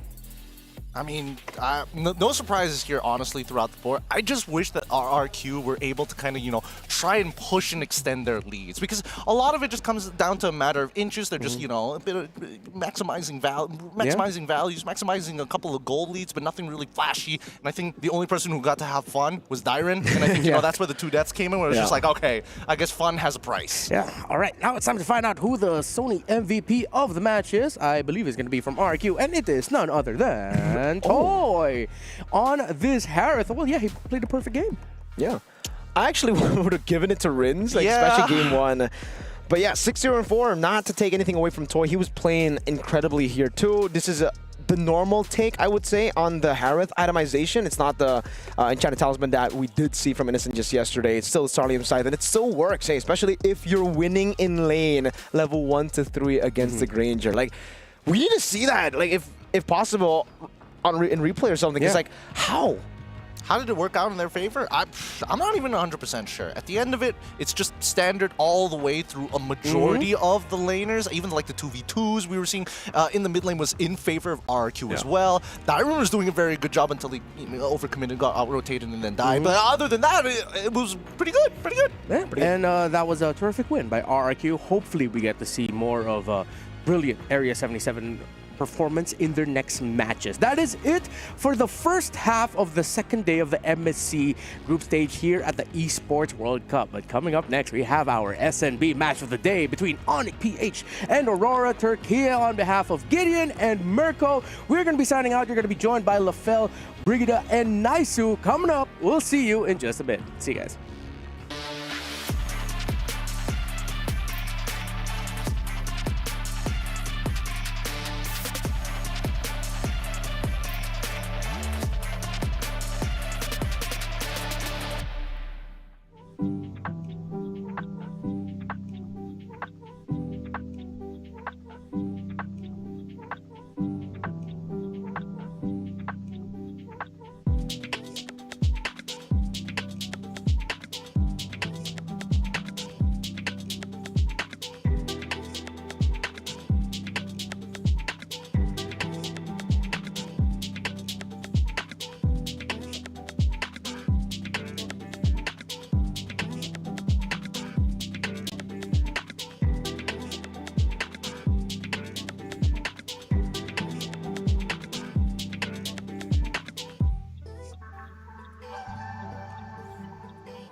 This land is calling.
You guys know what day it is? It's Happy Thursday. That's right. Where the sun is shining, everything is going well, and everyone is all smiles. Oh, and it's the second day of the group stage here at MSC. My name is Ophel. Alongside with me is Brigida, and as well as Naisu. You having a good time, bud? I am, man. Hey. I'm happy to be here, of course, and this time around I get to go ahead and cast this with Brigida. I know we've got two amazing matches ahead of us. I'm so happy today. I'm wearing pink.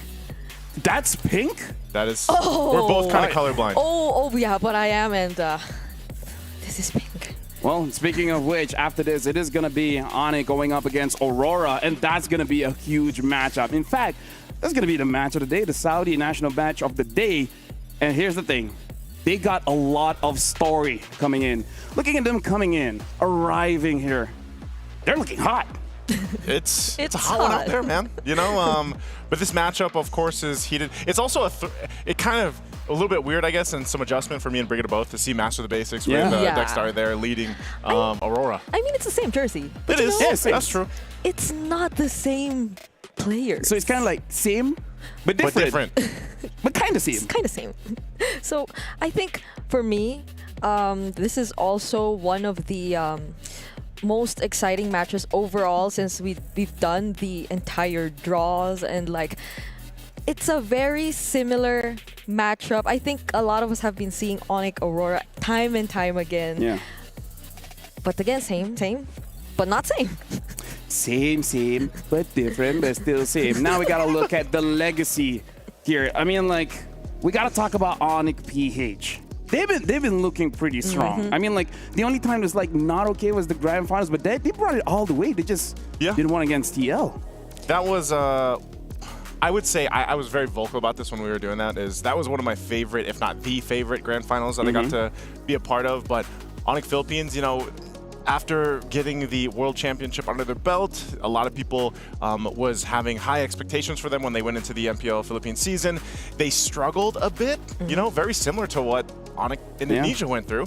And then they ended up locking in towards the later half. And then, of course, we had that amazing run for them in the playoffs. Yeah, and I think for Onyx PH, what I'm looking forward to the most is the fact that during that grand finals, I think there were the ones or one of the teams who have quickly adapted to some of the changes that took place. I remember how much we wanted to see the Lancelot on Carl, but it kept coming out from King Kong instead. So what more now that they've had a lot more time? But now we're going to talk about Aurora Gaming, Lunar, TNZ, Rosa, Apex 47, as well as Sigibum. These are familiar faces coming in from Turkey, but this time a little bit different, right? Coming in, they got two new coaches, MTB, Master of the Basics, as well as Dexstar. So with a Filipino coach, we got to see if their playstyle changes. Because honestly, like, even for us, talking behind the scenes, apparently some players are not comfortable with getting coaches because they're worried if their playstyle changes a bit too much. We got to see what will happen with Aurora Gaming. I would say that Aurora Gaming, and maybe this is, I mean, even before them, when we got to see these players play from Turkey, they had a kind of a similar play style to, of course, the Ube strat. And so maybe for them here, especially when we have MTB come in and then Dexstar, it doesn't change too much. Maybe it's just going to highlight their play style a little bit more. And I mean, this is the perfect meta for them. I mean, like, here's the thing. We got to look at the legacy versus the reinvention. And that's a good touch, is that they do play this Ube playstyle, and coming from Master Base as well as Dexstar, they know about it maybe a little bit more than them. But here's the thing: legacy versus reinvention. Can the new Northern Light shine brighter than the Super Family? Because all throughout, we got to talk about the organizations. It's been very Onyx favorite. Yeah, they've been part of the competitive scene long enough, and I feel like there's barely some. Actually, there haven't been any changes at all for Onyx. But I feel like the reason also why I'm looking forward to how Aurora are really planning to adapt and adjust with all this is because some teams might have wanted to change a bit here and there, or they might have acknowledged that, communication barriers might be a problem, things might not be working for them. But Aurora, even with the changes in their lineup, it does feel like somewhat of an all-star. They, right now, feel like they're willing to take so many risks because it might benefit them. Hey, that's good, because we're going to talk about that. We got to talk about all-stars, because this year's all-stars, hey, it's wild. For you guys at home, when you guys are home, like, here's the thing. Talking about both these matchups, like, in my head, it's Onyx PH, but I don't know, man. Maybe Aurora could do something. Anytime you mention in your head, I just always wonder. I always look at you and I'm like, hey, what is going on there? My head, there's a lot of voices, man. Like, it's insane. So you're saying in your head it's Onyx for this one? Are you talking about this specific matchup, or? I think it's Onyx, but whenever I have an opinion, something else happens. Oh, that's actually true. That makes me kind of nervous now. Because I want to think it's Onyx too, but the other day I was saying something else, and then the opposite happened as well. So maybe, just maybe, well, if, you know what, nice, we've been here since yesterday. Group A has brought in enough surprises.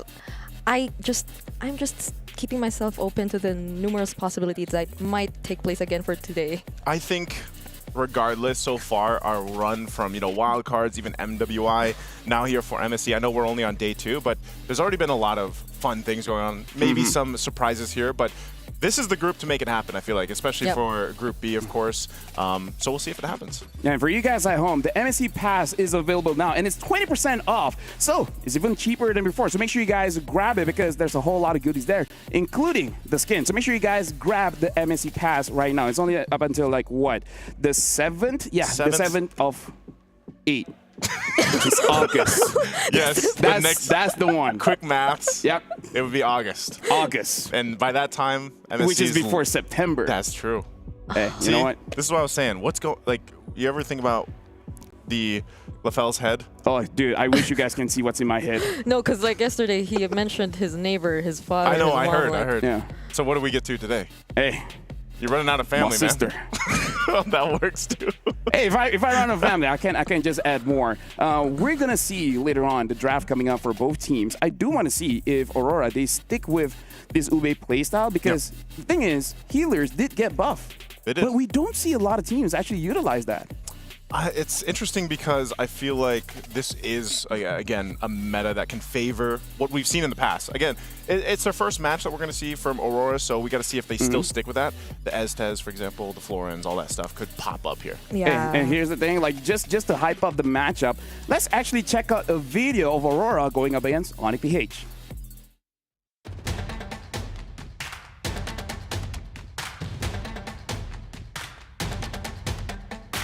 Malezya'da bir aylık çok güzel bir bootcamp yaptık. Kaya oynadığımız bütün maçlardaki takımları 10 PH olarak düşündük. O mentaliteyle oynamaya çalıştık. Korkmuyoruz, yeneceğimizi düşünüyoruz. İçeride bir oyun TNZ daha fazlasını isteyecek ama. Onyx PH will fight Aurora Turkey in an aggressive playstyle because I think Aurora Turkey is not that aggressive, but the last time we fought in a scrim, I think they adjusted a little bit, so we'll make more adjustments too. Onyx Philippines, if they are playing good that day, most teams don't stand a chance. And I think as much as I love Aurora as a staple, strong team, this is really tough for them. Biz de agresif oynuyoruz, onlar da agresif oynuyor. Doğru düzeyde agresifliği yakalayabilen takım bence o maçı rahatlıkla kazanacak. Onlardan biri Basta'da biraz sertte. Bunların hasarlarına düşüyor olacak. I think the biggest challenger player for Aurora Turkey must be Tenzi, their jungler. I think he has insane mechanics and I think he's very good at making decisions inside the game. Raw mechanics is really going to define who comes out on top. Onyx Filipin'e bol şans diliyorum çünkü şansa ihtiyaçları olacak. Good luck and let's give the fans a very wonderful match.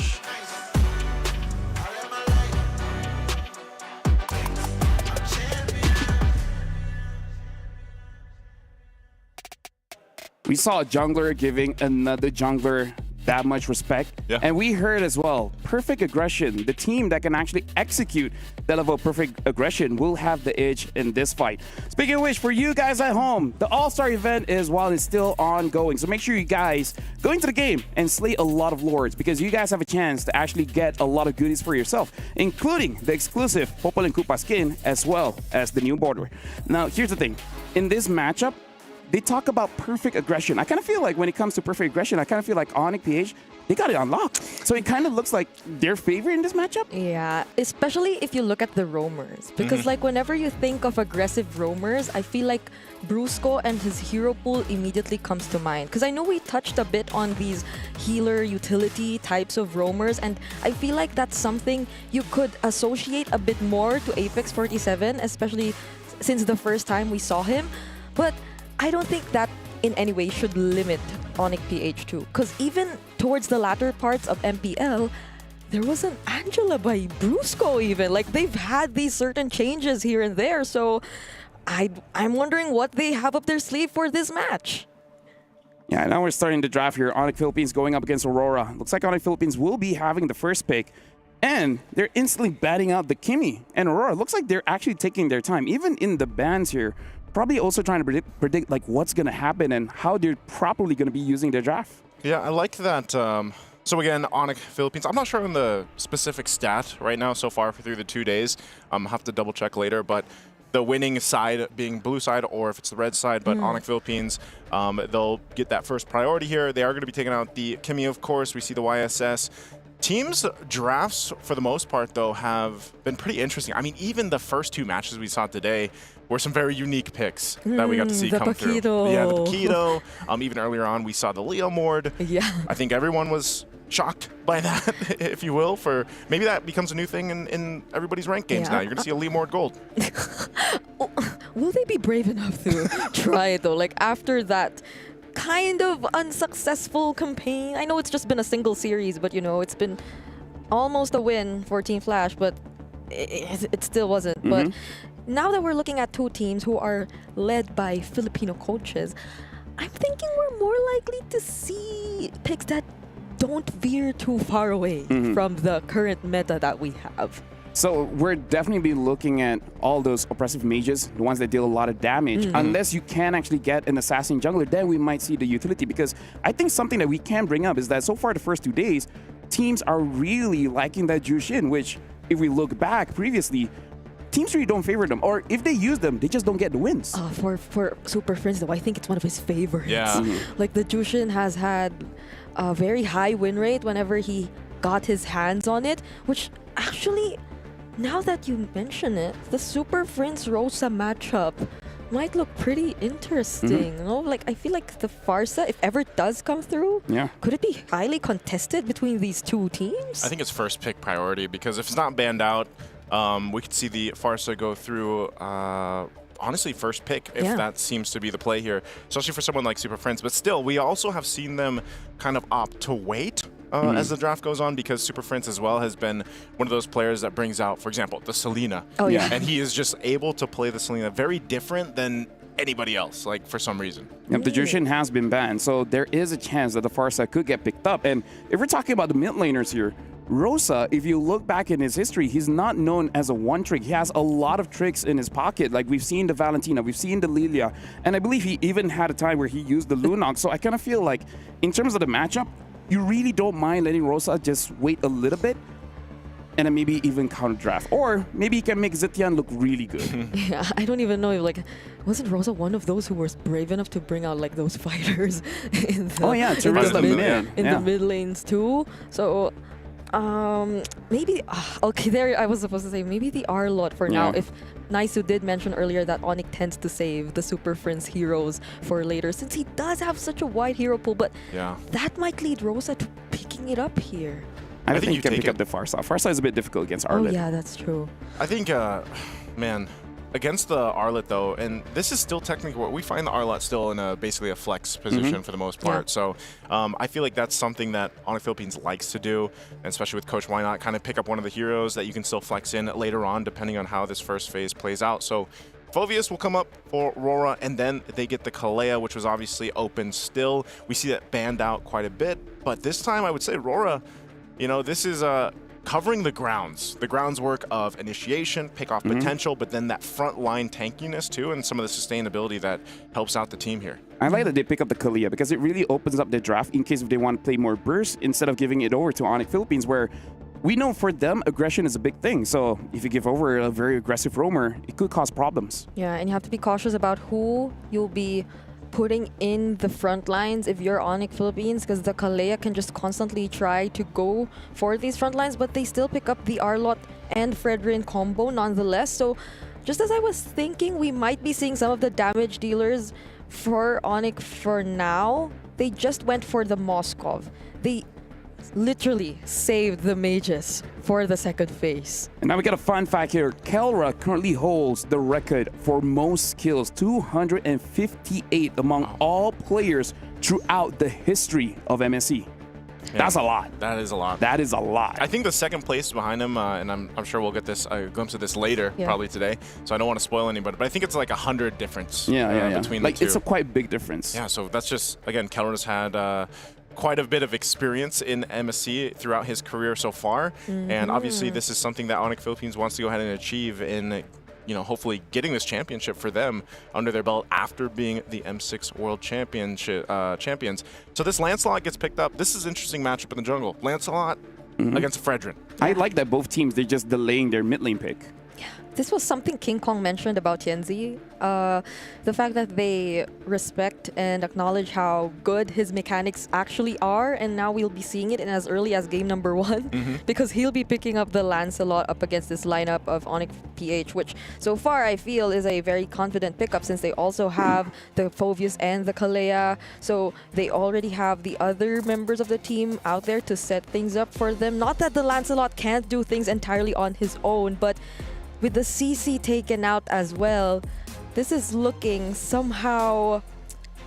I think Aurora might feel comfortable so far with the first few picks that they have. It does look like they're banning out the CC because they're really thinking that the Arlet has a high possibility of actually going in Rome.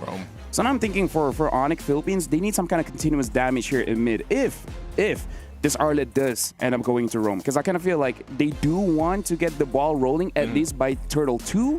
So I wonder what kind of mid they're going to get, because neither team looks like they want to counter it. They don't want to ban anything. They just want to counter it. Yeah, it looks like, you know, even when we get for this last ban, the Farsa is still going to be open, but I don't know, man. If it's going to be the Farsa, I wouldn't even be surprised if still in the lines of if they're focusing on objectives, because this lineup is that. So they take out, they're the one, Onyx Philippines is the one to take out the Farsa. You know, do they go for something else now that we don't have those two mages that pop up? Zetian's still available, Zetian, but then you also have an Eve, for example. I wouldn't be surprised if maybe even an Eve comes through for Super Friends, but they have a lot of options. Again, I think that's why it's so crucial that you really consider the hero pools of Onyx Philippines. But this is also great because this is also showing once again the familiarity between the two teams here. And of course, the coaching staff. Like, we're going to take the Selena just in case Super Friends was planning to go ahead and get that, like we mentioned earlier on. Yeah, Dexter and MTV are so used to going up against Onyx Philippines at Feels this like point. in the Philippines again. Right? We're just in a different place. Yeah, it's just a bit hotter. Oh, but it's such a deny pick as well, because if you think of the other mages that are left, there are like the Zetian, the Luyi. I know it's one of Super Friends' most used picks, but so far we haven't been seeing much of the Luyi. Did you expect this? So now... I mean, it was in my script. It was? Oh, yeah, actually, it was here. So, yeah, because here's the thing. It was in the script. But actually, for Rosa, picking up this Valir, my only worry is damage. That's it. That's it. I mean, you said continuous damage, but you know. Technically, you know what? You guys need to take my nuggets of knowledge. Yeah. Because even I don't know I was saying the right things. so you guys have to be fast about it. Oh, Ixia. All right, this is interesting because there's no one really able to go to the back line unless it's Arlet or Moskov. But hey, at that point, you just got to be very confident in your own positioning. I actually... Both drafts are very interesting. This is a good match of the day to actually see how both teams really perceive the meta. I'm interested to see the Valir. I'm interested to see the Ixia. I was right, but not in a way that I like it. Anyways, I'm going to give it over to you guys. Thank you so much, LaFell. Once again, ladies and gentlemen, welcome here to the English broadcast for MSC 2025 at EWC. It's our third match of the day.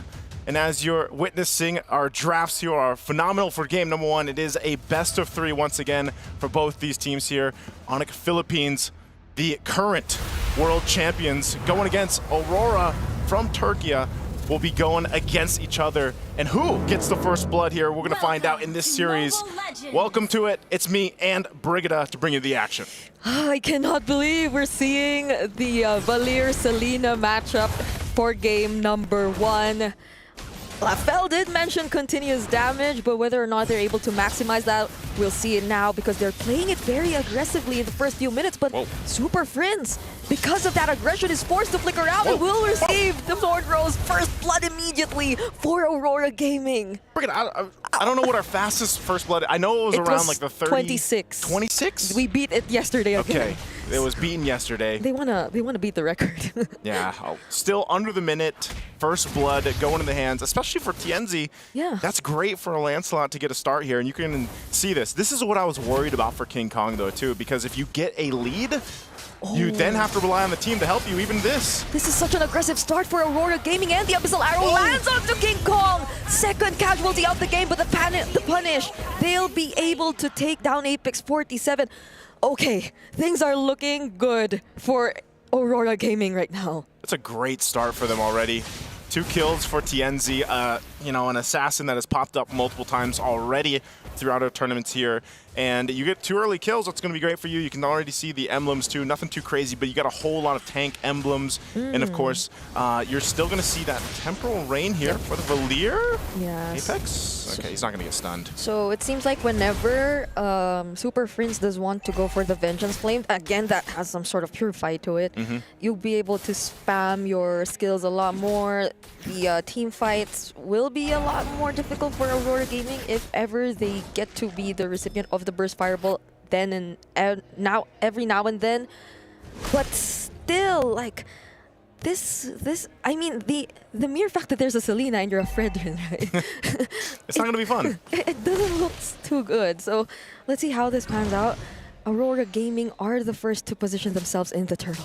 All right, they'll get positioned. You can see the rotating happening here too. Superbone making his way down for this turtle. So they want to go full force for this fight. They want to secure the objective. They've already had a good lead. Oh, it's going to break out. Brusco forced off of this. He doesn't have level 4, so no final slash. That's an easy turtle.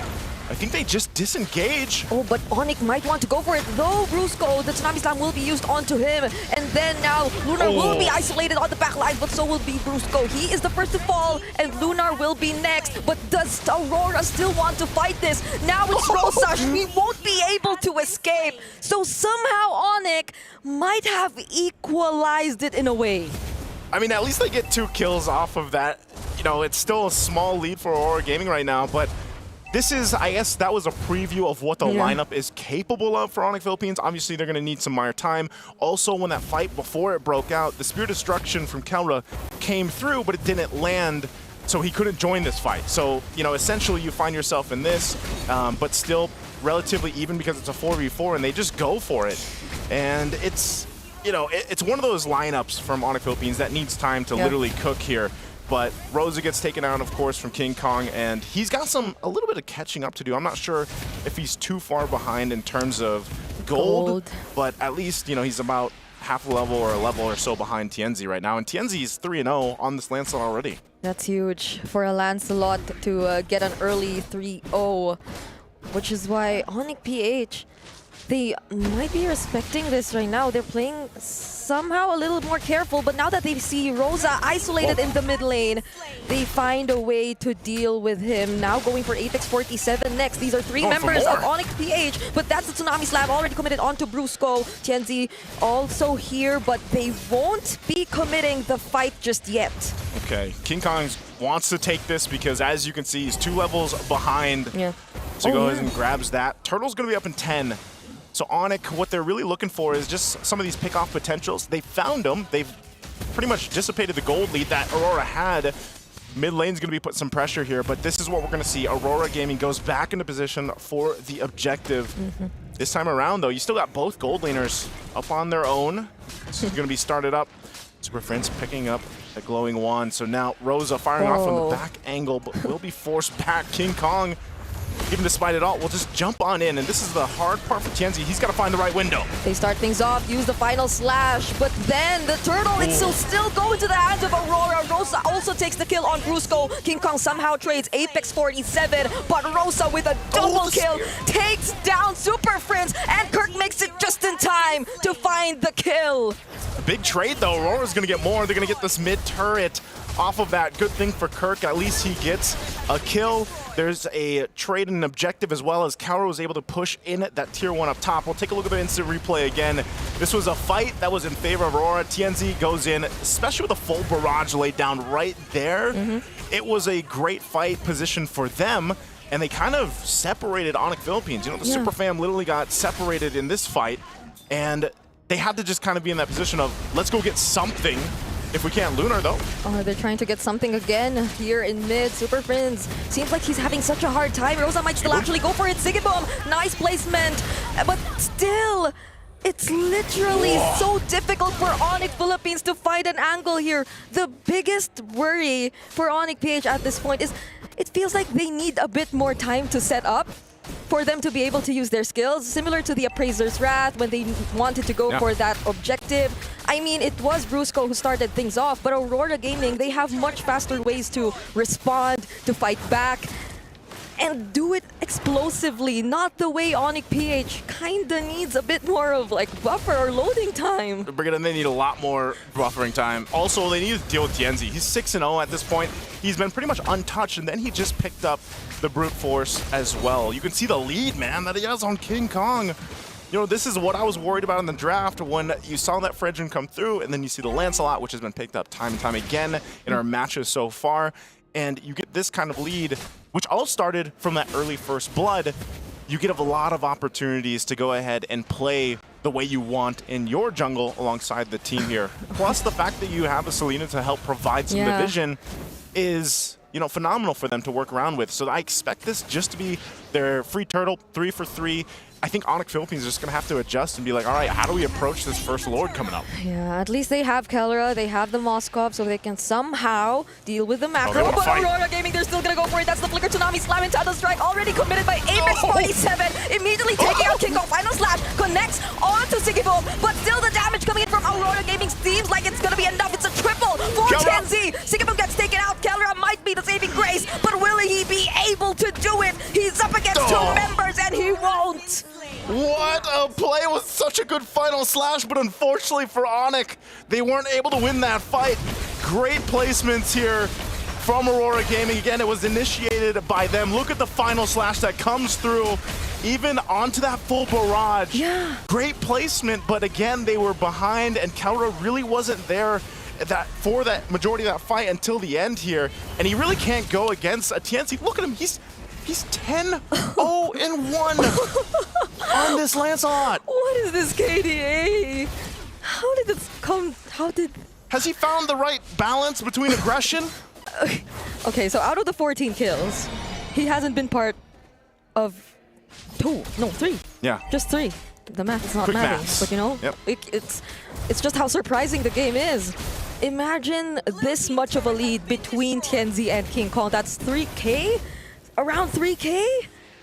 Between the Fredrin and the Lancelot. And you know that if it is a Fredrin jungle, then you basically are going to be the utility. You just want to set things up for your teammates. But Kelra, oh no, Apex 47, there to protect his teammate, there to protect Siggyboom. They have to reposition unless Onyx PH still want to take on this fight. There is somehow still a lead between them and Aurora Gaming, but it feels like they desperately want to at least get something. Yeah, it seems like Onyx Philippines right now is kind of scrapping for whatever they can get. No. That is a massive differential between the junglers right now. Tienzi, this is how confident he can be too, that he just takes things from King Kong. So, that's tough to see especially if you're in that position for King Kong right now and you're down multiple levels. Whoa, Super Fritz. Okay, at least the flicker was there. But that was a very close call. I mean, Super Prince was confident enough to not use the Vengeance Flame, not like it could do much anyway. But still, at least they still have, or he actually used it. No, the Vengeance Flame, not the Flicker. So now, how does Onyx PH deal with this? Kirk, will he try to look for a setup? King Kong up front. Oh, they seem to be bursting Lunar down. Gets to switch targets though, looks for Super Prince, and the full barrage immediately cancelled out. King Kong, however, he won't be able to tank enough damage. Kirk also next on the chopping block. Double kill for TNZ. TNZ wants more. That's enough members taken out from Onyx PH. It's only the KK connection left alone. Oh, Rosa, okay, throws down an arrow, but not going to connect. They get everything that they wanted here. They're also going to get this Lord. Time and time again, in fight after fight, Onyx Philippines just can't get one in favor for them. Even if they take someone down, it's just Lunar, because Lunar's just jumping in front of 5 dudes. And he survived. He's jumping for the super fam, yeah. And he's look at how long he survived. He went in back again, got a kill. He's like, oh, hold on, I'll come back. And that ends up working out for them. And this is once again this lineup that Aurora Gaming has is just, it's working in synergy really, really well. Yeah. So as they lead into this Lord is going to be pushing with them. This is going to be a tough one to defend, I think, even this early on. And imagine during that fight, the full barrage was cancelled right away. So they didn't even get to feel the full duration of the full barrage just yet, but that was already the amount of damage and pressure that Aurora Gaming already showed them. There goes the full barrage again, though. T-Boom's like, let me at least just go ahead and use it on this wave so I can at least get a full. But he even ended it, so he's like, nah. Picks up the Malefic gun. T-Boom in a great position. This whole time, it's so funny because this is one of those instances, and maybe, Ixia is just one of those heroes where it's like, yeah, you're kind of just the covering fire hero or person on the team. Very similar to what we see with like Farsas in terms of, the magic damage burst. And what Ixia here is he's 0, 1, and 11, has massive assist because of the fact that, all he has to do is pretty much post up, pop the full barrage, and he's okay. He's able to pump out damage. He's even got that Sea Halberd himself. He did pick up with Sky Piercer, so it's like, if he is going to get a kill, it's going to be just, a one-off because everybody's low. What if he decides to use it late into the fight? then that's you going to never be a know. problem too. Because either way, the Sky Piercer, if it does get some stacks later on, though, it's going to be a problem for Onyx PH, even if they try to run away. The lack of range is honestly getting to them. Yeah. They have no ways to deal with, again, Sigiboom. And even during the times where Brusco does find the final slash, does find the stun, who could you rely on to supply the follow-up damage to burst down these damage dealers from Aurora Gaming? Literally none. You got to rely on your fam. That's why they're the super fam. But right now, it's not working out for them. And there's been some good final slashes from Bursco, but like you said, and earlier on, we need plenty of time before anything to happen for Onyx Philippines. If you really want to see them turn this fight around, they have a massive goal deficit to worry about and work against. Maybe something can happen around the Lord, but most likely not, because you're a Fredrin for King Kong. It's not like you're going to be able to just kind of surprise them. Like Fredrin literally walks up with his hand in his pocket. You're not surprising anybody. So there's been some instances where it's like, all right, well, what do they do? It's either that final slash or Kirk. Kirk is the other option whenever that flicker is available to actually go in and, flicker in, Earth Shatter, onward somebody. Oh, okay. It looked like they wanted to make a play on Sigiboom. Uh-oh. It's an immediate counter engage from Aurora. It's not that Onyx was even able to find the right engage. King Kong, the first pick-off. They look for Super Prince next, and Rosa catches up to him. Now that you take out the jungler, what else is there to worry about? But nonetheless, Yenzi might still try to go for the fight. Abyssal Trap does not connect to Kelra, but they might actually try to go for it here. These arrows are crazy. They've been on point from Rosa. It almost seems like Onyx Philippines just walking into them, and they try to hold on the best they can. They'll lose the top turret, mid turret, and Aurora will just make their way to this Lord here. Kirk's going to try to give them some vision. You still got a couple seconds for the rest of the team to be up, but they might be a little bit too late if they try to actually make this happen. It would be an absolute miracle.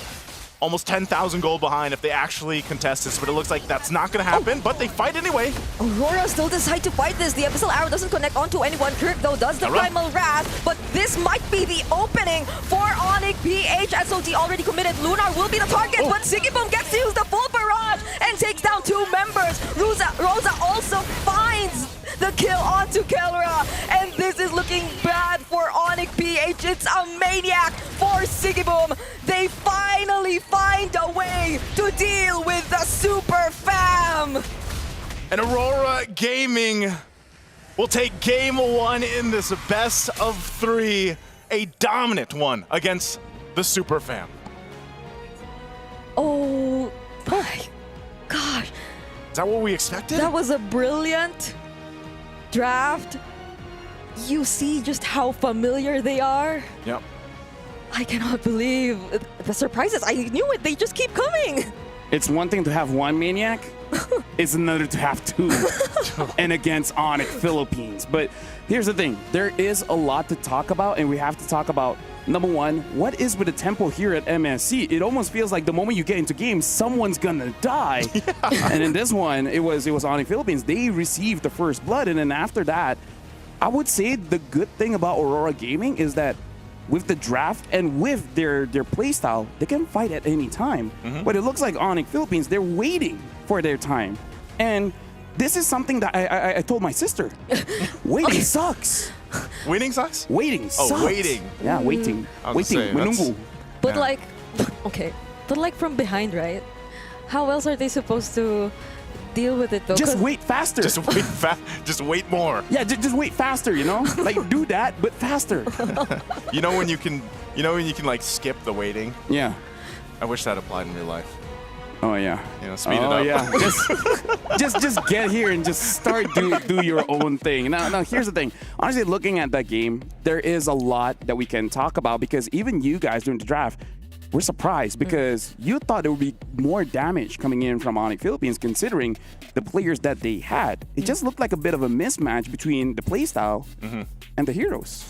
I think it really started under minute 1, right? Yeah, and that's always, I don't want to say always the case, but it's a lot of the cases when you are a hyper-scaling kind of jungler like a Lancelot in comparison to a Fredrin, who needs a little bit more time. If you go down earlier on, you know, like Aurora is going to be that team that punishes that and doesn't let up at all. And that's exactly what they did here. So, you know, they had that from the get-go. They were able to go ahead and just find moment after moment in all these windows. And I really feel like, you know, you mentioned it, Lefel, Onyx Philippines just didn't have that damage profile available for them, because even when we saw some great final slashes, that was clearly apparent. It's a 13-06 for TNZ. That's crazy. And I felt like the killing spree was just unlimited. Yeah. in that entire He could have gotten a Savage, by the way. yeah. Imagine that. And it felt so hard for Onyx PH, because even the ways they could do to start a fight rely on Kirk or Brusco, they're not the kind of frontliners who can just stand in front and tank the damage. They have to do something. And when they can't do that something, what now? Like, what's next? Nicer, you know how we've been casting for a while, and every single time we go into game, there's like graphics showing, oh, they're here. I feel like for MSC, we should stop that. Because it looks like the 10-second mark, something happened. Because in my head, why was Onyx that far ahead? Well, it was super friends. Yeah, like what happened? Like, were they baited? Was the Selena super low, so they, you know, had to move forward? Like, what happened? There's so many questions, and everything's just covered. Like we legit just don't know. Yeah, you know, it's always good to get a little close up and stuff, but sometimes I guess the way the teams are playing right now, they're like, this is our moment. This is our moment when they can see us. Make something happen. This is where we shine. Because you're a Valier, so you would assume you could just like keep throwing out those. You don't have to be that far ahead. But yeah, that's... It's hard to do analysis when you don't know what happened. But here's the thing, looking at TNZ, Rich Guy as well as the carry, Lunar took a lot of damage, and Apex 47, I gotta say, like, I feel like Kalia is not a hot commodity. Like, everyone wants that Kalia now. Yeah, the Kalia has been great, man. I mean, it's still serving the purpose of, you know, initiations, pick off potential. You get that little bit of sustainability too. And I feel like she's just also a pretty good, like, brawler. Like, she can go ahead and hold her own. Yeah. And plus the concussive blast. Usually. It's great there, but yeah, TNZ, what a performance on the Lancelot. I think that was what I was most afraid of when I saw the Kalea picked up and Onyx still deciding to reveal the Arlott Fredrin. I mean, you still can find a way to work around those two heroes. Those are still two very difficult frontliners, setup heroes to deal with, but the Kalea, in that case, paired up with other pick-off-centric mid laners and heroes like the Lancelot, it just felt like they were free enough to do their thing. They just had to focus on one player at a time, and they didn't have to worry about much, unlike Onyx Philippines in that game. Now, here's the thing. After that game, I have just a bit of a hot take, which is presented by Al Habib Medical Group, Doctor's Note, and the hot take for this one, damage is kind of good. if only your draft has damage. Because look at this. What a perfect final slash. Look at this setup. Everyone is there. If only they had damage. If only. If only they had damage. Because here's the thing. I would say every single meta, the number changes. The equation changes. Personally for me, I feel like this time, having 3 damage profiles is great. 1 is super bad. Yep. Because the moment that one person is gone, no one else can do anything. Yeah. 2 is also already questionable because 3 is better than 2. So 1 chase here, 1 chase there, the other one just do whatever he wants. Good math. Right? So thank you very much. I don't know. That's my hot take. Damage is kind of good, so maybe when you draft, get damage. Get damage. so although to be fair, Super Friends did damage. I know, but it's just not. It's not cool. It's hot. It's actually hot. It's hot damage. So people might be okay with more triple marksman lineups now. Hey, I mean, it works. That's true. Does it not work? I feel like it has a positive win rate, right? So just more damage. And the other hot take is that have a draft that you can fight at any time, right? Because waiting sucks. So don't wait. Don't wait for it. Just go for it. Just go for it. I don't know if this was also just because I feel like we've seen this even yesterday. Yeah, we saw some game 1s for a lot of the teams, especially the teams that you think are automatic to maybe have the upper hand or so, to kind of just get the feel for things and like test themselves, maybe even to the sense of their draft as a test. Because I feel like Onyx Philippines wanted to go with something here, but then that last, like that second phase, they kind of really responded to what Aurora Gaming did, and that's why I said especially the last pick, or the second to last pick, taking the Selena was also a great choice because it just felt like a lot of those arrows were just a nuisance. Plus the traps, you know, to deal with. was a nuisance for Onyx Philippines, and you know, they just put themselves in a position where it's like, all right, well, we're just going to go for this. Hopefully it works. Hopefully we have enough damage. But like you said, Lafal, they didn't. Yeah, and looking at this game, I kind of feel like everywhere, no matter where you are, all around the world, you're like, yo, now this is a game. That's why this is our match of the day. But here's the thing. Aurora Gaming, they've been in MLBB history for quite a long time. The players, they've been here all this while. But in case you guys don't know, let's actually check out the road to EWC for Aurora Gaming. Merhaba arkadaşlar, ben Aurora takımının altın koridor oyuncusu Shigibum. Bu kadar büyük bir organizasyona katılabilmek benim için çok gurur verici bir şey. Umarım güzel bir başarı yakalarız. Mükemmel bir sezonu geride bırakıyor olacak. My expectations for Aurora isn't for placement, but it's simple. Really crazy picks, surprising drafts that might just make the teams reconsider how they understand the meta. Tienzi gerçekten çok iyi bir oyuncu. Mikrosu müthiş seviyede. Bazenleri çılgınca pikler atsa bile onlarla çok iyi işler çıkartabiliyor. Oyuncular ondan birazcık korkmaları gerekiyor. Oyun içinde heyecana kapıldığımızda bazenleri oluyor çünkü. Bunlar bizi bir tık sakinleştirebiliyor, sakin olun diye. Türkiye'nin en iyi 5 oyuncusuna sahibiz. Bu bizim için çok güzel bir şey. Bizi de motive ediyor tabii ki de. Hepsine güveniyorum. Korkmuyoruz, yeneceğimizi düşünüyoruz. I like that balance because they say sometimes they do get overhyped, but Lunar is the one that actually pulls them back in. It's like, guys, calm down. We can't make a mistake at this point. And they said, you know, be a little bit afraid of Tienzi. I think we're afraid. Just a bit. I think he goes with the hot take. Damage was good. He had the damage. Yeah. Tienzi was.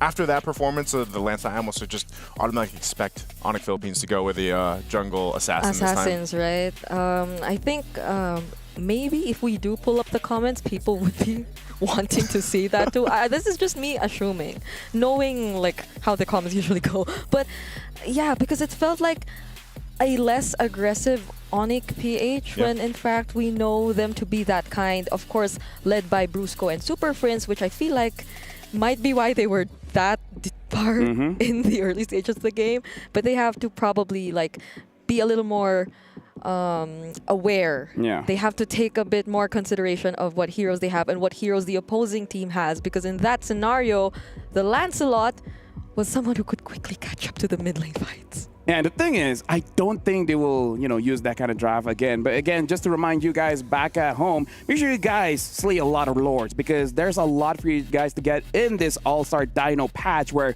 the lord changed, the buff changed, heck, even the little wanderer changed. So make sure you guys actually kill a lot of lords because, hey, that's part of the quest to make sure that you guys can get the new Popaling Koopa skin. Now again, back to my point, I don't think they'll be going that kind of route again. Like, I feel like if they still want utility in the jungle, I kind of feel like Super Friends hero will change. That is probably the best case scenario because I think even then, like, if we talked about the gold lane, like Kalra on the Mozkov would have been fine. I think he just didn't have enough time to catch up from the massive gold lead that was built up. You know, that was kind of the main thing here. So yeah, I think mid lane really needs to change, you know, and we'll see if we end up seeing that from Super Friends. Again, his hero pool is quite extensive, so maybe dig deeper than wherever Valir stands, like wherever on the list that is. Because earlier, like, majority of the picks or the mid lane go-to picks were already gone. But like, there could have been probably something else to complement the Arlot, even if it weren't like burst damage, but like there's like a Valentina, a different form of continuous damage. Lunox, you know, I'll take an Aurora. Hey, speaking of which, we jump into the draft. Onyx Philippines are still going to be first pick. Aurora will be the second pick. Looks like they're still batting out the Baxi as well as the Uranus. And Master of the Basics here, batting out the Yi Sun Shin as well as the 1-1. Teams just really like the blue side. Like, which one is blue again? The left side. Which one's left? All right. Onyx. The first pick? First pick. Just say that, man. First pick. Yeah, number one, I two. I always forget with colors, man. Yeah, it's Lafel difficult. doesn't do well with colors. It's difficult being honest. But yeah, honestly, looking at how they play, I really feel like just make sure that they're able to carry. Because looking at the damage profile just now, Super Friends did a lot of damage. Like, he really did a lot of damage. It's just that there's no finisher. I kind of feel like that's the best way to describe that previous match. They're hoping for Kelra to be the finisher. But like you said, he just didn't have enough time. He just didn't wait fast enough. Or he did get to land the SODs, I guess, or decide to go into the fight. That might not be the best decision, considering the amount of pressure that's inside of Aurora. So now, again, the first pick, Kalea, returns, and I feel like is a better option indeed for Onyx PH this time around. This is like a Brusco special. Well, I mean, even when Kalea was kind of a little bit too strong, she was a little overpowered, you know, like Brusco still does a really good job with the Kalea. You can see the response, though, right away from Aurora Gaming. This is interesting, yeah, the Fulvius and the Selena. I'm just worried if Onyx Philippines get that Farsa. That's kind of good, having Kalea and Farsa in the same side, but only if, you know? What are the chances they pick up a Farsa? It can. I think if it's Super Friends, it might. Yeah, I mean, like, crazy hot take. Farsa's kind of strong. Hot take. The damage is kind of good.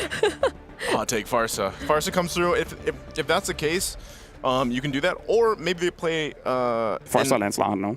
Huh? Farsa Lancelot? Yeah. That's a lot of damage. So if that is the case, but they go Granger. This is still... Yeah, it's a burst. That's still a burst. And then they go to Lancelot. So this is King Kong basically saying, hey, Yanzi, let me show you. Hey. And then Tianzi be like, hey, now let me use the pressure. I don't know. Maybe the Haya? What do they do? What do they trade that out? Or if they don't want to reveal much, double down on their other damage source. I mean, the Irithyll is still there too. True.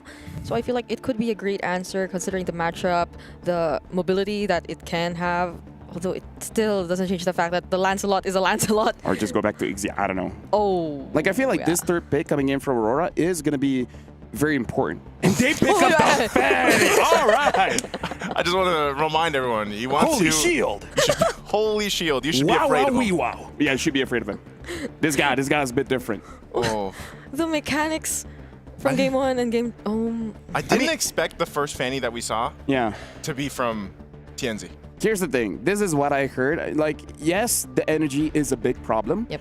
But if you have a strategy where you just want to focus on one lane, doesn't matter, goal or EXP, the Fanny knows immediately where to go to. The damage is still pretty good. It's still very bursty. What's the strategy here for Fanny in your mind? If Kirk has a very killable hero, keep ganking the EXP. Seems like a solid plan. Hey. You just need my nuggets of information. It will work out. It will work out. Just keep ganking the EXP. There should literally be a thing within my nugget of knowledge. Yeah, LaFell's nuggets of knowledge. Sponsor me, please. Every now and then. Every now and then I need nuggets. Betting out the Badang. This is a pretty good ban because, again, I kind of feel like Badang is an amazing playmaker where even if the game looks bad, he will always find ways to turn things around. And it deals with the Fanny really well. So I feel like they could be taking out heroes which could deal with the Fanny. I mean, the Arlot, the Akais, they're still there. Not entirely sure if they've been practicing these heroes though, but they instead let go of the CC. I was thinking they'd be okay with these kinds of heroes in the XP lane. Maybe there's just too many cables. You know, Fanny with the cables and then the yo-yos. You'll get confused. They get wrapped up. They just get wrapped up. It's like, wait. Like, logically, this doesn't work. So take it out. Oh, and again, it kind of is a good matchup against the Phobia. So maybe that's why. Maybe that's the real reason, but I prefer my previous reason. Yeah. They just want to get confused. Either works, you know. But so the last ban from Onyx Philippines is going to be the Cho. They take that out. This is going to be the response from Aurora. I think even for Onyx Philippines, if they decide to, I don't know, maybe go with the Akai in the XP lane. I mean, we've seen that quite a bit, even back for example, for MWI. Maybe they could go ahead and bring that out for this game number 2 to also kind of help with dealing with some of that pressure from the Fanny. But really, there's a couple options they can still go with here for Aurora. On the other hand, are we going to see them pick up their gold laner right now? Yeah. All of the old gold laners are actually open to this point, so it depends on whichever they want, and they go for the Moskov. I mean, again, probably just thinking that I'm going to get ganked.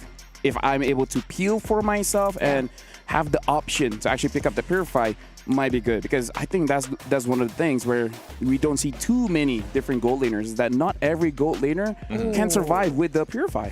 What if Kirk likes the Hilda, right? Oh, that's pretty good.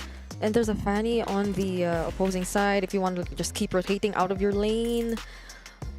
maybe that can be an option. But if they want a bit more of crowd control, there's no... Kadita. Ooh.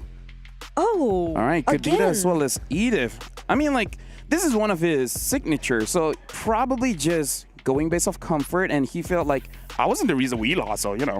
Hey, that's a lot more damage that you were looking for. You beat me to it. Hey. Big damn. I know you so well. Now, Aurora, the last pick here for their roamer. Because I feel like the Selena will be able to deal with the Kadita just by knowing where the Kadita is going to come from. Yep. But you need someone to kind of like help heal for your backline or just catch. So they pick up the Hilda. Okay. Does she technically catch? No, but we might see the same thing. Yeah. Where while we're looking at graphics, someone dies. Dude, Hilda and Selena. And the Fanny can just cable in and then get a kill. That's like, we true. might see a repeat of what happened in game number 1. But with that being said, I like that this time, there's a lot of damage. And when we're talking about damage, we got to talk about Niso. So now, Niso and Brigitte, it's your turn. Thank you so much, LaFell. Once again, ladies and gentlemen, and welcome to the English broadcast here. It's game number 2, this best of 3, where Aurora Gaming already took game 1 pretty decisively against Onyx Philippines. Brigitte, who you signed here real quick with the draft? There's something you don't about... even know? No, I know. There's something about Kadita. Kadita? And I love it when I see a Kadita. Like, I miss seeing Kadita. I know before it used to be in the Rome even, like every now and then you see the Kaditas. But now that we're seeing it in Super Friends' hands, I'm sensing a much aggressive start, supposedly, hopefully, for Onyx PH going up against Aurora, but just the same Apex 47, even if we're not seeing the whole picture just yet. Look at where he is right now. Look at where he decides to show himself up. But Tianzi, he has something in mind. He actually tries to go for Brusco. Forces out the flicker in less than a minute. Early aggression is really what we're seeing from Aurora Gaming now, even in game 2. So they got a battle spell out. They get that flicker out from Brusco, so that's something, you know, Kirk, a little stutter step in there, but I don't think he's going to be able to do much. Mid lane, though, this is the thing. Can they actually go ahead and get an early start themselves for Onyx Philippines? Especially, like you mentioned, with a Kadita, that's going to be great. He already had to burn the Petrify, though, it looked like, so they weren't able to actually convert a kill here. You can see a whole lot of killing sprees, of course, a whole lot of assassin emblems for them. Pull yourselves together as well. And a little bit of the Festival of Bloods for Onyx Philippines, trying to extend some of those fights. And meanwhile, on the other side, you see Aurora Gaming. They just want to go for these kills. The lethal ignitions here. Lunar is going to do the same exact thing that he did in game 1. Like, he is the guy, the sandbag, to go ahead and tank up as much damage as possible.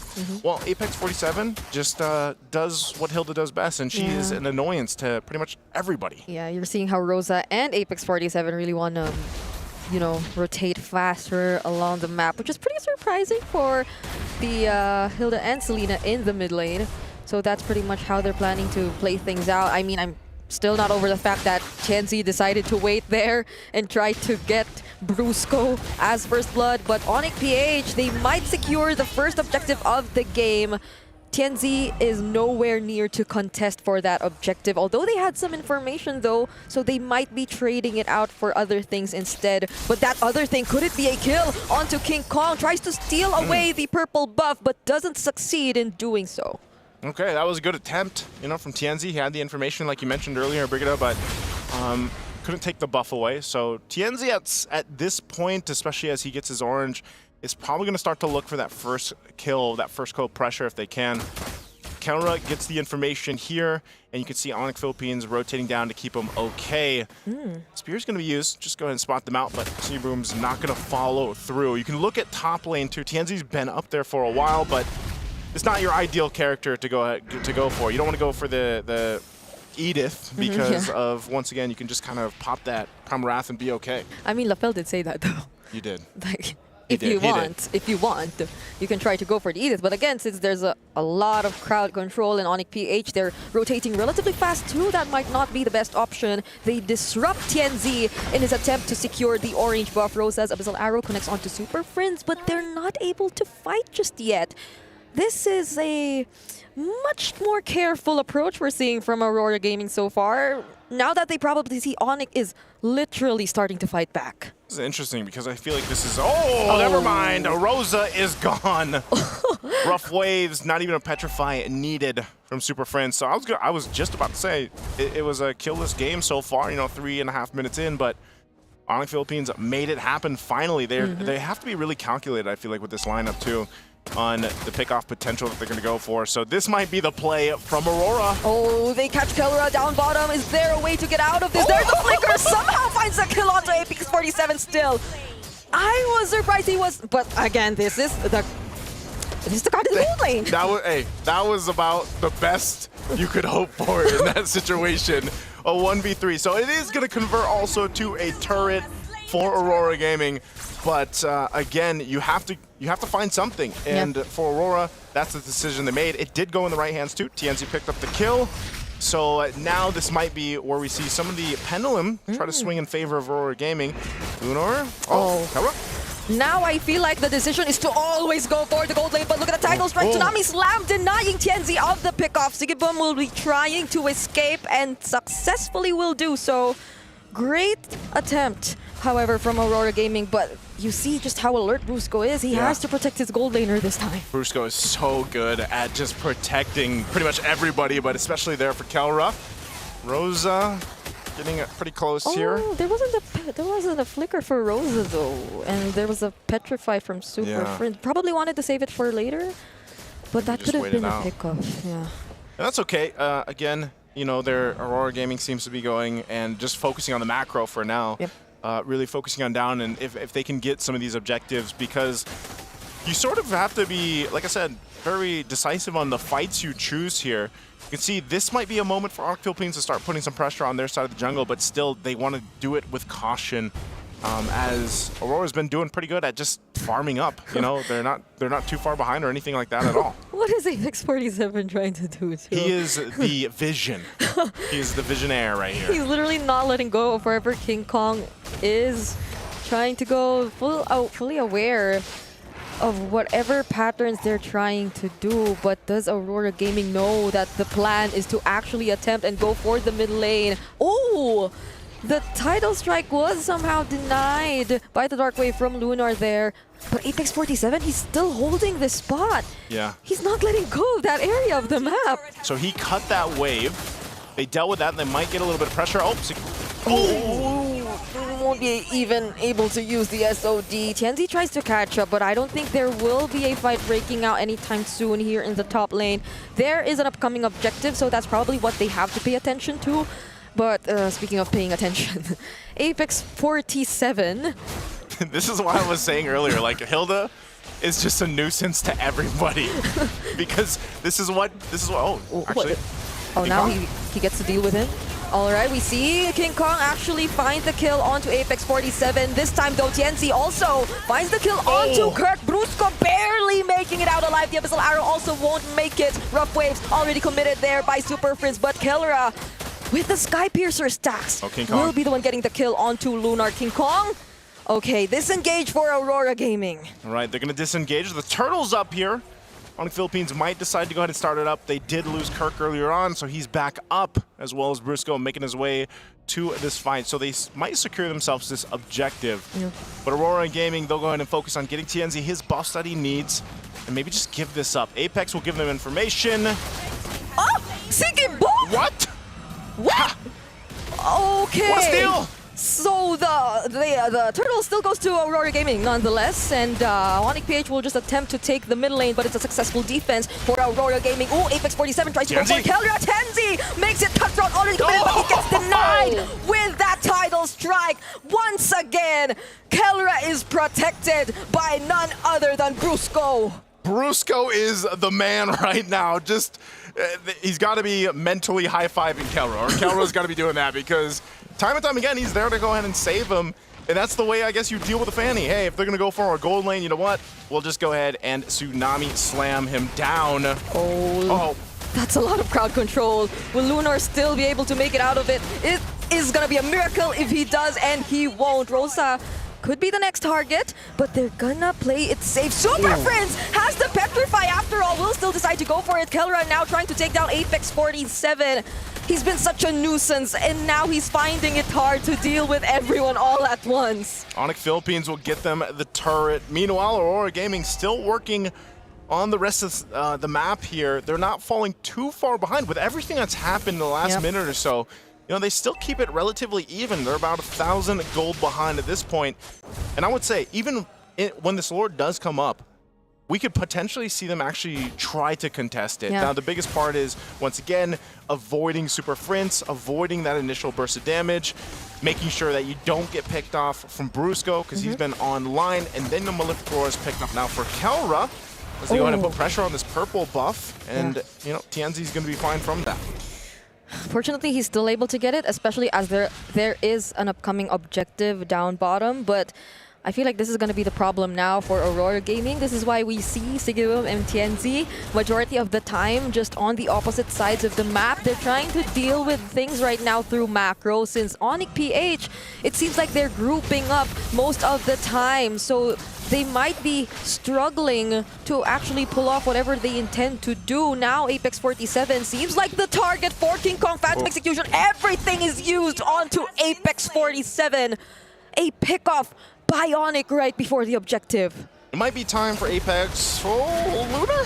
To be a little more careful, and could that be applicable to Lunar as well? Oh, somehow dodges the combo from Super Prince and sustains everything with the Infernal Pursuit. Will Rosa catch up and deal enough damage? Also, will Sigibum decide to join as well? It's a no for now. Aurora Gaming have already lost 2 members. They lost the 2, and yeah, maybe for Lunar, he's got to be a little more careful now, because this Lord is for the taking.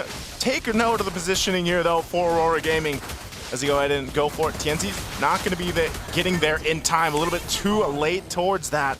So Lord secured here for Onyx Philippines. Great position for them to march towards the base of Aurora. We'll see how they kind of respond to this. Again, we really haven't seen Sigibum even be part of this a major fight just yet to utilize this Moskov here. So that could change. Kelra is going to be able to pick up a little bit more defensive-ness. He gets a Wind of Nature now. So an extra layer of protection instead of just relying on Brusco here. As we take a look at the items, you can see as well, Sigibum is in fighting form. But they actually want to try to go ahead and keep this together at the tier 2. I don't think they want to do that. Lunar jumps in though. Oh, he still decides to go in. Apex 47 also from behind, and the Infernal Pursuits, they just keep coming. Sigibum also decides to join the fight, and it seems like they already have enough damage. Thorndroid somehow denies Sigibum of his attempt, so he decides to dash away, but they still get 3 members from Onyx PH. Hey, great fight. They actually made it happen, defending under the tier 2 in the mid lane. They'll go deal with the Lord that's up in the bottom side. And they got 3 off of that, so it does slow down Onyx Philippines on that push. The Lord is cleared, and they hold on to the base shields. Yeah, they hold on to the Holy Shields. The Holy Shields. So somehow, Aurora Gaming, despite everything that's happened in the past few minutes, seem like they're still brave enough to risk a fight, especially if they have the right resources to do so. I think now, if they have Sigibum able to join them as well, because we see how things were a little different now that Aurora Gaming, they've already completed the Trinity build for Sigibum. He already has the enough amount of damage. The Wind of Nature as well is already picked up, so things could be a little different. Oh, but there's the onward. Earth Shatter wasn't committed though. Lunar gets isolated, however, might be the pickoff for Onyx PH now. Darkwave already committed, but Super Prince, once again, nearly dodges the combo. Won't have enough time to survive though. The Sky Piercer stacks on Kelra. They're starting to balloon. Yeah, they are. Tianzi's going to go ahead and just try to get this as quickly as possible. Gets a couple hits away. Not sure if that... Okay, the Cannon does get that tier 2 turret. Might go for a kill in Kirk. Well, there's no Primal Wrath, but would that still be the right decision? He will no longer decide to engage. Oh, I thought Kelra was going to say he does that. Okay. Just a little bit late, but I was like, man, one shot in that bush. That could have been very, very close for TNZ here. Clearly not the best situation for a Fanny, though. I mean, there was a clear attempt from the very beginning that they wanted to play this very aggressively, but I think a lot of this would be because of Brusco. Like the way the pickoffs are just constantly denied. I feel like even for Rosa, it's not the exact same Selena game where he just keeps going in and trying to look for the pickoffs. So it's just the macro they're trying to deal with clearly for now. But hold on the bottom lane, Apex 47 and Sigibum trying to take down King Kong. That was close. The SOD doesn't land, but they brought him below half HP. There is a whole lot that could happen there if it was converted to a kill, but ultimately Onyx Philippines will go ahead and start up this Lord as they center around it. Tienzi's going to go grab his purple buff. And this is just going to be the objective going in the hands of Onyx Philippines. Still, you got to go ahead and say, Aurora Gaming is trying. They have been doing this the entire game to push these off lanes and try to get what they can. They've gotten turrets through that. Tienzi, that's his job right now. Even got a little bit of hits there on the top turret of Onyx Philippines in the base. But now they'll have to prep up for this Lord push. Tienzi is still going to go ahead and put pressure on those lanes. Apex 47 is just around the corner for this. But I think ultimately y'all want to go back to the base to get ready to defend against that Lord, because we can most likely see that this is going to be a forced fight here. Apex 47 might just walk up from the back all the way from the bottom lane. It looks like they're going to do just that. And Tienzi, I guess they just rely on, hey, we can actually defend this ourselves. Yeah, they put enough trust in Sigibum and the rest of the members. Oh, are they going to punish King Kong? Tienzi's going to push it. Darkwave doesn't connect, and Tienzi clearly has a different plan in mind. And Apex 47 might be the one stopping everyone else from just being able to return back to their base. But the damage coming in from King Kong is too much to handle. Now, at least Kirk gets to recall and defend that bottom lane turret. Again, you got to put respect here for Aurora Gaming on the fact that they are playing this at just the macro level. Because of the lineup that they have, this team composition allows them to do this. But how long will it continue to work? Mid lane, I see some action here. Brusco too being spotted out, but King Kong will try to keep them at bay right now. Taking some of these buffs. Purple buff's going to be taken next here. And you know, you got to take a look too. There's some immortalities that come into play now for Aurora Gaming. So we've already seen that preview of earlier on when Sigibum was actually able to get in position to fight. The damage is there, and you see his last item, he did pick up the Malefic gun. He's got a little bit extra range now to work with. Kelro goes a little bit more defensively, picks up the Rose Gold. So he's got that now, and this is going to be interesting because even though Onyx Philippines is ahead by 4,000 gold, it could still be a really even fight out. Yeah, I think the toughest part though for Aurora Gaming is the way Tienzi can't get his hands on his purple buff anymore. And we know how important that is for a Fanny, which is why now it's probably, there's no other choice than to just literally manage the sides for Tienzi, because it'll be very risky if they decide to go on and engage a fight against Onyx Philippines with the limited resources that they have. Although, yes, there is a significant gold lead. I think we're nearing the point where it might not just matter anymore, because majority of the heroes, majority of the players have already secured all of their items already. I think we've seen a couple already complete their item builds, and those are mostly in terms of the damage dealers. Both gold and jungle heroes have already completed their builds already at this point. Yeah, mid lane, if they get there, will help a little bit, but this Lord is up. Onyx Philippines will go ahead and start it up. I'm not sure if Aurora Gaming is actually going to be able to get in fast enough for this as King Kong secures it. Spear Destruction going to be thrown out, but no follow through. So Aurora Gaming will find themselves once again in a position here, Brigida, to just defend. And, you know, they've held out for quite some time, I would say, but Onyx Philippines, I think on this one, might want to go ahead and at least get all the base turrets down. Potentially ending the game if they can. A little extra damage here at the Starlium side now picked up for Kirk too, so they're going to be trying to make it a play here. Yeah, they have to close out this game as soon as possible if they really wanted to. Oh, Tienzi goes back.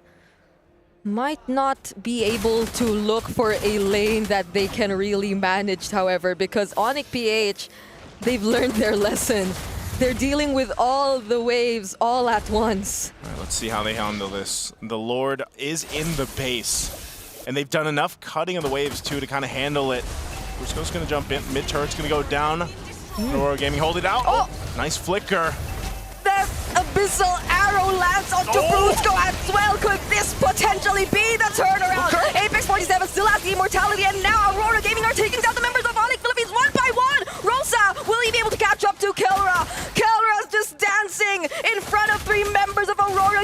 Missile Trap does not connect, and so will the Dark Wave. How is he able to dance around everyone like this? But he's finally taken down by Tianzi, and that's 3 members from Onyx deleted in an instant. And they waited more, and Aurora Gaming will have a defense, even though they lost all their base turrets. What an arrow! King Kong will try his best to get out of this, but Tianzi just needs 1 hit! He won't find that 1 hit! He didn't have enough energy to go a little bit further, but Aurora Gaming off of that will go ahead and get a turret down in the mid. So close. Could have been quite devastating for Onyx Philippines if that happened. But what they've done is they've waited a little bit longer and even more, and Aurora Gaming might have gotten themselves in a position to actually contest the next objective that comes up, this Lord. This was a great defense. Apex 47 staying continuously in the jungle on the backside is what also allowed there to be that pressure to force some of this positioning that we see from Onyx Philippines. I mean, again, there's only so much Kelra can do here on this Granger. Yeah, he was basically dancing on the Granger. He can only shoot one way. Oh, but now they find Apex 47. Do they have enough damage? And they get to burst him down. Lunar next as well. 2 frontliners for Aurora in danger. Still goes in with the Infernal Pursuits, but that just converts into additional Sky Piercer stacks. All right. Lunar, you gotta remind yourself and them to just calm down. Oh, Rosa! The Thorn Rose catches the Thorn Queen!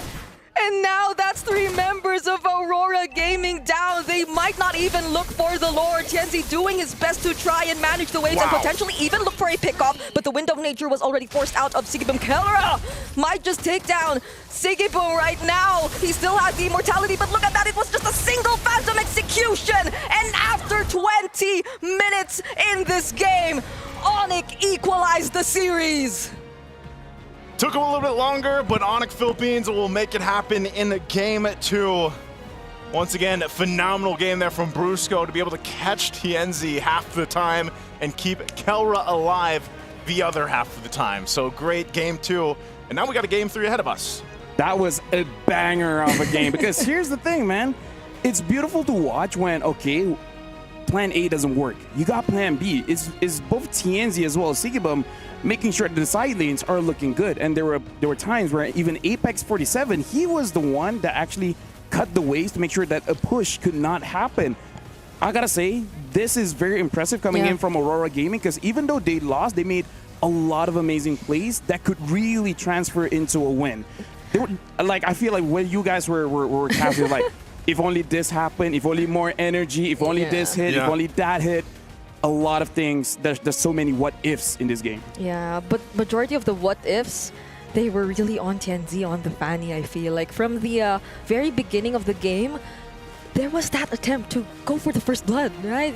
He stood there. It wasn't an immediate transition to the next buff whatsoever in terms of his farming pattern. He literally wanted to look for a kill. And it looked okay. It looked like it was going good. Not until Onyx PH kept denying him of the purple buff as well. So it seemed like he was just left with no choice when we entered the latter portions of the game. I think that was a major point too. You know, Apex 47 a lot of times was providing the information that he had to. That's what Hilda does great at. But also the decision for Onyx Philippines at some points to just go ahead and take the purple buffs or what have you from Aurora Gaming really played its part in the bigger picture of the game. Yeah, it took them a little bit longer, but ultimately everything compounded for them to get the win. Let me just say, watching Lancelot the previous 2 games reminds me of the debut of Lancelot, the moment that he got released. He was one-shotting people with a Thorn Rose, and that's what we saw in the late game. Only before this was worse because he did it with no items. Lancelot, when he was first released, was too much. I mean, like, now he looks good, but at least, you know, full items. It's fair. It's much more fair. I really feel like Kalia and Lancelot are the heroes that you really gotta watch out for because you guys were talking about it. This was the previous one, but don't forget about that. Yeah, that's game 1 right there. Imagine Kalia, right? If the Kalia was not there, how much could Tianzi actually got in that game? Is Kalia just the best way to handle a Fanny now? I think after seeing that. Ever since she was first released, because even in my head, I forgot about this, but like, dude, the opponent has a Kalia. Why are you picking out the Fanny? That's actually true. It's so easy to catch a Fanny with a Kalia.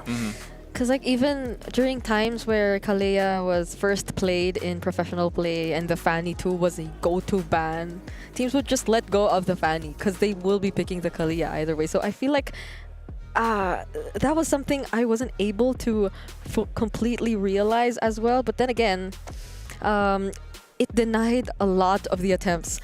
It made Rosa, it made Tianzi think twice about going in a lot of the times, just because even those clutch title strikes literally saved their damage dealers a lot of times. So Kalea, there's something about this hero for today.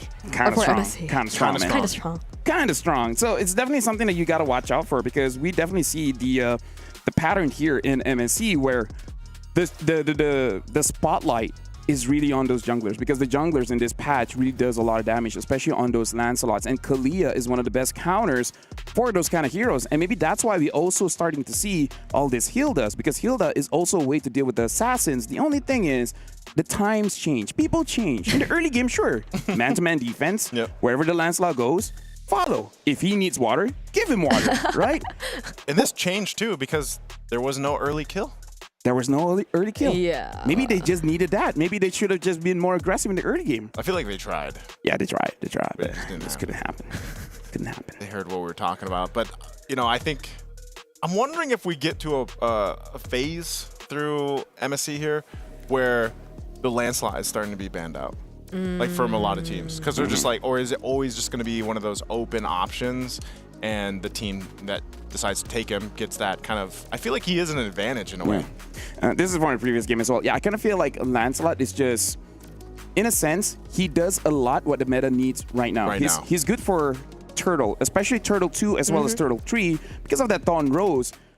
Unless an SOD comes in and you're just like, there's no way a Moscow Fall can steal this turtle. But other than that, the Lancelot can do work. And also, we have a lot of good gold laners in MSC right now. So any kind of assassin that's able to go to the back lines, then that's the kind of hero that you want. And I kind of feel like everyone wants something like a Ling and etc. but they take too long. Lancelot, he doesn't. Yeah. At any point, he can just go for it. And when we saw the Lancelot get his full build, like the BOD, the full damage, you saw how he was able to deal with even the Hilda, even Apex 47. Like, it came to a point where he couldn't do the man-to-man defense anymore because King Kong could really deal with Apex 47 already all by himself. And like what you mentioned as well, I feel like there were multiple times wherein Sigibum clearly attempted or did a lot to somehow save the game, especially this moment. I think this moment we're seeing here, I mean, look at that clutch SOD and then him just surprising King Kong and everyone else from behind. But because King Kong was there, if this was anyone other than Kelra, should have died, and maybe they could have used that opportunity to end the game, right? Because he survived so long, a little bit too long. He took their attention. I feel like even they're like, guys, how is he not dead yet? I think that was the case too, because even earlier on we saw him play 1v3 under the gold lane for tier 1 turret. So, you know, those are things you can always expect from Kelra. But it's the changing, I'd say, of the meta that we've seen so far. Because even back in M6, right, I feel like that was very gold lane centric. Yeah, very gold lane centric. And now we have what? Jungle centric. Yeah, I kind of feel like the other one is like the third one that we really have to look out for is really that mid. But mid, at least for this matchup, is very subjective. Really depends on the heroes that they use, right? Because we've seen Rosa on the Selena twice. In game number 1, we saw the Valir. Still, in terms of the numbers, it looks good, but it was just not enough for the team. And now the Kadita. So I kind of feel like it's easy for us to talk about the jungle and the gold. The mid is that X factor. It's very subjective here because we don't see too much Kaditas. We don't see too much Selenas. We know they're strong, but we just don't see a lot of it. Yeah, maybe Super Prince's idea is to go with the elements here. He went with fire. He went with water. So after this is Veil. Veil. Oh. Yeah. Hey. We got to see if they actually mention that in their road to EWC for Onyx Philippines. My IGN is King Kong. I'm from Onyx Philippines, and I'm the jungler. Being in MSC is another achievement for me, a personal goal. Then I feel very exciting. Brusco goes down, there was a blaze in the skies, but it's too late. The cavalry reclaim the throne. Our toughest run in MPLPH Season 15 was in the regular season. Around the first half, we are struggling a lot. And the way we handle it, Coach Why Not always reminds us to put a little more effort every single day. And we should make sure that each day we are progressing. I want to win MSC very, very, very, very, very bad. Heading into MSC, Onyx Philippines has had time to adapt, to grow, and to really develop their understanding of the meta. That I just see them like as Batman with prep time. Coach Why Not always tells us that no matter what, never think that we are in our peak, because it is very important that every single day we improve. Because once you think that you're in the peak, I think you would never learn more and improve more. And we saw that journey, right? The early start of MPL Philippines doesn't look all that great, but hey, it's not about how you start, it's about how you end. And even though they didn't become champions, but they're still here in MSC, and King Kong did say he wants to win this one very, very, very, very, very, very, very, very badly. Now, here's the thing. If you guys support Onyx Philippines, make sure you guys support it with your diamonds, because right now the MSC support chest is here. For 20 diamonds, you guys can start supporting your teams and get some goodies for yourself as well. As soon as, yeah, there you go. Purchase the MSC support chest. 20 diamonds. It's kind of a good deal. It's kind of a good deal. With 20 diamonds, you guys can get a lot. You can get way more than... That's Atlas. That is, yeah. Yeah, you can get the Atlas previous MSC skin, yeah. I played that last night. You did? Yep. I hope we get to see that, though. Like, we saw the Kadita already. I hope we see a lot more coming soon. Like, the number of unique heroes we have this MSC, I feel like we've seen quite a bit. How many? 2 days in. I mean, it's only 2 days. No, so far, yeah. But I mean, with the Leo Mord and etc., I kind of feel like we're stretching it out just a little bit. The Lunox. I mean, like, here's the thing. if Super Prince actually goes for that veil, then hey, maybe he is playing with that element. Unless he wants to go Lightning and just pick up Eudora. Oh! Lightning's an element? I mean, depends on the enemy. Technically, it is. Depends on the enemy. Yeah. Because some light and dark, and some are like light and dark is not an element. Like, it's a weird thing. It really depends on the author. It can go into a whole debate here. Okay, yeah. Some say gravity is an element. Who's some? Marvel. Everybody in his head. Yeah. Okay. Anyways, this time Aurora is first pick, and they're banning out that Arlet, and now Onyx Philippines is second pick. Wow, this is different. Yeah. We actually have Onyx Philippines on the second pick. I'm doing that for you, LaFell. They're going to be second pick over here on the red side, on the right side. And I'm just reinforcing. Thank you very much. That's how you learn. I prefer when you're the one saying it, because your voice is nicer. Yeah, you know, throwing it back to the old teacher days here. Now, for Aurora, they're going to go for these bans. You go for the Arlot, the 1-1. Baksha, Uranus still banned out. I don't know what we expect Aurora to take first pick. What do you think here, Brig? What if they go for the Kalea too? No, like legit, Kalea is so good. It denies so many things. Honestly, we haven't seen the Farsa at all, even though I thought it would be like one of the hot commodities between these two teams, knowing their mid laners and their playstyle, but maybe they're just that aggressive that heroes that are too reliant on positioning aren't the go-to option anymore. They ban out the Phoveus though, so yeah, I feel like... Personally for me, if I'm going up against TNZ, even I'm like, yeah, no. No. I'm a little bit scared. Just a little bit. Just a little bit. So maybe the Jushin here again? Or what? Shout out to Mr. Fear. Shout out to Mr. Fear. If he's watching right now. Probably is, right? Probably is, yeah. So yeah, maybe the Jushin here, unless they just want to double down on all these tanky heroes that they're taking out. I wouldn't mind a Or the Kalia Yisun ban. Shin. Oh, Like, yeah, it's still Yisun open. Shin. They banned the Kimi instead, so they just want to open it up. Right? If you take Yisun Shin, we take Kalia. If you take Kalia, we take Yisun Shin. Oh. +1. I think this is still Kalea first pick.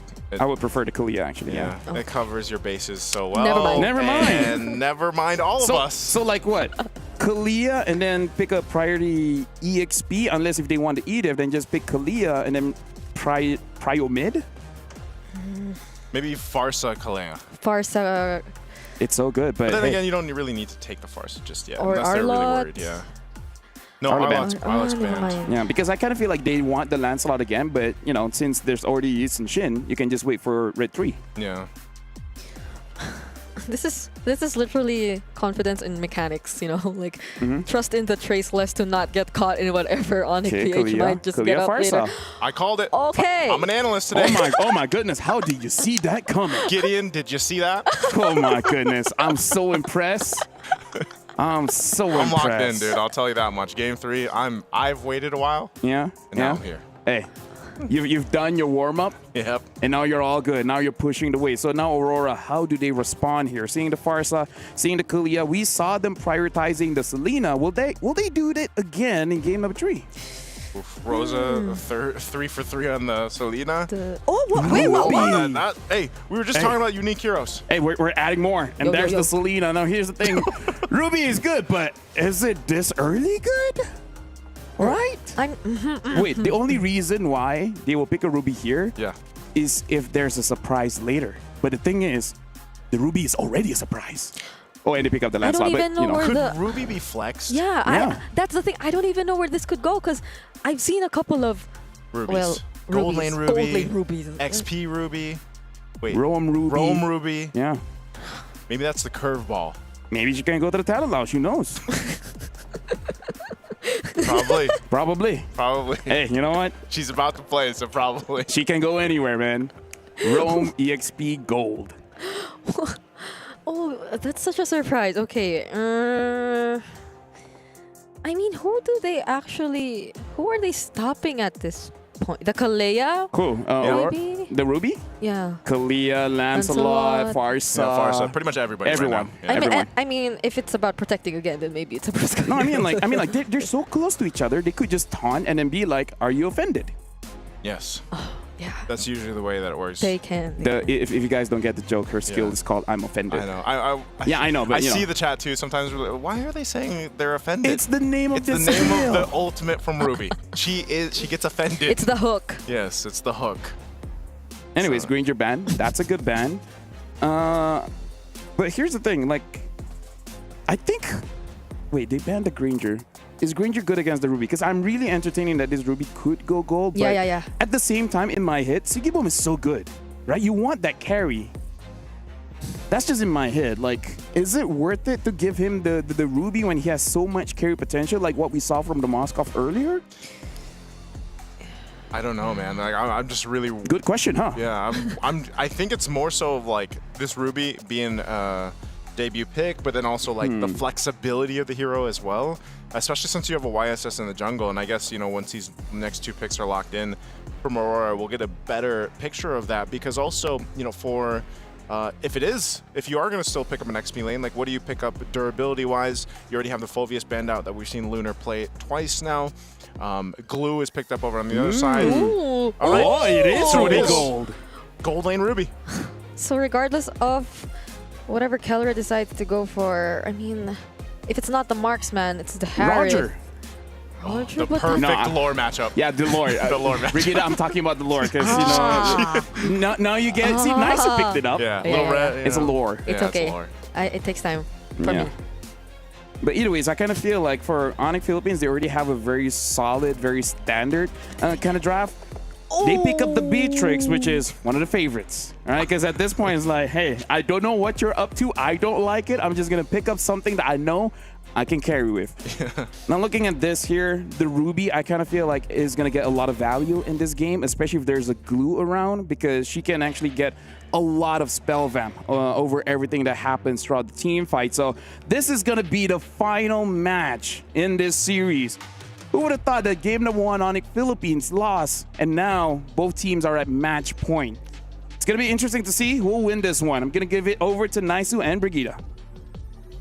Thank you once again, Lafel, for joining us through the draft here, and welcome back, ladies and gentlemen. If you're just joining us, we're about to jump into game number 3 in our third match of today here at day number 2 for MSC. Will it be Onyx Philippines to take the win, or will it be Aurora Gaming from Turkey to go ahead and solidify their win in day number 1 for Group B here for them? Once again, I'm Naisu, and this is Brigida to bring you the action. Brigida, which draft here are you really liking? I mean, you're jumping up and down here. Who's it for? Is it Aurora? I mean, it's been a while since we've seen the YSS, so I'm kind of excited to see how Onyx PH are going to deal with it. Also, of course, the Ruby, which makes a sudden appearance as well. But Brusco, this reminds me of the game number 1 start. But at least now, they're not really punished. But this is what you like to see about Onyx Philippines, the way they're keeping the aggression going. But you can say the same for Aurora Gaming. I feel like that's what you do, especially if you're Kalea. You know, you're easily able to go ahead and heal back up if you do take a couple shots. So, whoa, unlike this, Apex 47, yeah, he's going to have to go ahead and get back here. But still, for the most part, even looking at the compositions here, yeah, I think this is going to be the interesting one, is you take a glimpse of the gold lane, is how will this play for Sigiboom? Because we've seen his mechanics and his positioning is usually really good. Now it changes when you throw a hero like the Ruby in his hands. It's going to be a little bit different. You can see he's going with a whole lot of this, though. He is going to be running that, you know, the Festival of Blood. He's got the Brave Smite, so he can go ahead and heal up a lot, like LaFell mentioned earlier on, especially when Kirk is utilizing that glue. Yeah, also with the thrill. So this is the kind of Ruby which has a bit, or maybe not even a bit, of damage to it whenever it goes for those I'm offended plays or those brief stuns you latch onto the opponents to make things a bit more difficult. Oh, okay. Cool steal from TNZ, denying King Kong of that, but they will be getting their level 4s nonetheless, so this is going to be interesting. The way they're able to manage and deal with the first objective of the game. There's a lot of action going in all parts of the map. But who's going to get to set things first? All right, they're going to position Brusco, again, not level 4, neither is Apex 47, so both junglers will just get the busted ace. TNZ going to go for I thought he was going to go for a cheeky steal there too. So buff secured for King Kong. There's the fight. Flicker from Kirk, followed by Brusco. They're really going after TNZ, but Super Friends, he gets caught, however. King Kong secures the turtle and just decides to walk away. So far, Onyx, they've been very decisive in wanting to take down TNZ, but it seems like they lacked the damage, or they weren't able to accomplish it just yet. Wow, okay, so a couple things happened there. They were able to get the turtle as King Kong did the work. Yeah. They traded, of course, for a kill, so Aurora gets that kill. It was Sigiboom to catch him out for Super Friends. So Brusco could still walk away. Okay. Brusco is going to be fine, but also, meanwhile, all that, as Kelra is going to be the next focus here, okay, nice Mountain Shocker. I think Kelra's going to be fine. He did go ahead and rush into the Sea Halberd, so he grabbed that. He's going to clear out this wave here, and he also got a whole bunch of gold in his pockets. Rosa! Goodbye, Super Prince! It's been a minute since we've seen the Farsa. He literally just landed and used the feathered airstrike. Doesn't want to have or allow Rosa to have the best possible game for the Selena once more, but I'm really liking how Keller is managing the gold lane. I mean, it has been a surprise to see the Ruby go up against this hero, but even when they already decided to rotate, even when TNZ decided to rotate, he knew that it was just important to keep the waves out of the turret. There's the AOG already committed by Apex 47. But they're being very particular about it. They don't want to engage in a fight that Aurora decides to set up for themselves. Yeah, Aurora's got a couple options to go ahead and start fights up if they want to, and information advantage as well, especially with the Mountain Shocker once it's used. So they can play to that advantage if they want to. The turtle's about 10 seconds away here as Onyx Philippines tries to get in positioning. We'll see if they go for it. Apex 47 won't land that Unbreakable. Not going to get the taunt off from Brusco. He decides to flicker. He actually tries to go for TNZ, but on the other hand, Lunar as well surprises everyone. The Primal Wrath won't last long. Gets bursted down by Kellera and the rest of the members of Onyx. So it's a 1-for-1 trade so far. It's the EXP and the Roamer that gets traded. It's going to be a tough one if they want to contest this. Super Prince doesn't have a Feathered Airstrike just yet, and he's quite low. Yeah. They might force it, but right now, Aurora will go ahead and secure themselves the turtle. So a good decision from them and good timing too. So now they go and get back into position. Kelra might have to be careful here. What we're seeing a lot is this Ruby being kind of a nuisance to deal with, especially with the Lancelot, for example, King Kong. Apex is here though. Okay, they have to protect their gold lane, but the Abyssal Arrow and the AOG nearly lands, but it misses by just a bit. They'll have to let go of their tier 1 turret down bottom. And we're starting to see the idea that Aurora Gaming actually has. It's pressure, constant pressure on the gold lane. It forces reactions out of Onyx Philippines. They'll try to get a kill, however, onto Lunar, and they have enough damage to do that. Good decision. I didn't think they'd go for it, but anyway, Apex 47 is going to get dragged back. Yeah, there's the grab. Just one more hit. Will they be able to do it? Kirk delivers the final blow. And now, Onyx PH, they're somehow ahead. They secured the lead against Aurora Gaming, although it's somehow just 1,000 gold for now.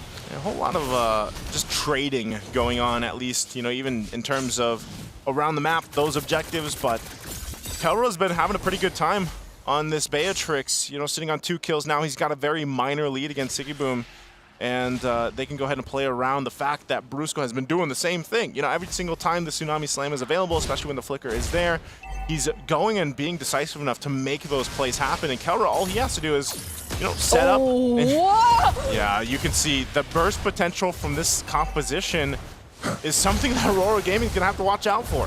This kind of reminds you of the Beatrix and the Novaria, except that it's not the Star Shutter, it's the feathered airstrike that can be used to actually complement or vice versa, whichever they want to use first. So Aurora Gaming, if that was something Onyx wasn't able to get their hands on previously, now they have so much range, they have so much access, King Kong being one of them too.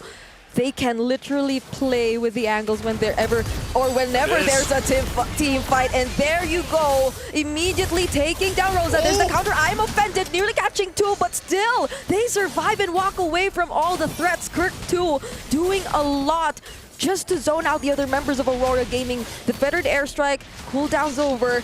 So now they somehow gain control in the Turtle Pit, but Lunar... Lunar pops the Primal's Wrath. Now he's going to be in trouble. Kirk's going to go ahead and bring him on back. King Kong just around the corner, though. Is he going to commit to this? Goes in with Thorn Rose. They have enough damage to bump off Kelra, too. Boom, another shot, a double for Kelra. Imagine that. He just had to wait for a bit to join back the fight again. That's King Kong looking for the targets, and he still doesn't want to stop. Phantom Execution doesn't land on Rosa, but there's the feathered airstrike. Still, though, he somehow makes it out alive. A clean flicker or a clean dodge coming in from Rosa to get out of that. But Onyx Philippines clearly in the lead right now. If it was just 1K earlier, now it's already 5K. It's crazy how fast that ballooned up, just in a matter of a minute or so. You get yourself a nice lead at this point. You can see some of the items here now falling into place, especially, and Onyx Philippines, very interesting. Now you've got that ultimate accessible to you even more for Brusco, and that's going to be great because this is what we've seen all day from him, is that Tsunami Slam. And Kelra, look at the first item. He actually went for the Sea Halberd, going up against Sigiboom on the Ruby in the gold lane. So they're really looking for ways to answer and deal with Aurora Gaming, even from the very beginning of this game. So now they have to keep the pressure going. They have to limit the ways that Aurora are able to move around the map. And I feel like that responsibility is mostly going to fall on Kirk's shoulders right now. He's the one who has to be the threat, who has to be the disruptor for Aurora Gaming. Look at the damage coming in from Kelra as well. Brave enough to stand in front of both Sigiboom and Rosa in the bottom lane. Yeah, Kelra relying specifically on just how mechanically gifted as a player as he is, he can go ahead and be confident enough to just rely on a flicker even if he has to against someone like a Ruby who could do the exact same thing, flicker forward, I'm offended, pull you on in. But it's funny because every time we see a Beatrix pop up, it's kind of like, you remember that time when Beatrix was just so dominant, she even had her own figurine back for the World Championship. And it's like, man, you kind of remember just how good it is to have multiple options in terms of, all the guns she has available to go ahead and for the right situation. But even so, it's just the counter hasn't been able to be caught because of the fact that you just have such good zoning from this lineup here. There's already Brusco. Brusco, he decides to go for Sigiboom, but there's a Winter Crown. Could potentially save him from this pickoff, and he has a lot of sustain to deal with it. But Kelra decides to go for Apex 47 first. There's the Revitalize, which buys him a lot more time. But on the other sides of the map, King Kong was able to work on other members too, but at the expense of his very own life. That doesn't look too good for Onyx PH. I gotta say though, Sigiboom bought a ton of time. So even without King Kong, Onyx Philippines is gonna just go for this Lord here. I'm not sure if Aurora Gaming is gonna do anything. Rosa might give them the information, but they just make the decision. It's better off that we just give it up. We don't deal with it. The Lord is secured here for Onyx Philippines. So that fight that broke out, you know, it was just really kind of split up even. And yeah, it was King Kong that went down, but nonetheless, again, Kaura well protected here with Brusco.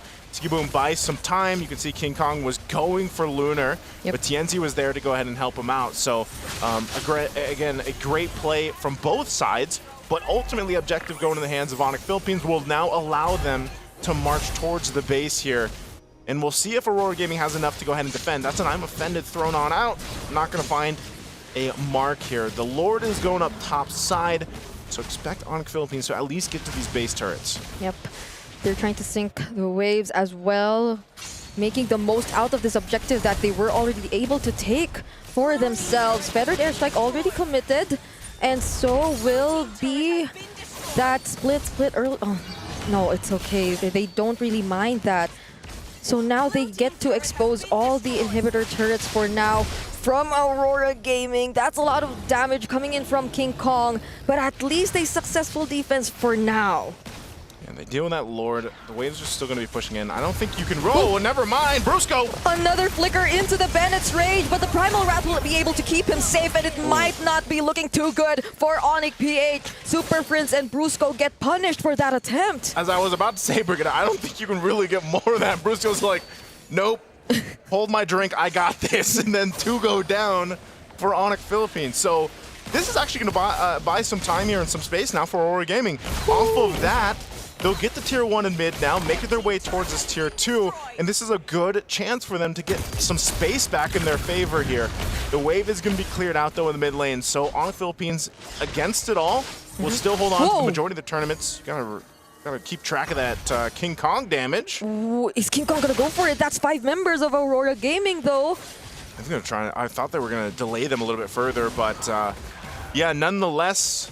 They don't lose too much, so they only lose that mid-turret tier 1. I think Brusco just has to pick his targets really well. He went for Lunar earlier, and although, yes, Lunar does just have the flicker, or maybe doesn't have the flicker earlier, this is an Edith who could Primal Wrath his way to at least stay a little longer in the fights and throw out a bit more damage as well. So it's still going to be a threat if you're not able to burst him down right before he's able to do or use the Primal Wrath.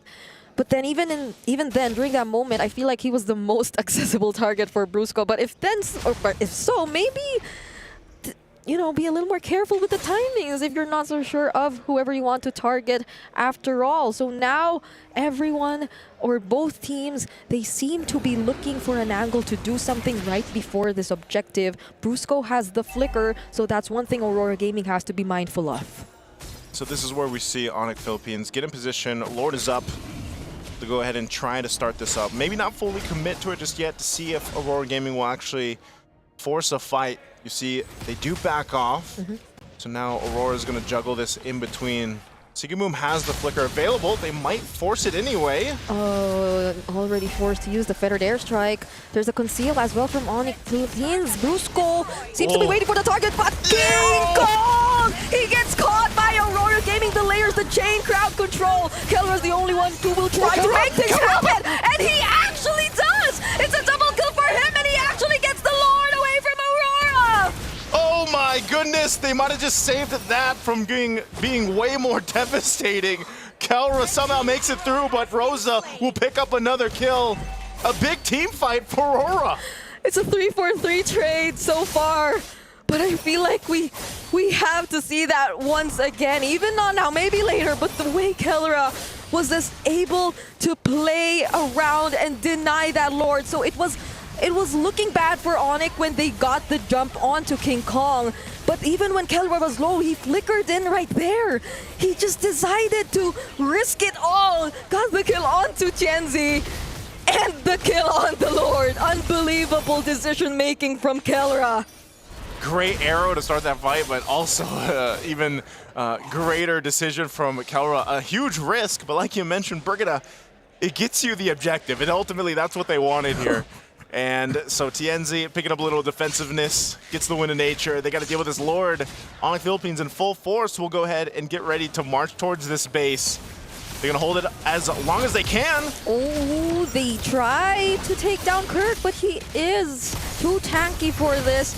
Already forced out the feathered airstrike though, but it'll be enough to take down that inhibitor turret up top. So they can or potentially will work on the remaining base turrets one by one. Onyx PH have to be careful with this. You see the late game already starting to come in, despite what happened for Aurora Gaming and their lineup.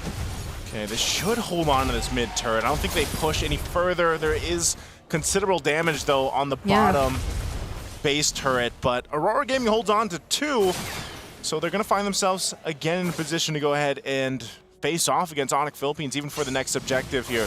So despite it all, I feel like they're really confident in the fact that, hey, we can actually go toe-to-toe, we can win some of these fights, even if it means just playing around these arrows from Rosa. Rosa's been so good. Now 3 games in a row on the Selena. It's like he has a target lock on Super Friends.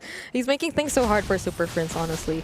But that's the thing, like Aurora Gaming, they've been making a lot of decisions which really extend the game and allow us to reach this point. Like, for how many times have we been seeing games which exceed the 15-minute mark? I think this has been, if not the longest series, actually one of the longest series we've been seeing so far here in the group stage of MSC. So it's been a very close fight between Aurora Gaming and Onyx Philippines, but both have to be careful in setting up for this next and possibly last objective, depending on how things will go, because it's going to be very crucial. We're approaching the 18-minute mark. And I know the thing about this whole... Oh, whoa. Hey, okay, Apex. Okay. I guess he went for it. He's like, hey, that's Kelra. That could have been a combo because like there was an Abyssal Arrow, there was an AOG, but yeah, there was a flicker from Kelra. They already lost major resources though, but they're still able to set up for this upcoming Lord fight. Okay, now Kelra's got to be even more careful with this. And that's why Rosa, keep an eye on Rosa. Rosa's going to stay in that position. Again, that off angle. Super Friend will chase him down. Whoa. So Super Friend is like, hey, no more of that. Get out of this this back line, because Kelra's got to deal with that, and not having the flicker. They might be just the plan. Like, let's just delay this as much as possible. As the Lord has evolved now too, post the 18-minute mark. You can see the positioning here from Onyx, but Rosa's on point. Has all the information that he needs to go ahead and keep Onyx Philippines in check. So it's quite astonishing how Aurora Gaming has found themselves in this position where they were down quite a bit of thousands of gold minutes ago, 5+ minutes ago or so. And yes, they have 1 base turret down, but they're actually the ones with considerable control right now around this Lord. And they're going to be the ones to go ahead and start things up. Maybe that was what Aurora Gaming wanted. Just take away the flicker from Kelra, you know? So we might have a better chance at being able to take him out whenever the fight breaks out and not allow him to save the game once again for Onyx Philippines, but it's going to be up again soon. 30 seconds, and Onyx, like I said, they just bought delayed enough time. Just wait longer, right? Or wait faster, like LaFell said. And they did exactly that. So buff secured for King Kong 2. Once again, Cameron will have it about 15 seconds. Aurora Gaming might know this too, and they might want to just force a situation here. So Brusco, Conceal was used. They're going to force the fight. Anyway, Apex 47 takes some damage, but still, no one wants to commit to this Lord. It is going to be more difficult to take too because it's evolved. So Brusco even picks up an immortality for himself, and we'll have just this face-off for now. I guess this is what they call the Lord Dance. The Lord Dance. It's been such a long dance between both of these teams. Lord currently at half HP. This is the new dance. This is the 2025 version. And all the while things were happening, a turret in the bottom lane was taken down by the minions. They've been getting pretty impatient as well with how things have been going. But will this finally be the start of the fight? They try to go for the onward or shadow combo onto Kirk, but it won't land. There's the better airstrike. Oh, TNZ's very low on HP. Fortunately, there's not the runner's apathy from Kelra to finish off the kill just yet, but will they still try to regroup? Oh, they go for Kelra! But King Kong still secures the Lord nonetheless, and I am offended connects onto 2 members of Onyx Philippines though, and it's Brusco and Super Friends trying to run away, but Aurora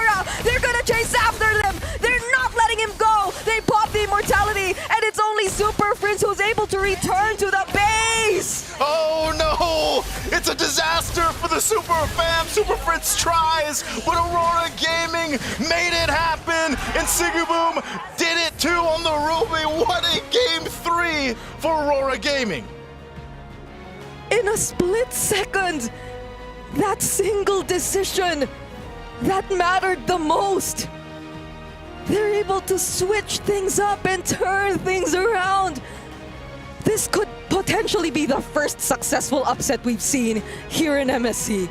It is, and at this point, I think it's safe to say this MSC is kind of scary. It's scary. Scary. You got to be a little bit afraid, because here's the thing. Right now, you know what? Power rankings, tier lists, throw them out the window, man. Everyone's here to show up because we have not even seen like a stomp yet. I mean, like, sure, you've seen games like, okay, I think this team is gonna win, but it's never that convincing. It's never that one-sided. Like, throughout this game, Aurora, they showed a lot. Mechanics, macro, patience, timing, and what I heard was communication, because they're the loudest in that final Lord dance. And I don't speak their language, but I know what they were saying. Yeah. We're not going for the Lord. We gotta go for those kills, because the entire time, Yeah, it was Kelra, right? they were prepping that bottom lane to push in. They were just buying the time for the minions to do work, and then just reminded each other, we're not going for Lord, we're going for kills. You know what they did? What they did?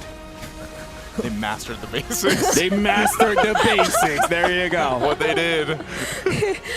I can't believe it. Like, they seemed like they were just after Kelra at that point. That one play which happened in the bottom lane, okay, it wasn't successful, so we wait a bit more, and we thought it was Onyx buying some time, but no. Before they actually decided to commit to the Lord fight, it was the AOG, it was the flicker from Lunar. They just wanted to get rid of Kelra. Yeah, and now, like, I gotta say, this is too insane. This is too crazy, too scary. I'm actually gonna be throwing over to Eterna to start the interview. One of our biggest upsets here at the MSC group stages with a 2-1 victory. Congratulations, APEC 47 from Aurora, Turkey. How do you feel right now? Anladım şimdi. İyi hissediyorum. İyi hazırlandık. Güzel bir galibiyet aldık. I'm feeling really well. We prepared really good and we got a good win here. Amazing, amazing. Everyone is shocked right now. I'm still shaking from that match result because it's been a while since we've seen your region do well on the international stage, right? I mean, flashbacks to M6 under S2G and Ulfetnar, you guys didn't do as well. Now, was that one of the reasons why we're looking at a little bit of a merge here now for Aurora? Global sahnede böyle bir başarı yakaladığınızdan beri bayağı bir zaman geçti ve M6'da da iki farklı takım altında oynarken yine bu başarıları yakalayamadınız belki de. Bu yüzden mi iki takımı birleştirmeye karar verdiniz? Biraz evet. Çünkü 3 sene beraber olan bir kadroydu. Çok iyi başarılar geldi diyemeyiz. O yüzden bir değişikliğe gitmek istedik. Bu kadro da iyi gidiyor. Yeah, I would say so. That was one of the reasons for the merger. We have been playing for many years together, but we didn't get this kind of success, and that's now we're feeling really good as this team. So what were the challenges adapting together? Because technically you were from a different team as well, and then, you know, Sigiboom came in too as your brother. What was like the biggest challenge, you would say, before we headed over to MSC group stages? MSC'nin grup aşamasına gelmeden önce sizin için peki bu iki takımın bir araya gelmesinde nasıl zorluklarla karşılaştınız? Özellikle sen vardın, sonra Sigiboom'da kardeşin katıldı. Bu sizin için nasıl zorluklar getirdi? Ya aslında çok zorluk getirdi diyemem. Zaten bir tanesi kardeşim olduğu için çok yakından tanıyorum. Lunar'ı da uzun süredir tanıdığım için çok zorlandık diyemeyiz. Bizim için hemen çok hızlı bir şekilde adapte olabildik. I would say it wasn't really difficult for us because I already know Gunnar for a long while, and one of them is my brother, so it was fairly easy for us and we didn't face many challenges. So on the topic of your brother, you were the one to bring Sigiboom over, right? How has his growth been over the years? Ve şimdi az önce kardeşinden bahsettik. Yani Sigiboom'un bu takıma katılması senin için nasıldı ve onun aslında kendi gelişimini sen nasıl izledin, nasıl gördün? Ya ben Sigiboom gelişmesini çok görmedim. Bir anda turnuvaya girdiğinde gördüm. Ya kardeşimle aynı takımda oynamak hep istiyordum. Böyle oldu. To be honest, I wasn't even expecting this kind of growth, and I didn't see it before. But when he joined our team, then that was when I saw the growth in him, and I was also really surprised. And yeah. That's really sweet. That's really sweet. What about Master the Basics? So he came on as your coaching staff. What was his impact on the team? Peki Master the Basic koçunuz katıldığında onun sizin takıma etkisi nasıl oldu? Ya bence Nicky'nin gerçekten çok hakkını veriyor. Master the Basic gerçekten. Çok basit bir şekilde öğretip çok iyi şeyler öğretti bize. 25 günlük kısa bir sürede Malezya'da çok iyi bir bootcamp süreci geçirdik. Ve bunu da sahneye yansıtabildik. Harika. Okay, so he lives up to his name. He really is mastering the basics, and he taught us a lot of basic things in a short amount of time, in 25 days after Malaysia. And yeah, this is where we stand now. Okay, we're clearly seeing, the impact of it. Amazing stuff. Now, to close things out real quickly, Sutsujin earlier on said they're going to be facing Onyx PH, not your team. They said that they were the stronger team compared to Aurora. Now, what do you have to say to Sutsujin from RRQ? RRQ'dan Sutsujin daha önce onunla röportaj yapıldığında Onyx'le karşılaşacağını söylemiş. Onların daha güçlü takım olduğunu söylemiş. Şu anda sen ona ne söylemek istersin? Sutsujin güzel bir sürprize karşılaştı diyebiliriz. Başarılar diliyorum. Okay, it's gonna be a big surprise for him, and we wish him good luck. Okay, that's making me a little nervous there. But once again, thank you so much, Apex 47. Congratulations. Rest well, because we're gonna throw it over back to our casters. Maybe Malaysia is a good place to boot camp. Yeah. GG did it there, made it all the way to the grand finals, and now looking at Aurora, hey. 25 days? The next matchup too. Didn't they boot camp in Malaysia? Yes, they did.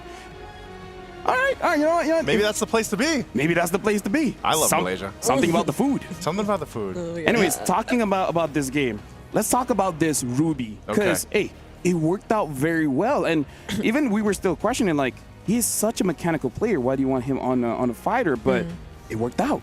Because you know him as the Turkish trigger man, right? And then he holds a ruby. Now he's the scythe man. He's the scythe man. It's a different kind of Sigiboom. I just realized. What? You don't bring a scythe to a gunfight. Literally has all the guns, and you win with a scythe. Hey, that's Aura. Hey, you know what? That was an amazing match. If you guys can't tell, we're pretty excited with that because, dude, right now, MS, this is day 2, guys. This is like, what else could happen? Man, what else could happen? Especially with the next matchup. Tianfeng Yaguai going up against Team Spirit. You mean Monster on the Peak? Yeah, that one. Yeah, that one. DFYG. DFYG That's is what it Monster stands for, right? Yeah. Now, looking at the matchup coming up next as well. Oh, now I don't know. Now I don't know because I think I'm not going to say anything because I did say Onyx Philippines was the favorites for that one. Let's not say anything. I was on the same boat. Let's look at the MVP of the match for this one. The MVP, it could go to anyone, and it goes over to Sigibum using that Ruby. The KDA doesn't speak about what he did in the game, but my God, he did a lot in that game. That's Aura. That's Aura. That picture is Aura. Hey, you know what? I'm so surprised because it took a while, like, to see the value of the Ruby, I feel like, but especially in that last team fight, and like Brigitte was mentioning, it was so great to see how it actually played a part. And then even when they tried to disengage, because they have a Ruby, you can't run away. And that was amazing. But after this, I wonder what kind of surprises we're going to see. After this, it's going to be Team Spirit going up against Tianfeng Yaguai. We're going for a break, but after this, it's going to be the final series of the day.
Isn't it crazy that we're here on the table getting paid to talk? Where I kind of feel like one of these days the team will be like, don't. Welcome to the MSC. My name is Afel. Alongside with me is Brigida as well as Naisu, where I'm going to be careful with my words to say who's the favorites for this matchup. But hey, I know which team Mirko likes, so I'm tempted. You don't want to curse them. I mean, I don't want to curse them. Is stronger than the Mirror curse? Well, we're about to see because this is going to be Tianfeng Yaguai going up against Team Spirit. So the question is, Brigida, who do you think is going to be the favorites? I actually don't want to say anything to it, but I know who had their boot camp in Malaysia. Isn't she the Brigida Bless? Oh, yeah. No. Because I was on the same boat as him when he said, oh, yeah, I feel like Onyx are the more favorite teams. And then we came here by boat, by the way. I didn't. Yeah, you know, our trip was a bit different, you know? Like shooting for MSC, and then we just had to go back by boat. It was the Yisun Chin boat.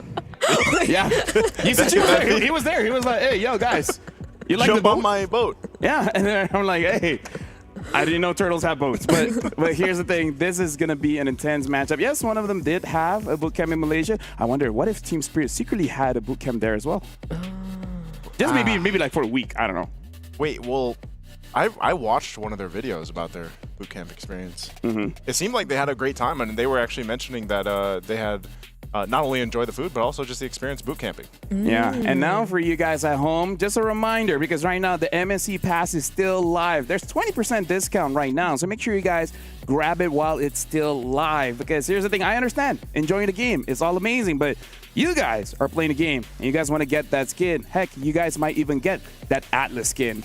Now, jumping back into this one, they had fun with their own boot camp, so Team Spirit is in good spirits. I see. Yeah. Yeah.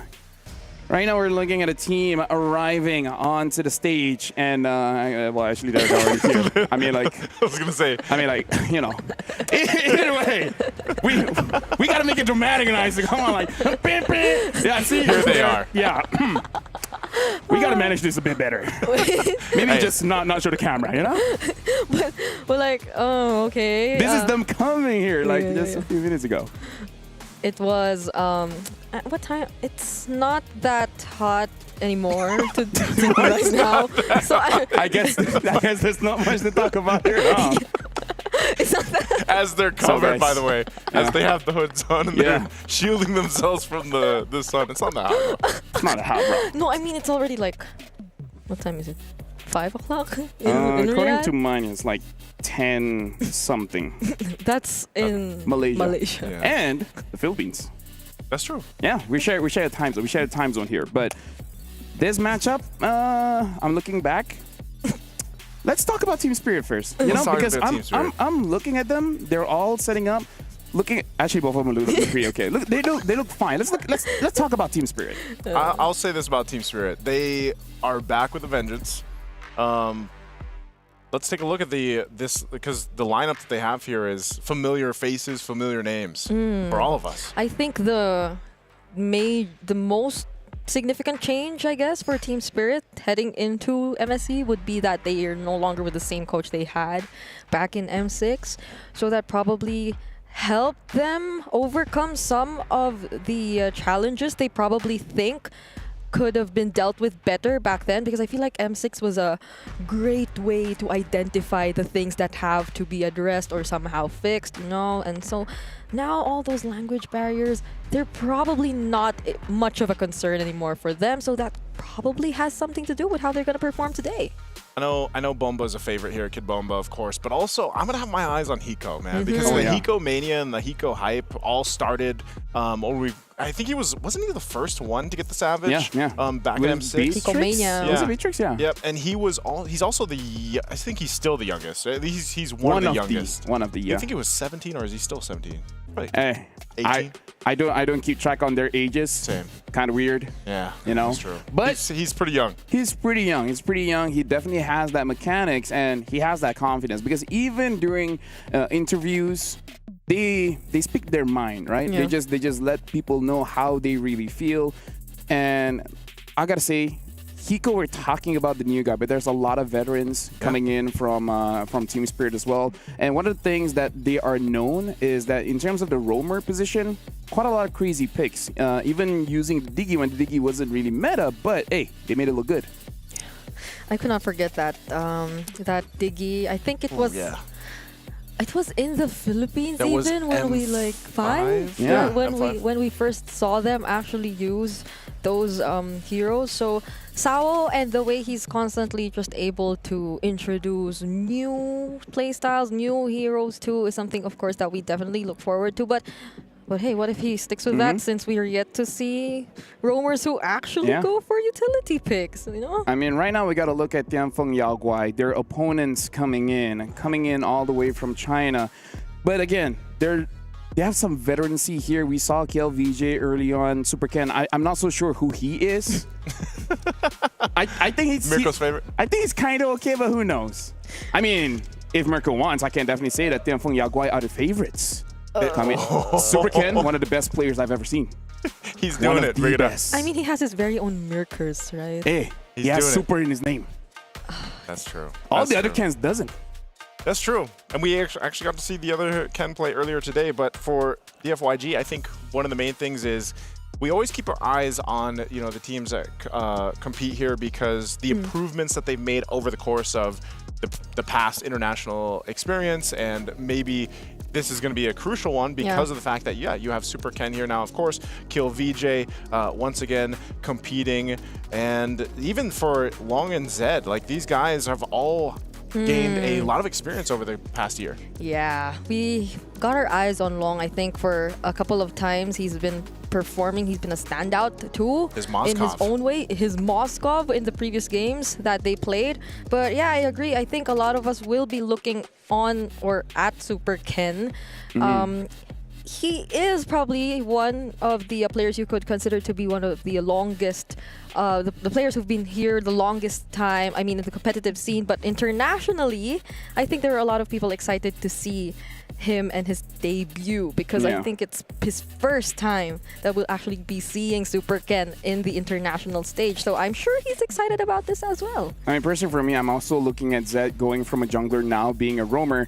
That's going to be quite a change, especially in mindset. Speaking of which, we would like to say thank you guys, because right now we are nominated for 3 different awards at the Esports Awards. Make sure you guys go to esportsawards.com/vote, because we are Publisher of the Decade, game of the decade as well as live event of the decade, which was the M5 World Championship. So we've been nominated for 3 different things. Thank you very much, guys. You guys have been amazing. Make sure you guys vote for all 3.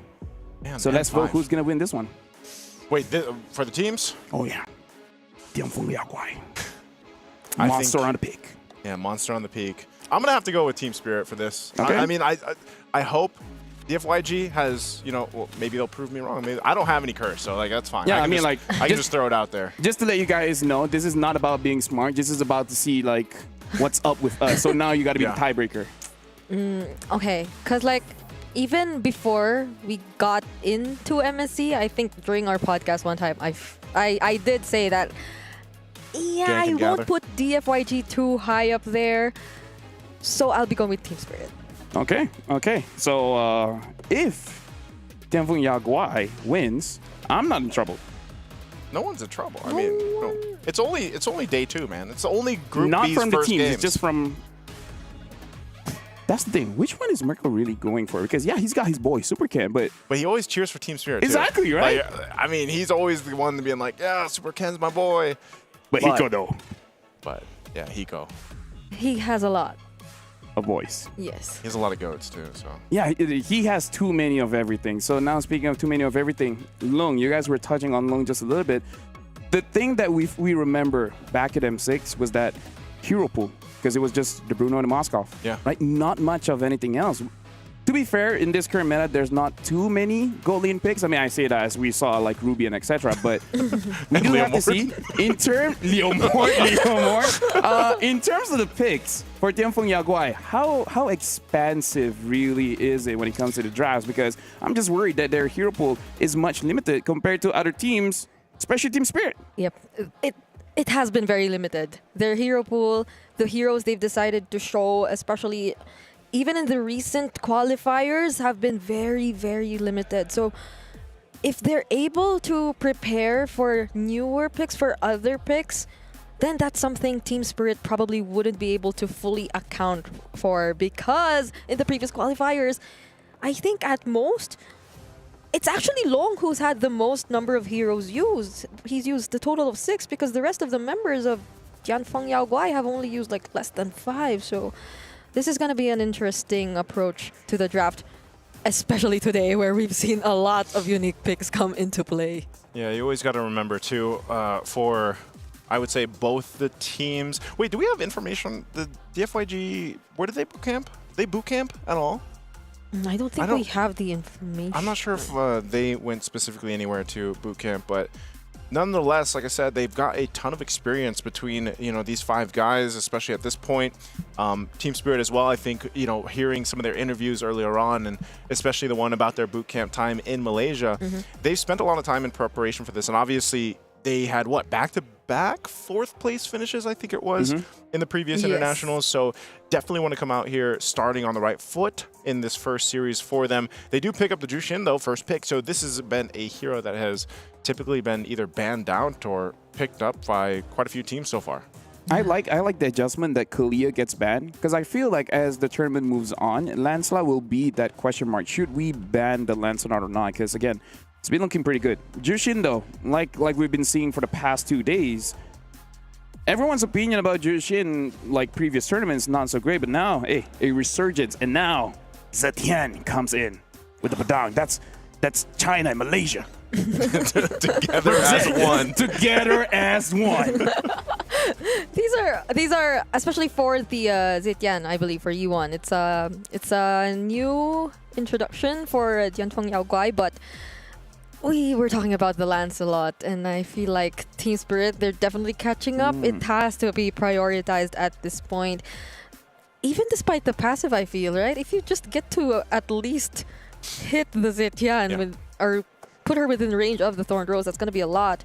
So at least they have the Badang to somehow deny them still of the other potential dive heroes that they might be picking up, because so far it's only the Lancelot on the Fulvius, but... Okay. Wow. Super Ken, okay. Hey, what about today? More fannies coming up.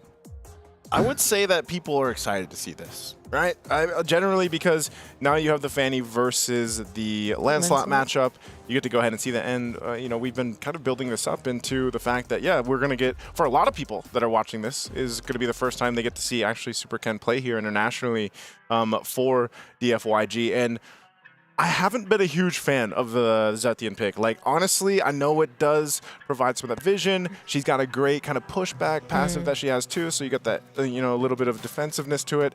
But I feel like, I don't know what her win rate is exactly, but I just feel like she struggles in some sense. And maybe this is just one of those things where it's like, okay, this is just one of the better options we have against the Jushin pick that we see from Team Spirit. So I would love to see how they build up this lineup even more, because they've already got quite a bit of damage, of course, now that you have the Fanny, but you also have to protect it. Maybe the what is their gold lane option here for DFYG? Maybe it's the Moskov once again. Yeah, can be the Moskov, unless Team Spirit decide to ban out one of the gold laners that are still up there. But if not the Moskov though, I think Long has adjusted pretty well to the meta. He's been playing a couple of Granger games as well. Still, of course, the Bruno is still one of his most known picks, so that might be an option. But I'm still leaning towards the idea that, yeah, it might be the Moskov that be picking up. So there you go. Let's go, Long. It still has to be the safe option. Team Spirit, though. I mean, I kind of feel like a Granger would still be okay here, no? Yeah. Right, just have a lot of burst damage and then try to control the map, because the Fanny isn't going to be the greatest around the turtle. So I kind of feel like, you know, get a draft that's good around turtle, around Lord, and then just play for your win condition, you know? So I feel like, you know, burst is good. Ranger, Bruno, etc. Yeah, maybe, let's see, because the Wanwan's banned out, so they actually go the Harith instead. It's a whole lot of magic damage, of course, that they're going to go with, but also they're covered really from the front. They have great initiation too here for Team Spirit. And the last pick for DFYG is going to be that Esmeralda. I mean, how could we forget? I think this was KLVJ's most used pick, especially in the qualifiers, and it does so well against the lineup of Team Spirit right now. Yeah, but right now, if we're looking at the draft here and we're hearing the cheers coming in from especially Team Spirit, it looks like they're very happy with that draft. And I gotta say, it's a very easy to execute draft compared to Tianfeng Yaguai. So I want to see how they're able to pilot it. So now I'm gonna throw it over to you guys for the first game of the final series of the day.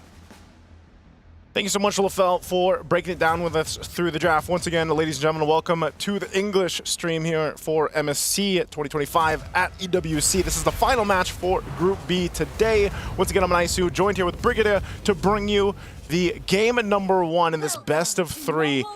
We take a look once again at the junglers here. It's going to be an assassin matchup for One Shot and Super Ken.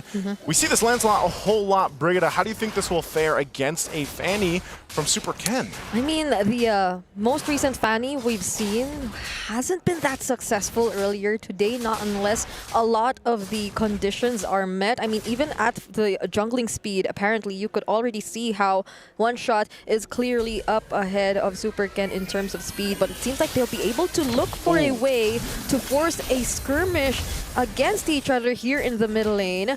None of them will be committing too much, however. And that Litho Wanderer, it looked like a heavily contested objective. Yeah, this might be one of the more action-packed matches I feel like we've seen in a bit. The way this first minutes even go. And Sunset Lover takes some damage. Good trading up top too between the two gold laners. So you'll see some rotating happening here. And Zed might be a little, proactive on this Badang to be able to go ahead and set things up even early on. Yeah. Even with a flicker alone, like, you can still be a threat at this point in the game. You don't need to be that level 4 exactly just yet. Oh, KLVJ on the Esmeralda will actually be the first blood in this game. Even though we were expecting a slightly more comfortable game from him, that early rotation coming in from One Shot seemed like a great punish against this Esmeralda. And KLVJ even used the Purify there. Still going down early in the game, so the Turtle's going to be up here shortly as both teams try to get a possession for this. So One Shot already starts it up. Sawo Staying up at the front alongside Kid Bomba. And they're just going to go ahead and go 1v2. They're standing right in front of Super Ken, and there's not much he can do!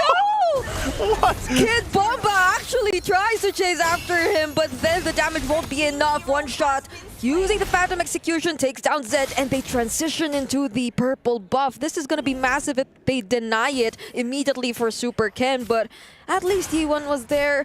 They're going to calm down for now. Yeah, it was so close. If Kid Bomba, I feel like, would have got that, we probably already started the dance moves here. But, you know, going on, the aggression from them at this point in the game gets them a pretty good start. Nothing too crazy. The FYG is going to be okay. They just have to go ahead and adjust from this. And that's always the case with a Fanny in tow. He even flickers forward for that, but it's just unfortunate, you know? Yeah. You can't hit him too far. I don't even know what Phoveus holds. Is it like a piece of an obsolete or something? Like, yeah. You could see it right there, too. He thought he could get it. It was so close. But Hiko needs a few more shots just to take down Zed. And I feel like I also wanted to mention Zed in that moment because it doesn't feel like Team Spirit acknowledges the Badang that much. It's like they bypass the entire presence of the Badang and just go straight after Super Ken, which I feel like for Team Spirit is clearly one of the more important things to deal with at this point in time, because if they deny the Fanny in as early as the first 5 minutes, then it's going to be a lot more easier for them to pull off their lineup. And that's not to mention the fact that they've been sort of winning the side lanes, even with very minimal rotations coming in.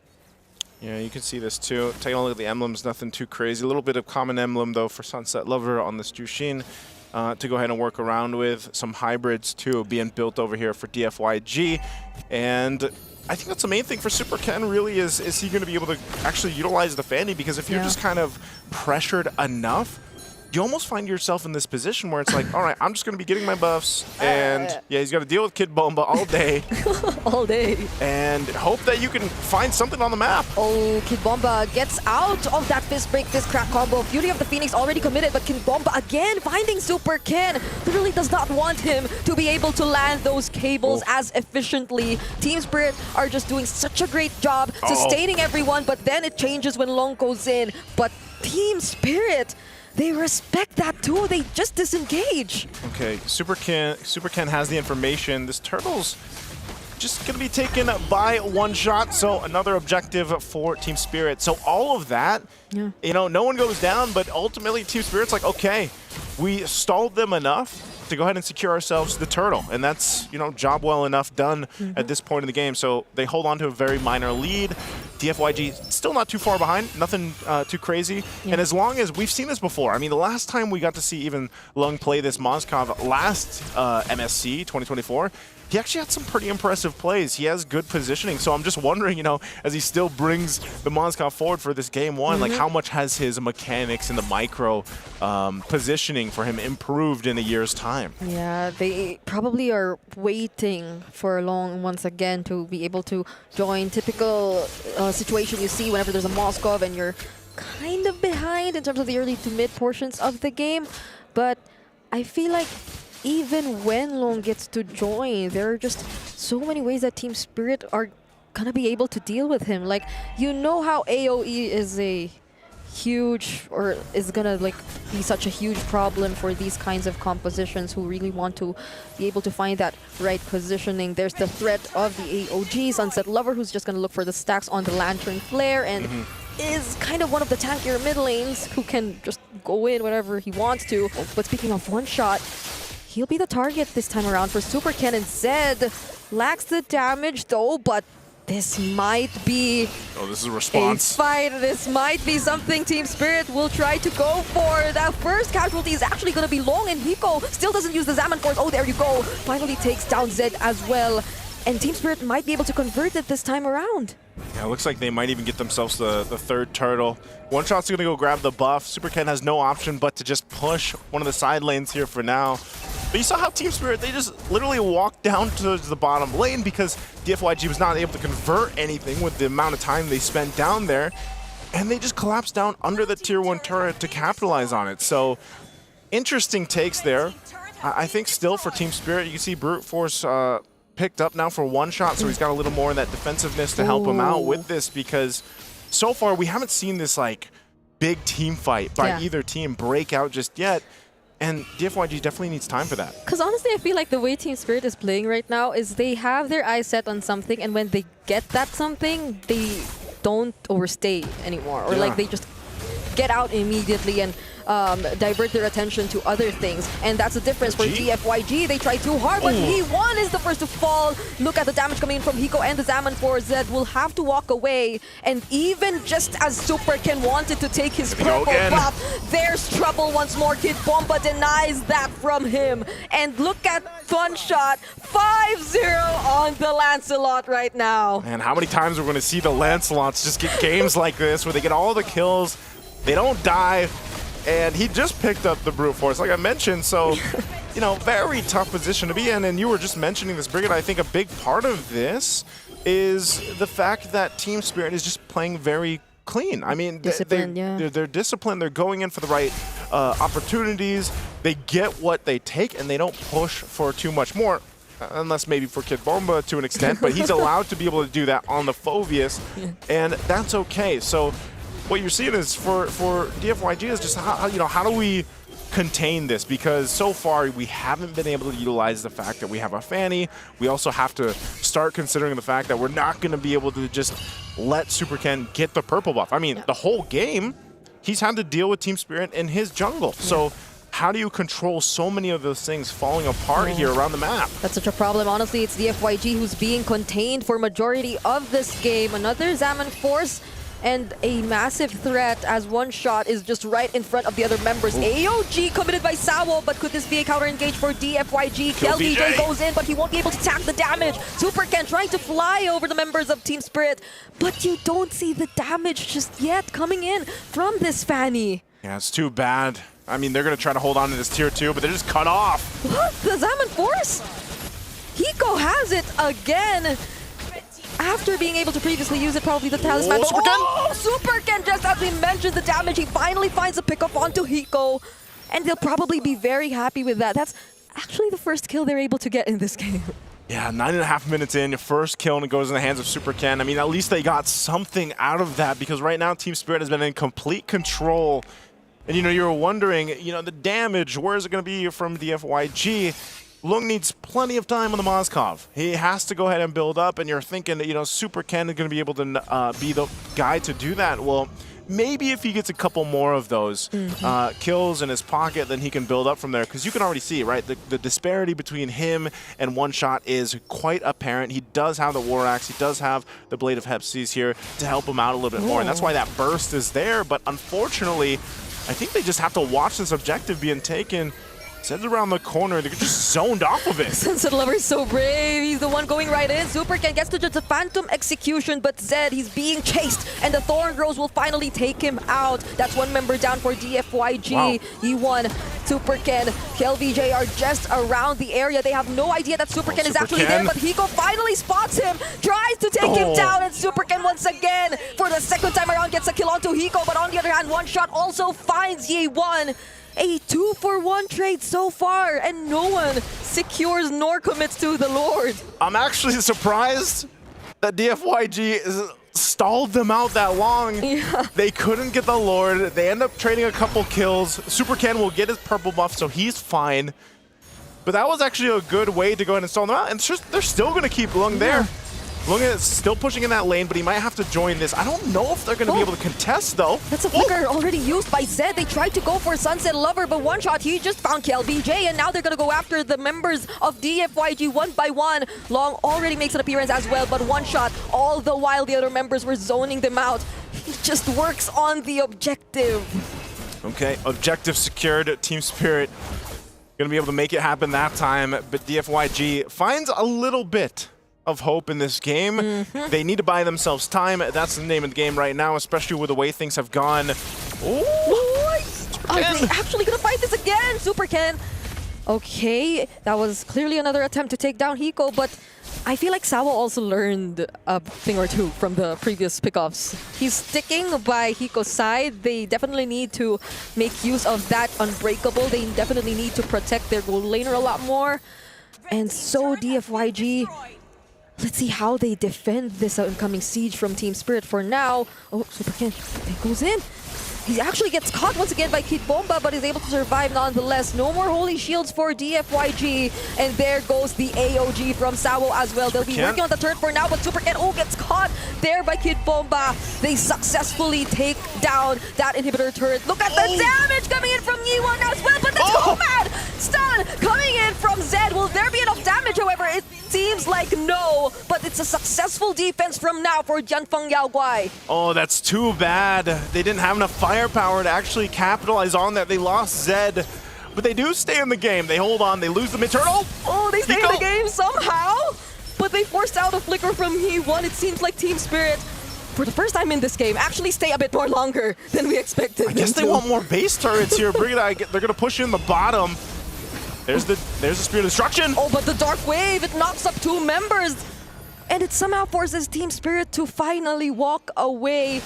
Impressive still from Jianfeng Yaoguai, but now Team Spirit, it seems like they've settled with just a single inhibitor turret. Okay, this is still... Oh, Super Ken! Oh, he finds 2 right there. Oh my goodness, the fights keep going. No, that was I didn't know if he was going to get taken out or if he was actually going to be able to convert a kill there. We'll take a look at the items here just a bit.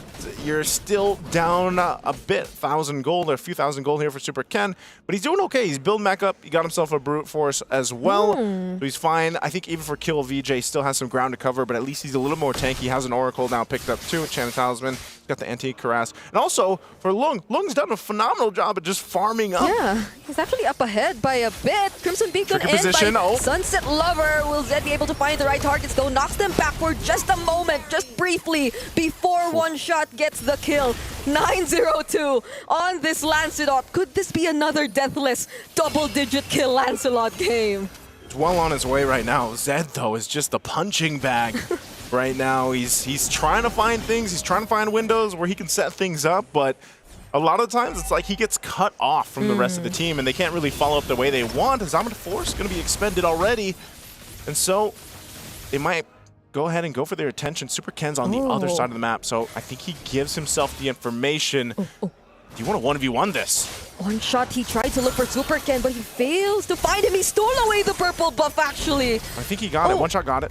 Oh, but he has... Okay, so maybe that was his purple buff, because prior to that, I'm not entirely sure if he had his own. But Sawo blocking the way, won't even get to see KelVJ, uses the AOG on the other side of this area just to ensure the other members of DFYG won't catch up. Super Ken, Sunset Lover gets to spot him though. They'll try to take him down before they proceed with this objective, while Long just works on the other side of the map. Phantom Execution finds Super Ken, and Kid Bomba once again blocking his path. Will Zed still try to make things happen? It seems like no more, as Team Spirit secure the Lord. Oh, Zed just on the run. He's going to have to go back to base. They're going to make a beeline for it after grabbing everything they needed.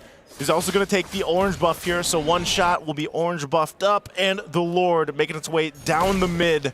Super Ken still 15 seconds away from being up, so this is going to be a 4-man defense against the full force of Team Spirit.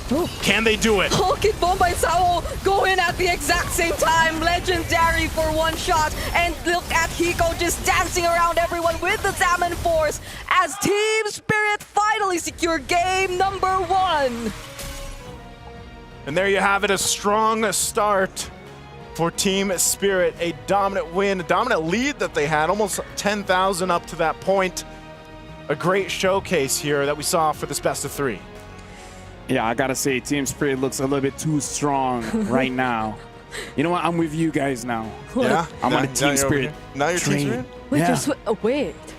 It's There's like no way. There's no. The gap is too big. Well. But I gotta say, now we need stats on this Lancelot, man. Because I feel like multiple different players have amazing KDA, amazing damage. I mean, like, with one skill, you're able to turn anyone half HP. We even saw in Lancelot full combo destroying a Hilda. Dude, at this point, it's like, guys. Something's wrong. Or is it right? I'd rather let go of the Boxia and ban out this Lancelot, man, because that's not fair. Hey, remember when I said this at the beginning of our shift here? I was like, is it going to be time that teams start to ban out the Lancelot? Maybe they should hear us when we're not on air. I think they should. But how? Maybe that's day 3. Check out his vlog. I don't know.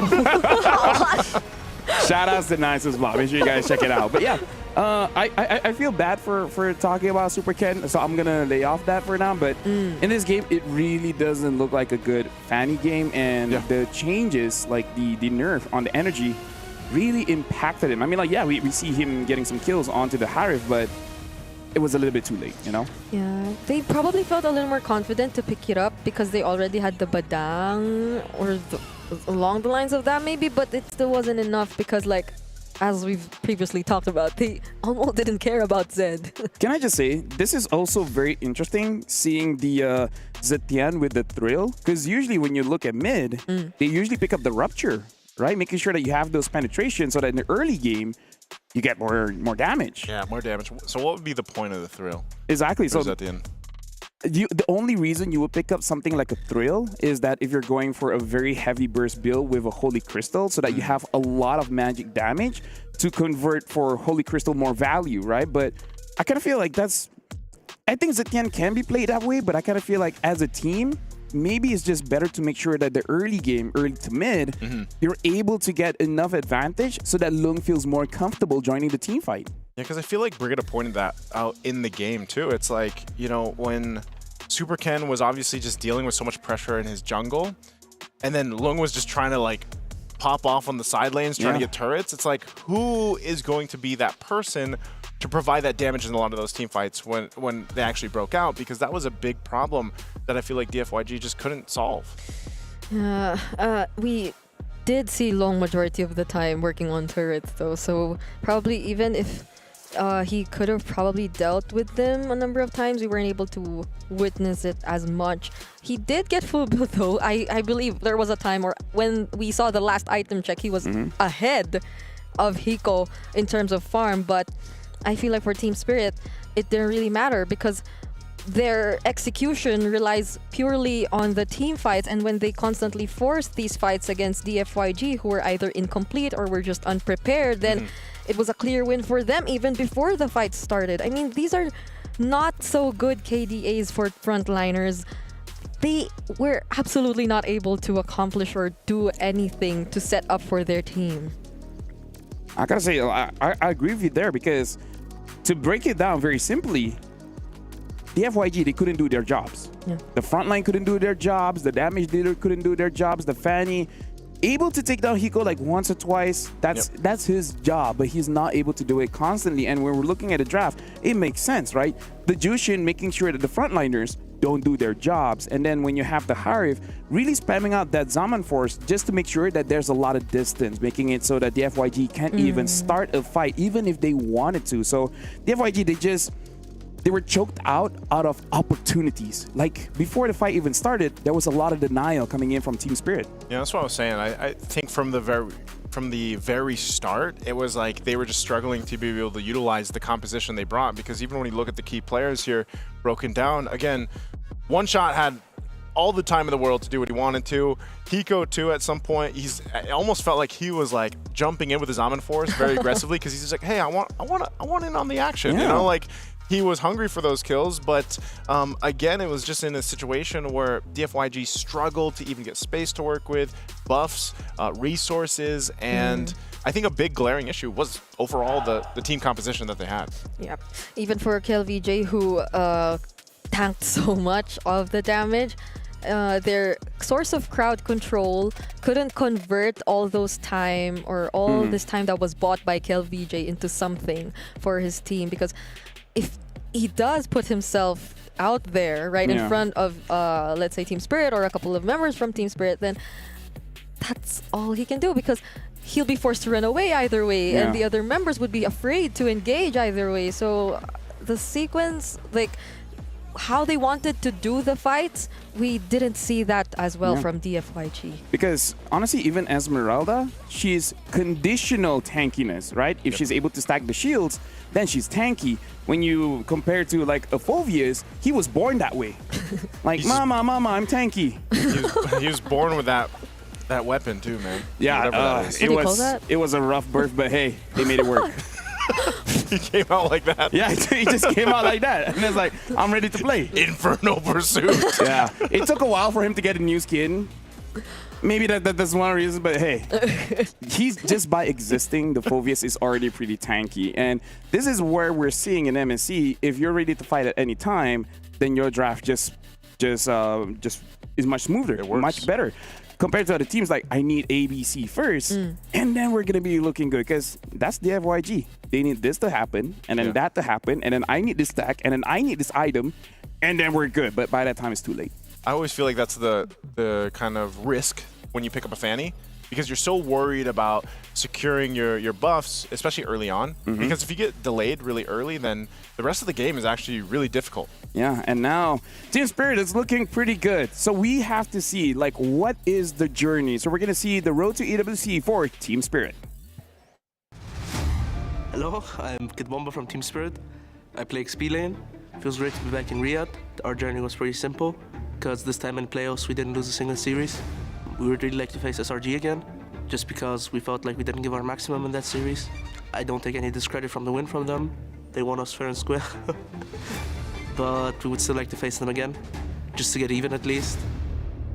Team Spirit are incredibly battle-hardened. For 2 or 3 seasons now, they've been tested in their home region. And the last time we saw them in the M6 World Championship, they were able to make it to the top 4 spot. I think our playstyle has become more synergized. We are connecting our skills way more often and have the same plans in the game already, even before speaking them out. We've been training now in Malaysia for 3 weeks, adapting to the Asian meta, and I think we've been doing a really good job at that. So I have high hopes. Individual player skill. Every player in the team has what it takes to be at the top, and it just comes down to mental and execution at this point. Watch us in the tournament, support us, and we're hoping that we will get a better result than top 4 this time, maybe even win the tournament. Nice to know. So they were boot camping in Malaysia, so they look pretty strong. Anyways, another thing that I really liked was that he was saying, like, we want to face up against SRG because we feel like we didn't give it their all, and he didn't take any credit from SRG. They were just playing better, and then they just want to face back. Like, I really like that kind of mentality. Like, we lost, that's it. Yeah. No real like excuse for why we lost, but we want to fight again. I think a lot of the teams here, man, are in that mindset. Yeah. Like, we've heard, I love the journey video clips that we get for all the teams, because I know not everybody can keep track of all the different regions competing and qualifying here. So they all come in with, I feel like, that sentiment that they want to get the trophy. They want to get to the grand final even. And so far, it's been a really interesting 2 days that we've had. I know we got to finish up this match, but it's been great so far. Yeah, and there's still a chance we see them go up against each other again if they both make it past the group stage. Like, if one would actually want to choose them immediately heading into the knockouts, if that happens though. But the bigger question is if they're able to win their first fight here in the group stage against the FYG, but basing it from what happened earlier, there are so many things that the FYG actually have to address if they want to take away a point from Team Spirit. I feel like let's start with tempo. You know, have a draft that activates much earlier, because going up against the world's best, like, they see a mistake coming a kilometer away or a mile away, depends on, you know, which metric that you use. Which metric? Yeah. Because I kind of feel like once players or coaches see a draft and then they're like, okay, they messed up here, we can start to exploit because ABC are their weaknesses, so we're just going to go through. Legit, I feel like day 2, we're not going to see Lancelot banned, but looking at the performance today, either ban it out, because even the games that Lancelot lost, it was not the Lancelot's fault. Yeah. Right? I think, again, you always have to look at group stages, especially for international tournaments, and specifically here right now for MSC, is like the testing grounds, especially because we're in that we have the teams having the double elimination, and no one's eliminated yet. Yeah. So you can go ahead and look at it as almost a testing grounds for the first couple days. Obviously, once we get to tomorrow, day number 3 of the group stages, things will, I think, be even different than what we've seen so far. But as we get through this first phase of the bans, it doesn't look too different, but the Jushin's actually going to be banned this time, and it's FYG that's like, you know what, Super Ken, it's your time to shine.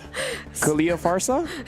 It's come to a point where they just had to first pick the Lancelot. It's almost like they're right next to us. Maybe they hear us. No, hopefully not. No, they Probably don't. not. The They don't, headphones they are pretty don't. good. Headphones are pretty good. They're really good. So is it gonna Kalia be first Marcy, off? though? I mean, there's a Lancelot, yes, but You got to be brave. they took out the Jushin too. Either way, so maybe that could be an option. Not unless. Or you want to take the Phoveus first so that it doesn't get taken away. Yeah, because it answers the Lancelot too. Yep, there you go. This is already all the tankiness in the world that you need. Like, these two picks alone. Any teams that get the Phoveus and the Kalea, you have a bunch of tankiness, a bunch of durability, so you can initiate fights if you want to, and whether that's the Phoveus or the Kalea. And that's why it actually works out so well. Pick-off potential, too, because even if the Kalea kind of, like, whiffs it, you also have this, like, hidden passive. It's not actually a hidden passive, but you also force the team to take some purifies. I kind of want to see like a CC Farsa, CC Granger here, just so that they have some answers for Team Spirit. Yeah.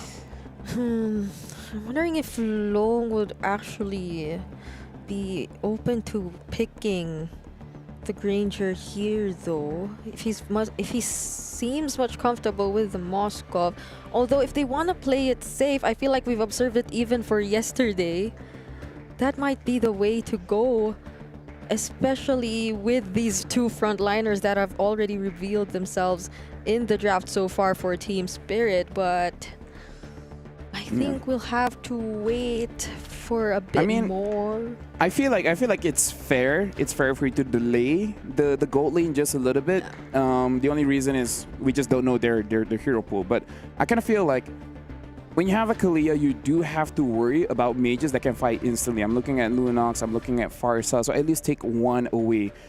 If they pick up something like a Zitian here, I'm just not sure how it synergizes well with the Lancelot. Because yes, the Lancelot does a lot of damage, but you kind of want to give him space just to farm up a little bit first. Yeah, it looks like we do have a little bit of a break here in the draft, so you know, once we get this situated for our players, looks like it is on DFYG's side.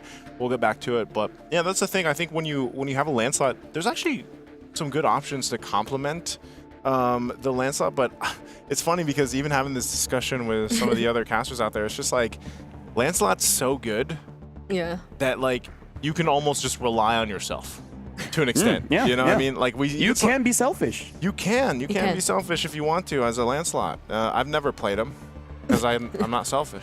No, I mean, I have, but people tell me don't.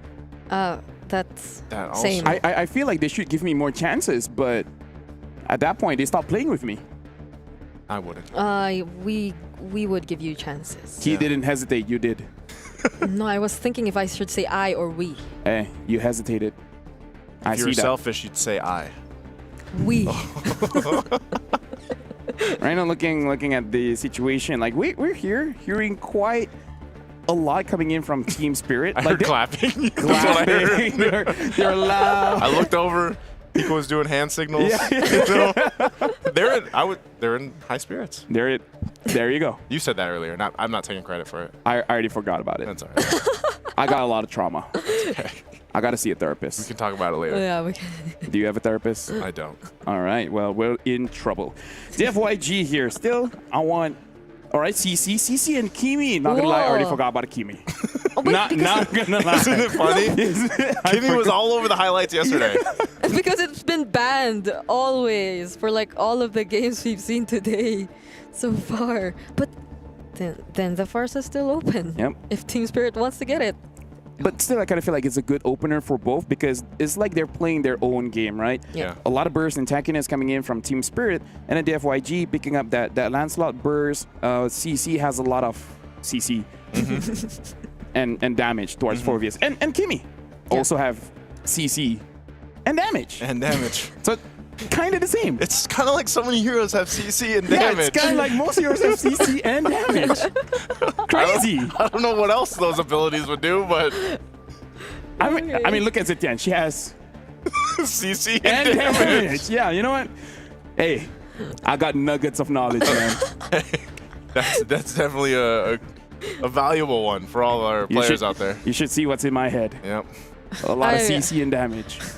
I'm so curious to see what's in it, honestly. So maybe back to the damage topic, not the CC and damage topic, since I feel like we'll see a lot more difference in terms of that.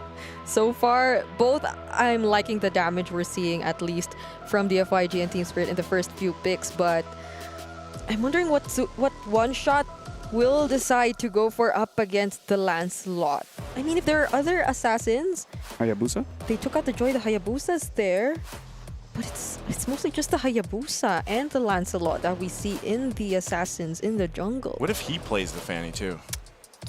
We haven't seen the Ling. It's kind of okay going up against the Kimi, but I mean, I think it's okay because you have a Farsa, so you're kind of protected in your own jungle. They banned the Haya. So might have to look at the Ling. Is there anything that we're forgetting here? Oh, they took the Moskov. Oh no. Now what? Lung. Bruno. Hey, Bruno's not bad, you know? Bruno's okay. Bruno is okay. Or if they don't want all this tankiness nonsense, something like a carry. Yeah. At least something to do with this Phobias, even though they already have a CC, so maybe not. I mean, I'm okay with the carry. I think I'm gonna be okay with that. Honestly, I'm okay with Beatrix as well. Just the moment that Farsa opens the Feather S-Strike, just drop all of your skills onto her. Oh, the Granger. Yeah, Granger Cho. So honestly, pretty standard draft coming in from DFYG because I kind of feel like the win condition is pretty clear, which is CC and damage. CC, I was just about to say, CC and damage. I'm worried though because it's a very squishy lineup. It's all about mindset. Yeah, you gotta have the mindset that you're tankier than you are, because I just feel like, especially once we see this last pick locked in, it's gonna be the jungle pick for TS, and it's an Akai. Okay. An Akai in the jungle. Hey, you don't have to be tanky if the enemy doesn't have damage. That's what my uncle always says. That's true. We met his uncle. Yeah. He said you don't need tankiness if the enemy doesn't have damage. Very wise man? Yeah. But Akai's tanky.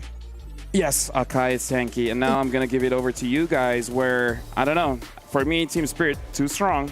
They might have a sweep here. Once again, thank you, LaFell, for all of the nuggets of knowledge that you've blessed us with so far through our drafts today. Once again, ladies and gentlemen, welcome here to the English broadcast. It's me, Naisu, and Brigida to bring you the action for Game 2 right now in our last best-of-3 series. And as you heard it, it's Team Spirit and DFYG going at it. So we'll see if we actually get a 1-to-1 in the series. I think this draft is better, though, I would say, for DFYG, Brigida. But it's a very clear game plan. It's like, we have to end this game early. And I don't know, do you think they can pull that off? If we see the exact same errors in terms of macro and decision making that we saw in game number 1, I feel like that is going to be a struggle for DFYG. But things are pretty different right now. They got their hands on a lot more of the power picks, on a lot more of the priority heroes that we see in the draft. So, I mean, that's probably also why we're seeing them kind of being a lot more aggressive in the early stages of the game, because this is what they have to capitalize on, and this is probably what they're trying to do, denying one shot of getting a smooth experience in the farming. But I feel like he doesn't mind either way. This is still, again, a very tanky jungler. This is the Akai. I was gonna say, as an Akai, I don't think you worry too much. If you lose a little bit in the early game, especially against Super Ken here with the Lancelot, it's not that big of a deal. You do have that tankier options here for Team Spirit that they're going to be playing around with too. We take a look at the emblems. They got the couple of concussive blasts. Wow. Still Kid Bomba as well. Yeah, you see all those drills over there for DFYG. And at the same time, I think this is one of the questions is, will you be able to utilize this interaction that should happen from DFYG between the traction pulses? Hopefully, Kill VJ can go ahead and zone people out on the CC, which we've seen happen a lot of times. But this isn't a Vengeance CC either. He's actually running the Purify. There's 3 over here for DFYG. And that's exactly what I said about the Kalea from Salo. So the passive. Yeah, it's almost a hidden passive that forces that. Oh. Super Ken, he's able to freely focus on securing the objective, but will he be able to, though? He successfully does. One-shot tries and try, or actually uses the heavy spin to deny that from him, but will be unsuccessful. Now Yi-Won seems to be the target. Sawo and Kid Bomba chasing after him. But that's where the first fight might just end. Tianfeng Yaoguai have actually gotten a pretty good start. Yeah, they did it. They got the objective, which is great for them. And I'm surprised too. No first blood converted off of that. Now they did get two of the Purifies out in that exchange, and Team Spirit will continue on to go back to the rotation here. One shot once again is just going to be, you know, part of his option is just to lock down. There's a kick. Oh, Purify already used by Sunset Lover. Gets the Dutch attraction pulse as well, so he will survive. But I'm liking the pressure from DFYG now. It looks like a completely different version of them if you were to compare it to the way they played game number 1. Also probably has something to do with the heroes they have. I mean, I think you have no other choice but to play aggressive if you have the Tro. Like I said, Brigada, the game plan here is to end the game quickly if they can. And even if they make it to the late game, like their lineup isn't going to be completely out of position against what Team Spirit brought to the table, but that's where, once again, you're going to have to rely on Lung to go ahead and be able to farm up, pop off on the Rangers like we've seen before, even just yesterday. And that's going to take some work. It's going to take some time. Tsunami Slam committed onto Zed. There will be no other way for him to escape nor look for the counter way of the Dragon. That first blood actually went into one shot, and I feel like it's not even his priority to be the one getting the kills, but this helps him catch up or even out things in the jungle. Yeah, I'm kind of worried for Tianfeng Yaoguai because if they continue to get picked off like that, whoa, Kid Bomba, he's beefy enough. He's gonna be fine. So survives there, but a kick. Sawo, perfect kick. All alone under that turret though. Clearly a great opportunity for DFYG to punish him there, but now they know there's no way of the Dragon, but there's also no way for them to catch up and contest that objective for the second time around. DFYG, this will just help them increase the lead that they have. Yeah, a lot more decisive, I'd say, in this game number 2 for them, and a great start. They get themselves a little bit of lead, but dealing with some pressure. It does feel like they really want to go for Kid Bomba at this point. Purify forced out of Yi-Won. Infernal Pursuit still catching up, and he gets the last hit to secure the kill. Dark Way to knock up KLVJ. Sunset Lover, will he be able to land the Curse of the Crow? But the Purify is there, so KLVJ walks out safe. All right, they're able to respond. Also, the flickers were burned there, so now Hiko's dealing with the pressure. He knows that Zed is around the corner. I'm not sure. Oh, no. Oh, he probably sensed it, but he tried to defend. Yeah, that's a trade right there. It's a mirrored rotation from both of these teams, but I feel like for Hiko, that could not have happened, you know? Yeah, and he had the flicker, too. I'm actually surprised because I thought he at least knew Zed was there or saw him there briefly. Traction pulse going to be used, but nothing to follow up through there. So right now, it's Team Spirit, the one trying to kind of get back into this form where it's like, you know, they let go of the tier 1 in the bottom lane. I think they were kind of surprised with that. They did trade it, though, so they traded across map, which is fine. But they're still, you know, a bit of ways from this Turtles up. Loon? Oh, the Purify. It almost kept him safe, but then Sunset Lover was there to finish off the job anyway. Super Ken trying to look for the kill, trying to look for the damage, but he just stood right in front of the tankiest member, I assume, of Team Spirit right now. From behind though, Zed, misses the knock up on the way of, on the Jeet Kune Do to connect the way of the Dragon. So I feel like now Hiko's a lot more locked in. Yeah, well, you know, that was a little bit of a mistake there from Zed too. I think, you know, the fact that Hiko didn't even have to use the flicker, so Kid Bomba will get kicked. Oh, they tried to burst him down, but will they be able to do that? Those are 4 members, though they should. And that's a pickup for DFYG.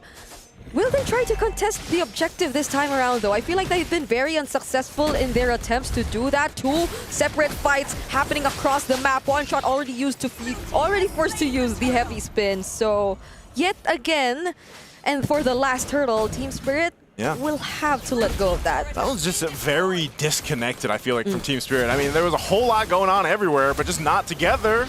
There were a lot of different targets, but now they have agreed to take down Yi-Won, but still Yi-Won, all right. They successfully get to eliminate him from the game, but still, Tianfeng Yaoguai, they've been very consistent in terms of the macro for this game. Yeah, doing a great job this game too. So they get that, they get a couple things to work with and space to work with, but you know, 3 for 3 on the Turtles is great. It's going to put them in a good position for the Lord here in a little bit over than a minute. But for Team Spirit, Hiko's been doing work. He's farming up. We're taking a look at the items here. He is behind, though. So Lung is going to have that advantage. He's got his Sky Piercer, of course. He picked up the Malefic Roar. He got the Hunter Strike earlier on, working on his next item. Meanwhile, for Hiko, he's going to have a difficult time for this next fight. If they do decide to contest it, though, you're going to have to rely on Sawo, I feel like, to go ahead and get that Tsunami Slam on the right target. They actually get to pin Super Ken and also use the Tsunami Slam onto him to ensure the kill. Sunset Lover no longer has the Feathered Airstrike, though, and Kid Bomba might be the next to fall, but surprisingly gets to walk away. Sawo as well still gets to survive everything, and now Team Spirit will successfully disengage. But Tianfeng Yaoguai, it doesn't change the fact that the control, the map control seems to be leaning to their side. I don't know why, but for some reason, the Moscovs haven't been that activated so far. Yeah, it's kind of interesting because I was thinking the same thing. I was like, you know, Moskov technically is still a constant pick for a lot of teams, but it just seems like, and it's, I don't know, it's just like the Spear Destructions aren't where they need to be. There's a kick from Zed, but not the direction he's looking for. Wow, even a traction pull. So the Lord is up. Okay. They go ahead and use those. Super Ken's going to start this Lord here, but that's the thing. You can see even now he goes dealing with the pressure from Kill VJ. We'll see how they play this out. TS can go ahead and just kind of focus things down. Hiko will deal some pressure still. And there's quite a few members of DFYG up here towards the top side, so hopefully Hiko doesn't get caught out. He still has a flicker, though, too. There's 3 members of DFYG. They try, or they will try to look for something, and they find Sunset Lover. SOD will not connect onto Long, but the other members of Team Spirit have already caught up. They seem to have found the way to look or to deal with Long, and they finally get to trade out Sunset Lover, but all the while this was happening, look at Super Ken. But going back to the fight happening here up top, it's a double kill for Hiko. A great chance for them to somehow catch up. Okay, but the whole time, the Lord was secured for DFYG. I think they're happy about that, even if they had to lose a couple of bodies here. So for TS, what do? I mean, off this, they can't get any more turrets. They're just going to be forced to go ahead and defend. Maybe the whole plan there was to give a couple kills over to Hiko so he can, you know, build up on this Moskov a little bit faster. Yeah. Interesting, though, they were able to actually, shrink the lead, as I was saying. From Hiko-mania! How did it actually... Okay, this is literally Hiko catching up. Because as I was saying, this was a 4 or 3k gold lead earlier in favor of DFYG, but after Hiko got the double kill, it shrank to 1.5, and with that kill onto Super Ken, it's now less than 500. Even after the Lord. You know, I know we just kind of slammed into Moscovs out there, but that never gets old. When you see a Spear of Destruction, just even get the killing blow, it's like, yep. Yeah. Uh-oh, conceal? All right, they go for the traction pulse and the Way of the Dragon, but it's Sawo who gets targeted. Probably not the best option. KLBJ tries to threaten the others using the Yo-Yo Blitz and the Curtain Call, but now without their major resources, will DFYG still want to go for this? Zed seems to be holding this rush.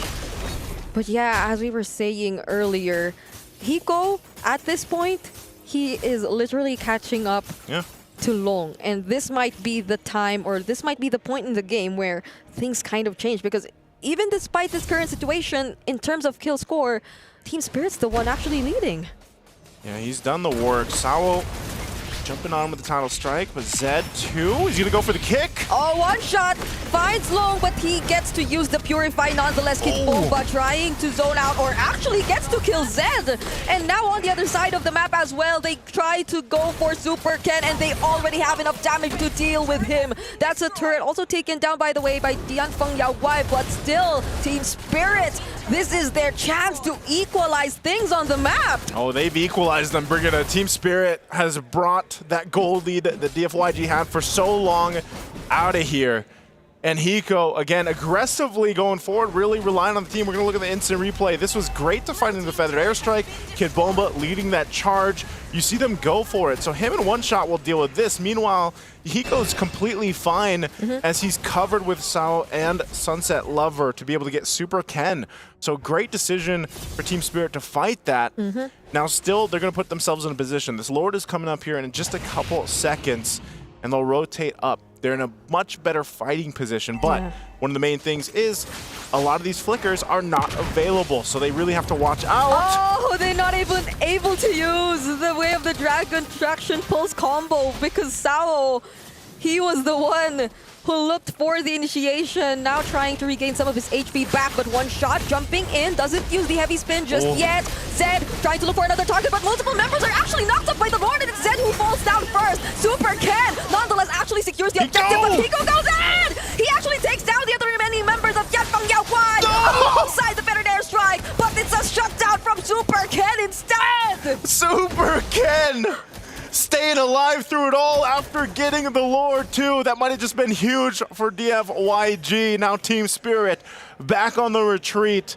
Hiko got a little aggressive there, thinking that he could get it, and that, oh man, that Thorn Rose saving the day there for Super Ken. So they'll clear out this push. Again, they do have a pretty good defense lineup to deal with this Lord. But again, they have to be careful in how they approach those fights, especially around the choke points. Yep. Again, the KDA honestly doesn't matter at this point. The impact Super Ken has, or actually has in this game, is impressive. That was all the while there was a heavy spin from one shot, by the way, but he was still able to secure that objective, and look at the damage. Dealing with Hiko, of all members of Team Spirit who were close and nearby. Yeah, it's unfortunate. I don't think Hiko... Yeah, now he gets the Wind of Nature. I was going to say, if he had the Wind of Nature for that, that would have been a completely different fight, but he went the Malefic Gun first before that Wind of Nature. So, nonetheless, Team Spirit still in a pretty good fighting position. Same with DFYG, and so they didn't convert too much. A Conceal is going to be used. Oh, KLVJ, will he survive this? He unfortunately won't, but Super Ken might look for the trades, already using the heavy spin by one shot just to keep them safe.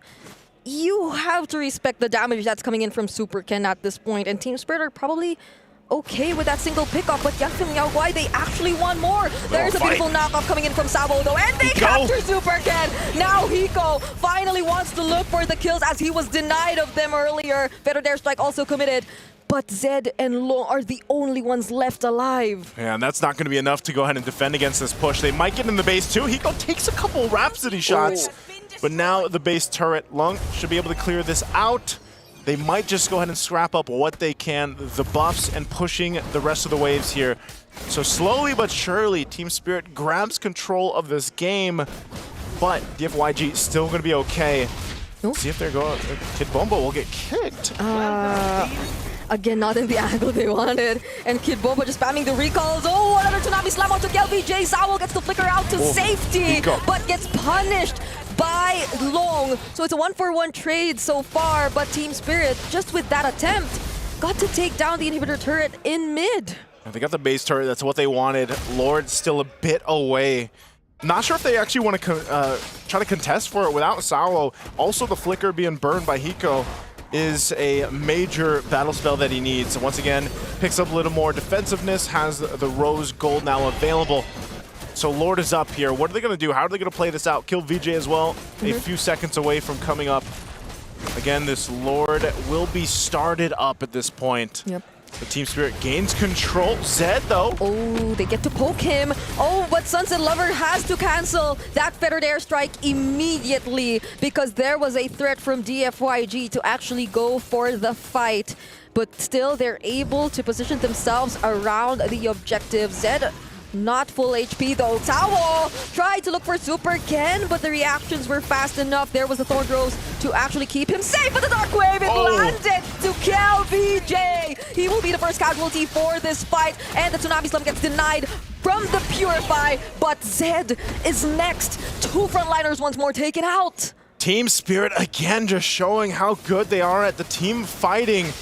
So they go and get two, they make their way for this Lord, they're going to be able to go ahead and take it. Will Super Ken try to pull something of a miracle off, but I think it's just going to be too late as Team Spirit will blitz through this Lord take. So now, will we see DFYG? How do they play this defense? How do they get ready for it? Even down at that mid-base turret already. How do they deal with this? I mean, the lineup that they have, like I mentioned for Team Spirit, their defense on the high ground is pretty good. But for DFYG, it's kind of like they have to play into the ultimates that they have available to them. And how do they use this? You know, how do they use that traction pulse? How do they use the combination? And honestly, even down to the fact that the kicks just haven't been on par. Like, they haven't found the right angles that they're looking for. And that's the struggle always with the Cho, especially later game, is you kind of are in this position where it's like, all right, I need to survive enough to get the kick off. And most likely I'm going to die. That's why I have an immortality. And then hopefully that allows me to get in a position where my team has favor. But here's the Lord. It's out in the base. How are they going to play this defense? Could this be an end angle? There's the Feather Dare Strike, bringing Long down to half HP. But somehow Zed actually finds the kick, but Hiko, he still gets to survive and keep himself alive, but not for Yi1. He finds the kill onto Yi1, and there's the Tsunami Slam already committed onto Super Kid, as well as the heavy spin. They got to lock him down. They got to pin him down, and Zed will try his best to defend, but they won't be able to anymore as Team Spirit gain access to the base and actually deliver a sweep for this series. And Team Spirit will do it in high spirits, getting the sweep here against DFYG. Again, a great kind of adjustment that they had to make throughout the game. They were down a little bit, they stayed locked in, and they brought it back for the victory. I gotta say, they got all their bases covered, but DFYG, there's a lot that they need to fix, because I kind of feel like for every single role, there were definitely mistakes that was very apparent in this game, and they don't exactly have too much time to actually readjust all of those. I mean, I don't know. They only have like, what, a few hours, maybe a day at most. I hope they fix it because, I don't know, personally for me, it was quite obvious. Yeah, and that could come down again to the, to the draft. But they showed some signs of hope and brilliance throughout the game. It was just seemed like for DFYG, it's like at some point, things just kind of fall apart for them. They don't get in a position where they're actually able to capitalize on the things that they need to. Yeah, and especially during the late game, because the thing about using a Granger is that you have that Sky Piercer, right? Yep. You need to have that instinct to be able to get those kills and not getting punished. So the fact that every single time when Lung puts himself in a position that he can get those kills, but then almost immediately get countered back, get punished, I kind of feel like those kind of things are the things that they need to really improve on, because the mechanics of the hero is not just about pressing buttons, but it's also about timings, positioning, as well as knowing when you should go in front and when you should hide in the map. Yeah, there were moments where DFYG seemed like they knew what they were doing, but I feel like there were a lot more times wherein they were kind of confused. I mean, I think one of the best examples would be that the traction pulse and Way of the Dragon combination wasn't as coordinated for majority of the time. I think Naisu did pointed it out, but yeah, hopefully they get to work on things. Yeah, and now looks like Eterna is ready with Hiko, so we're going to throw it over to an interview. Hey everyone, it's Eterna over here with Hiko Mania as he strikes again here at the MSC group stages. Welcome, Hiko. Hello, everyone. Hello, everyone. So cute. So you are one of the youngest here at the MSC group stages. You're 17, is that right? Yeah, you're right. I'm right. Okay, I think you're like top 2, top 3 youngest. And who is the youngest, you know? Youngest is Boye. Oh. Do you know him? Yeah, it's Romer from Mythic 2. Yeah. So because you're so young, I want to know what it's like back at home. Are they supportive? Are your parents like okay with this? How's it like back home? My family are very supportive for me. They always text me before and after matches, and I'm very grateful for them to support me. What did they say today before your match? Good luck, have fun, and after game, good game, and that's all. Okay. That's really cute. So they are supportive of your journey here as a pro player. That's amazing to hear. So back at MSC last year, I think you know what I'm about to say, right? 9th to 12th place, Hiko. So considering that now here at MSC, you're 1 game away or 1 match away of coming to the knockouts, that would be the highest you've ever placed at MSC. Do you think your next match will be easy?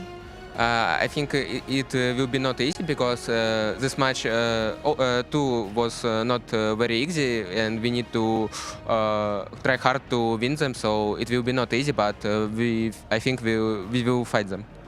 Confidence level, good? It's okay. It's okay. Okay, hopefully that confidence level, rises. Because considering from last time we saw you on the M Series stage as well. You have been, changing everyone's mind about you. Everyone is talking about Hicomania. And let's talk about your personal growth a bit. How far and what difference is it now here this time around? Right now I'm feeling more like consistent. I'm talking more with team, and it's helped me a lot because when you communicate with team, you play better for me. Okay, so you play better as long as the communication is there. Okay, because back at MCC, we were looking at the past matches, and it looks like there was like a global ban system that was in place. Yeah, I was top 1 Granger in ranking.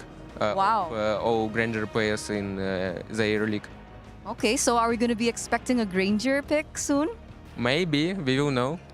Okay. So watch out for Hiko's Granger, okay? And considering that, Homeboys is next up in your upper bracket match, is there a little bit of a revenge match going on? Because, technically you did mention, well, not you, but Kid Bomba mentioned that there is a little bit of revenge that they want to take against SRG. And I know it's a different team, but they're from the same country. Is there a storyline there that we can, talk about?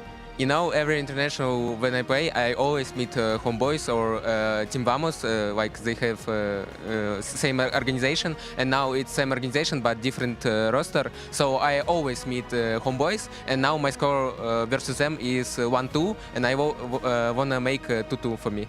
2-2 for Hiko. So message to Homeboys for your next upcoming match. Yes. Yes? What's this? The message. Like, what do you want to say to Homeboys? Good luck, have fun, and I will beat you. I will beat you. There it is, Hicomania from Team Spirit. Once again, congratulations, and good luck for your next match. We're going to throw it over back to our casters. So many clip of moments. So, do you have anything to say to your next opponent? Yes. Hey, how confident are you? It's okay. It's okay. And I gotta say, hot take saying Vamos and Homeboy, same thing. Are you offended? No. It's just kind of saying like Blacklist and Aurora, Same difference. Same difference. Same difference. You know what? Let you guys know what I'm talking about. I do. Yeah, I love that he ended it with, "I'll beat you." Good luck, have fun. I'll beat you. And the laugh. Yeah. He always has to insert the. No. Try it. I can't. No, it's just a single syllable. Okay, try it. It's a single syllable? Oh. That's how you do it. We can't even confirm because he already went away. But that was a very convincing match. It's nice that he said that, game number 2, it wasn't easy. They had to try for that one. Overall, they're still looking pretty good. And Homeboys, I kind of feel like they do have to worry a bit because even though Homeboys won, but did they really? Why are you asking that? Oh wait, yeah, I'm the Malaysian. Sorry, my bad. You want me to repeat it? Tomorrow there's more matches. Tomorrow is gonna be very interesting matches because if I'm not mistaken, there might be some eliminations because now we already have the 1-0, the 0-1, and here's the thing: here at MSC, you win twice, you move forward. You lose twice, you don't move forward. Just backwards. Why did I have a feeling he'll actually say that? It's just to keep people on their toes. Yeah, I mean, here's the thing, because the tournament is ramping up. Like you said, it's like testing ground, right? Day 1 and day 2, testing ground. We're seeing the standout heroes, because even the tournament was like, are you going to be using the green jet? I'm like, what do you mean? Like one of the most used heroes in the tournament? I don't know. Maybe he will. Are you? Yeah, that's actually what I thought too. And that's basically like asking, is Kalea going to be picked? Yeah. Today. It's like, I wonder if anyone will have the Lancelot. Eternal. Yeah, that's fine. It was a good question. No, it was. Now, you know what?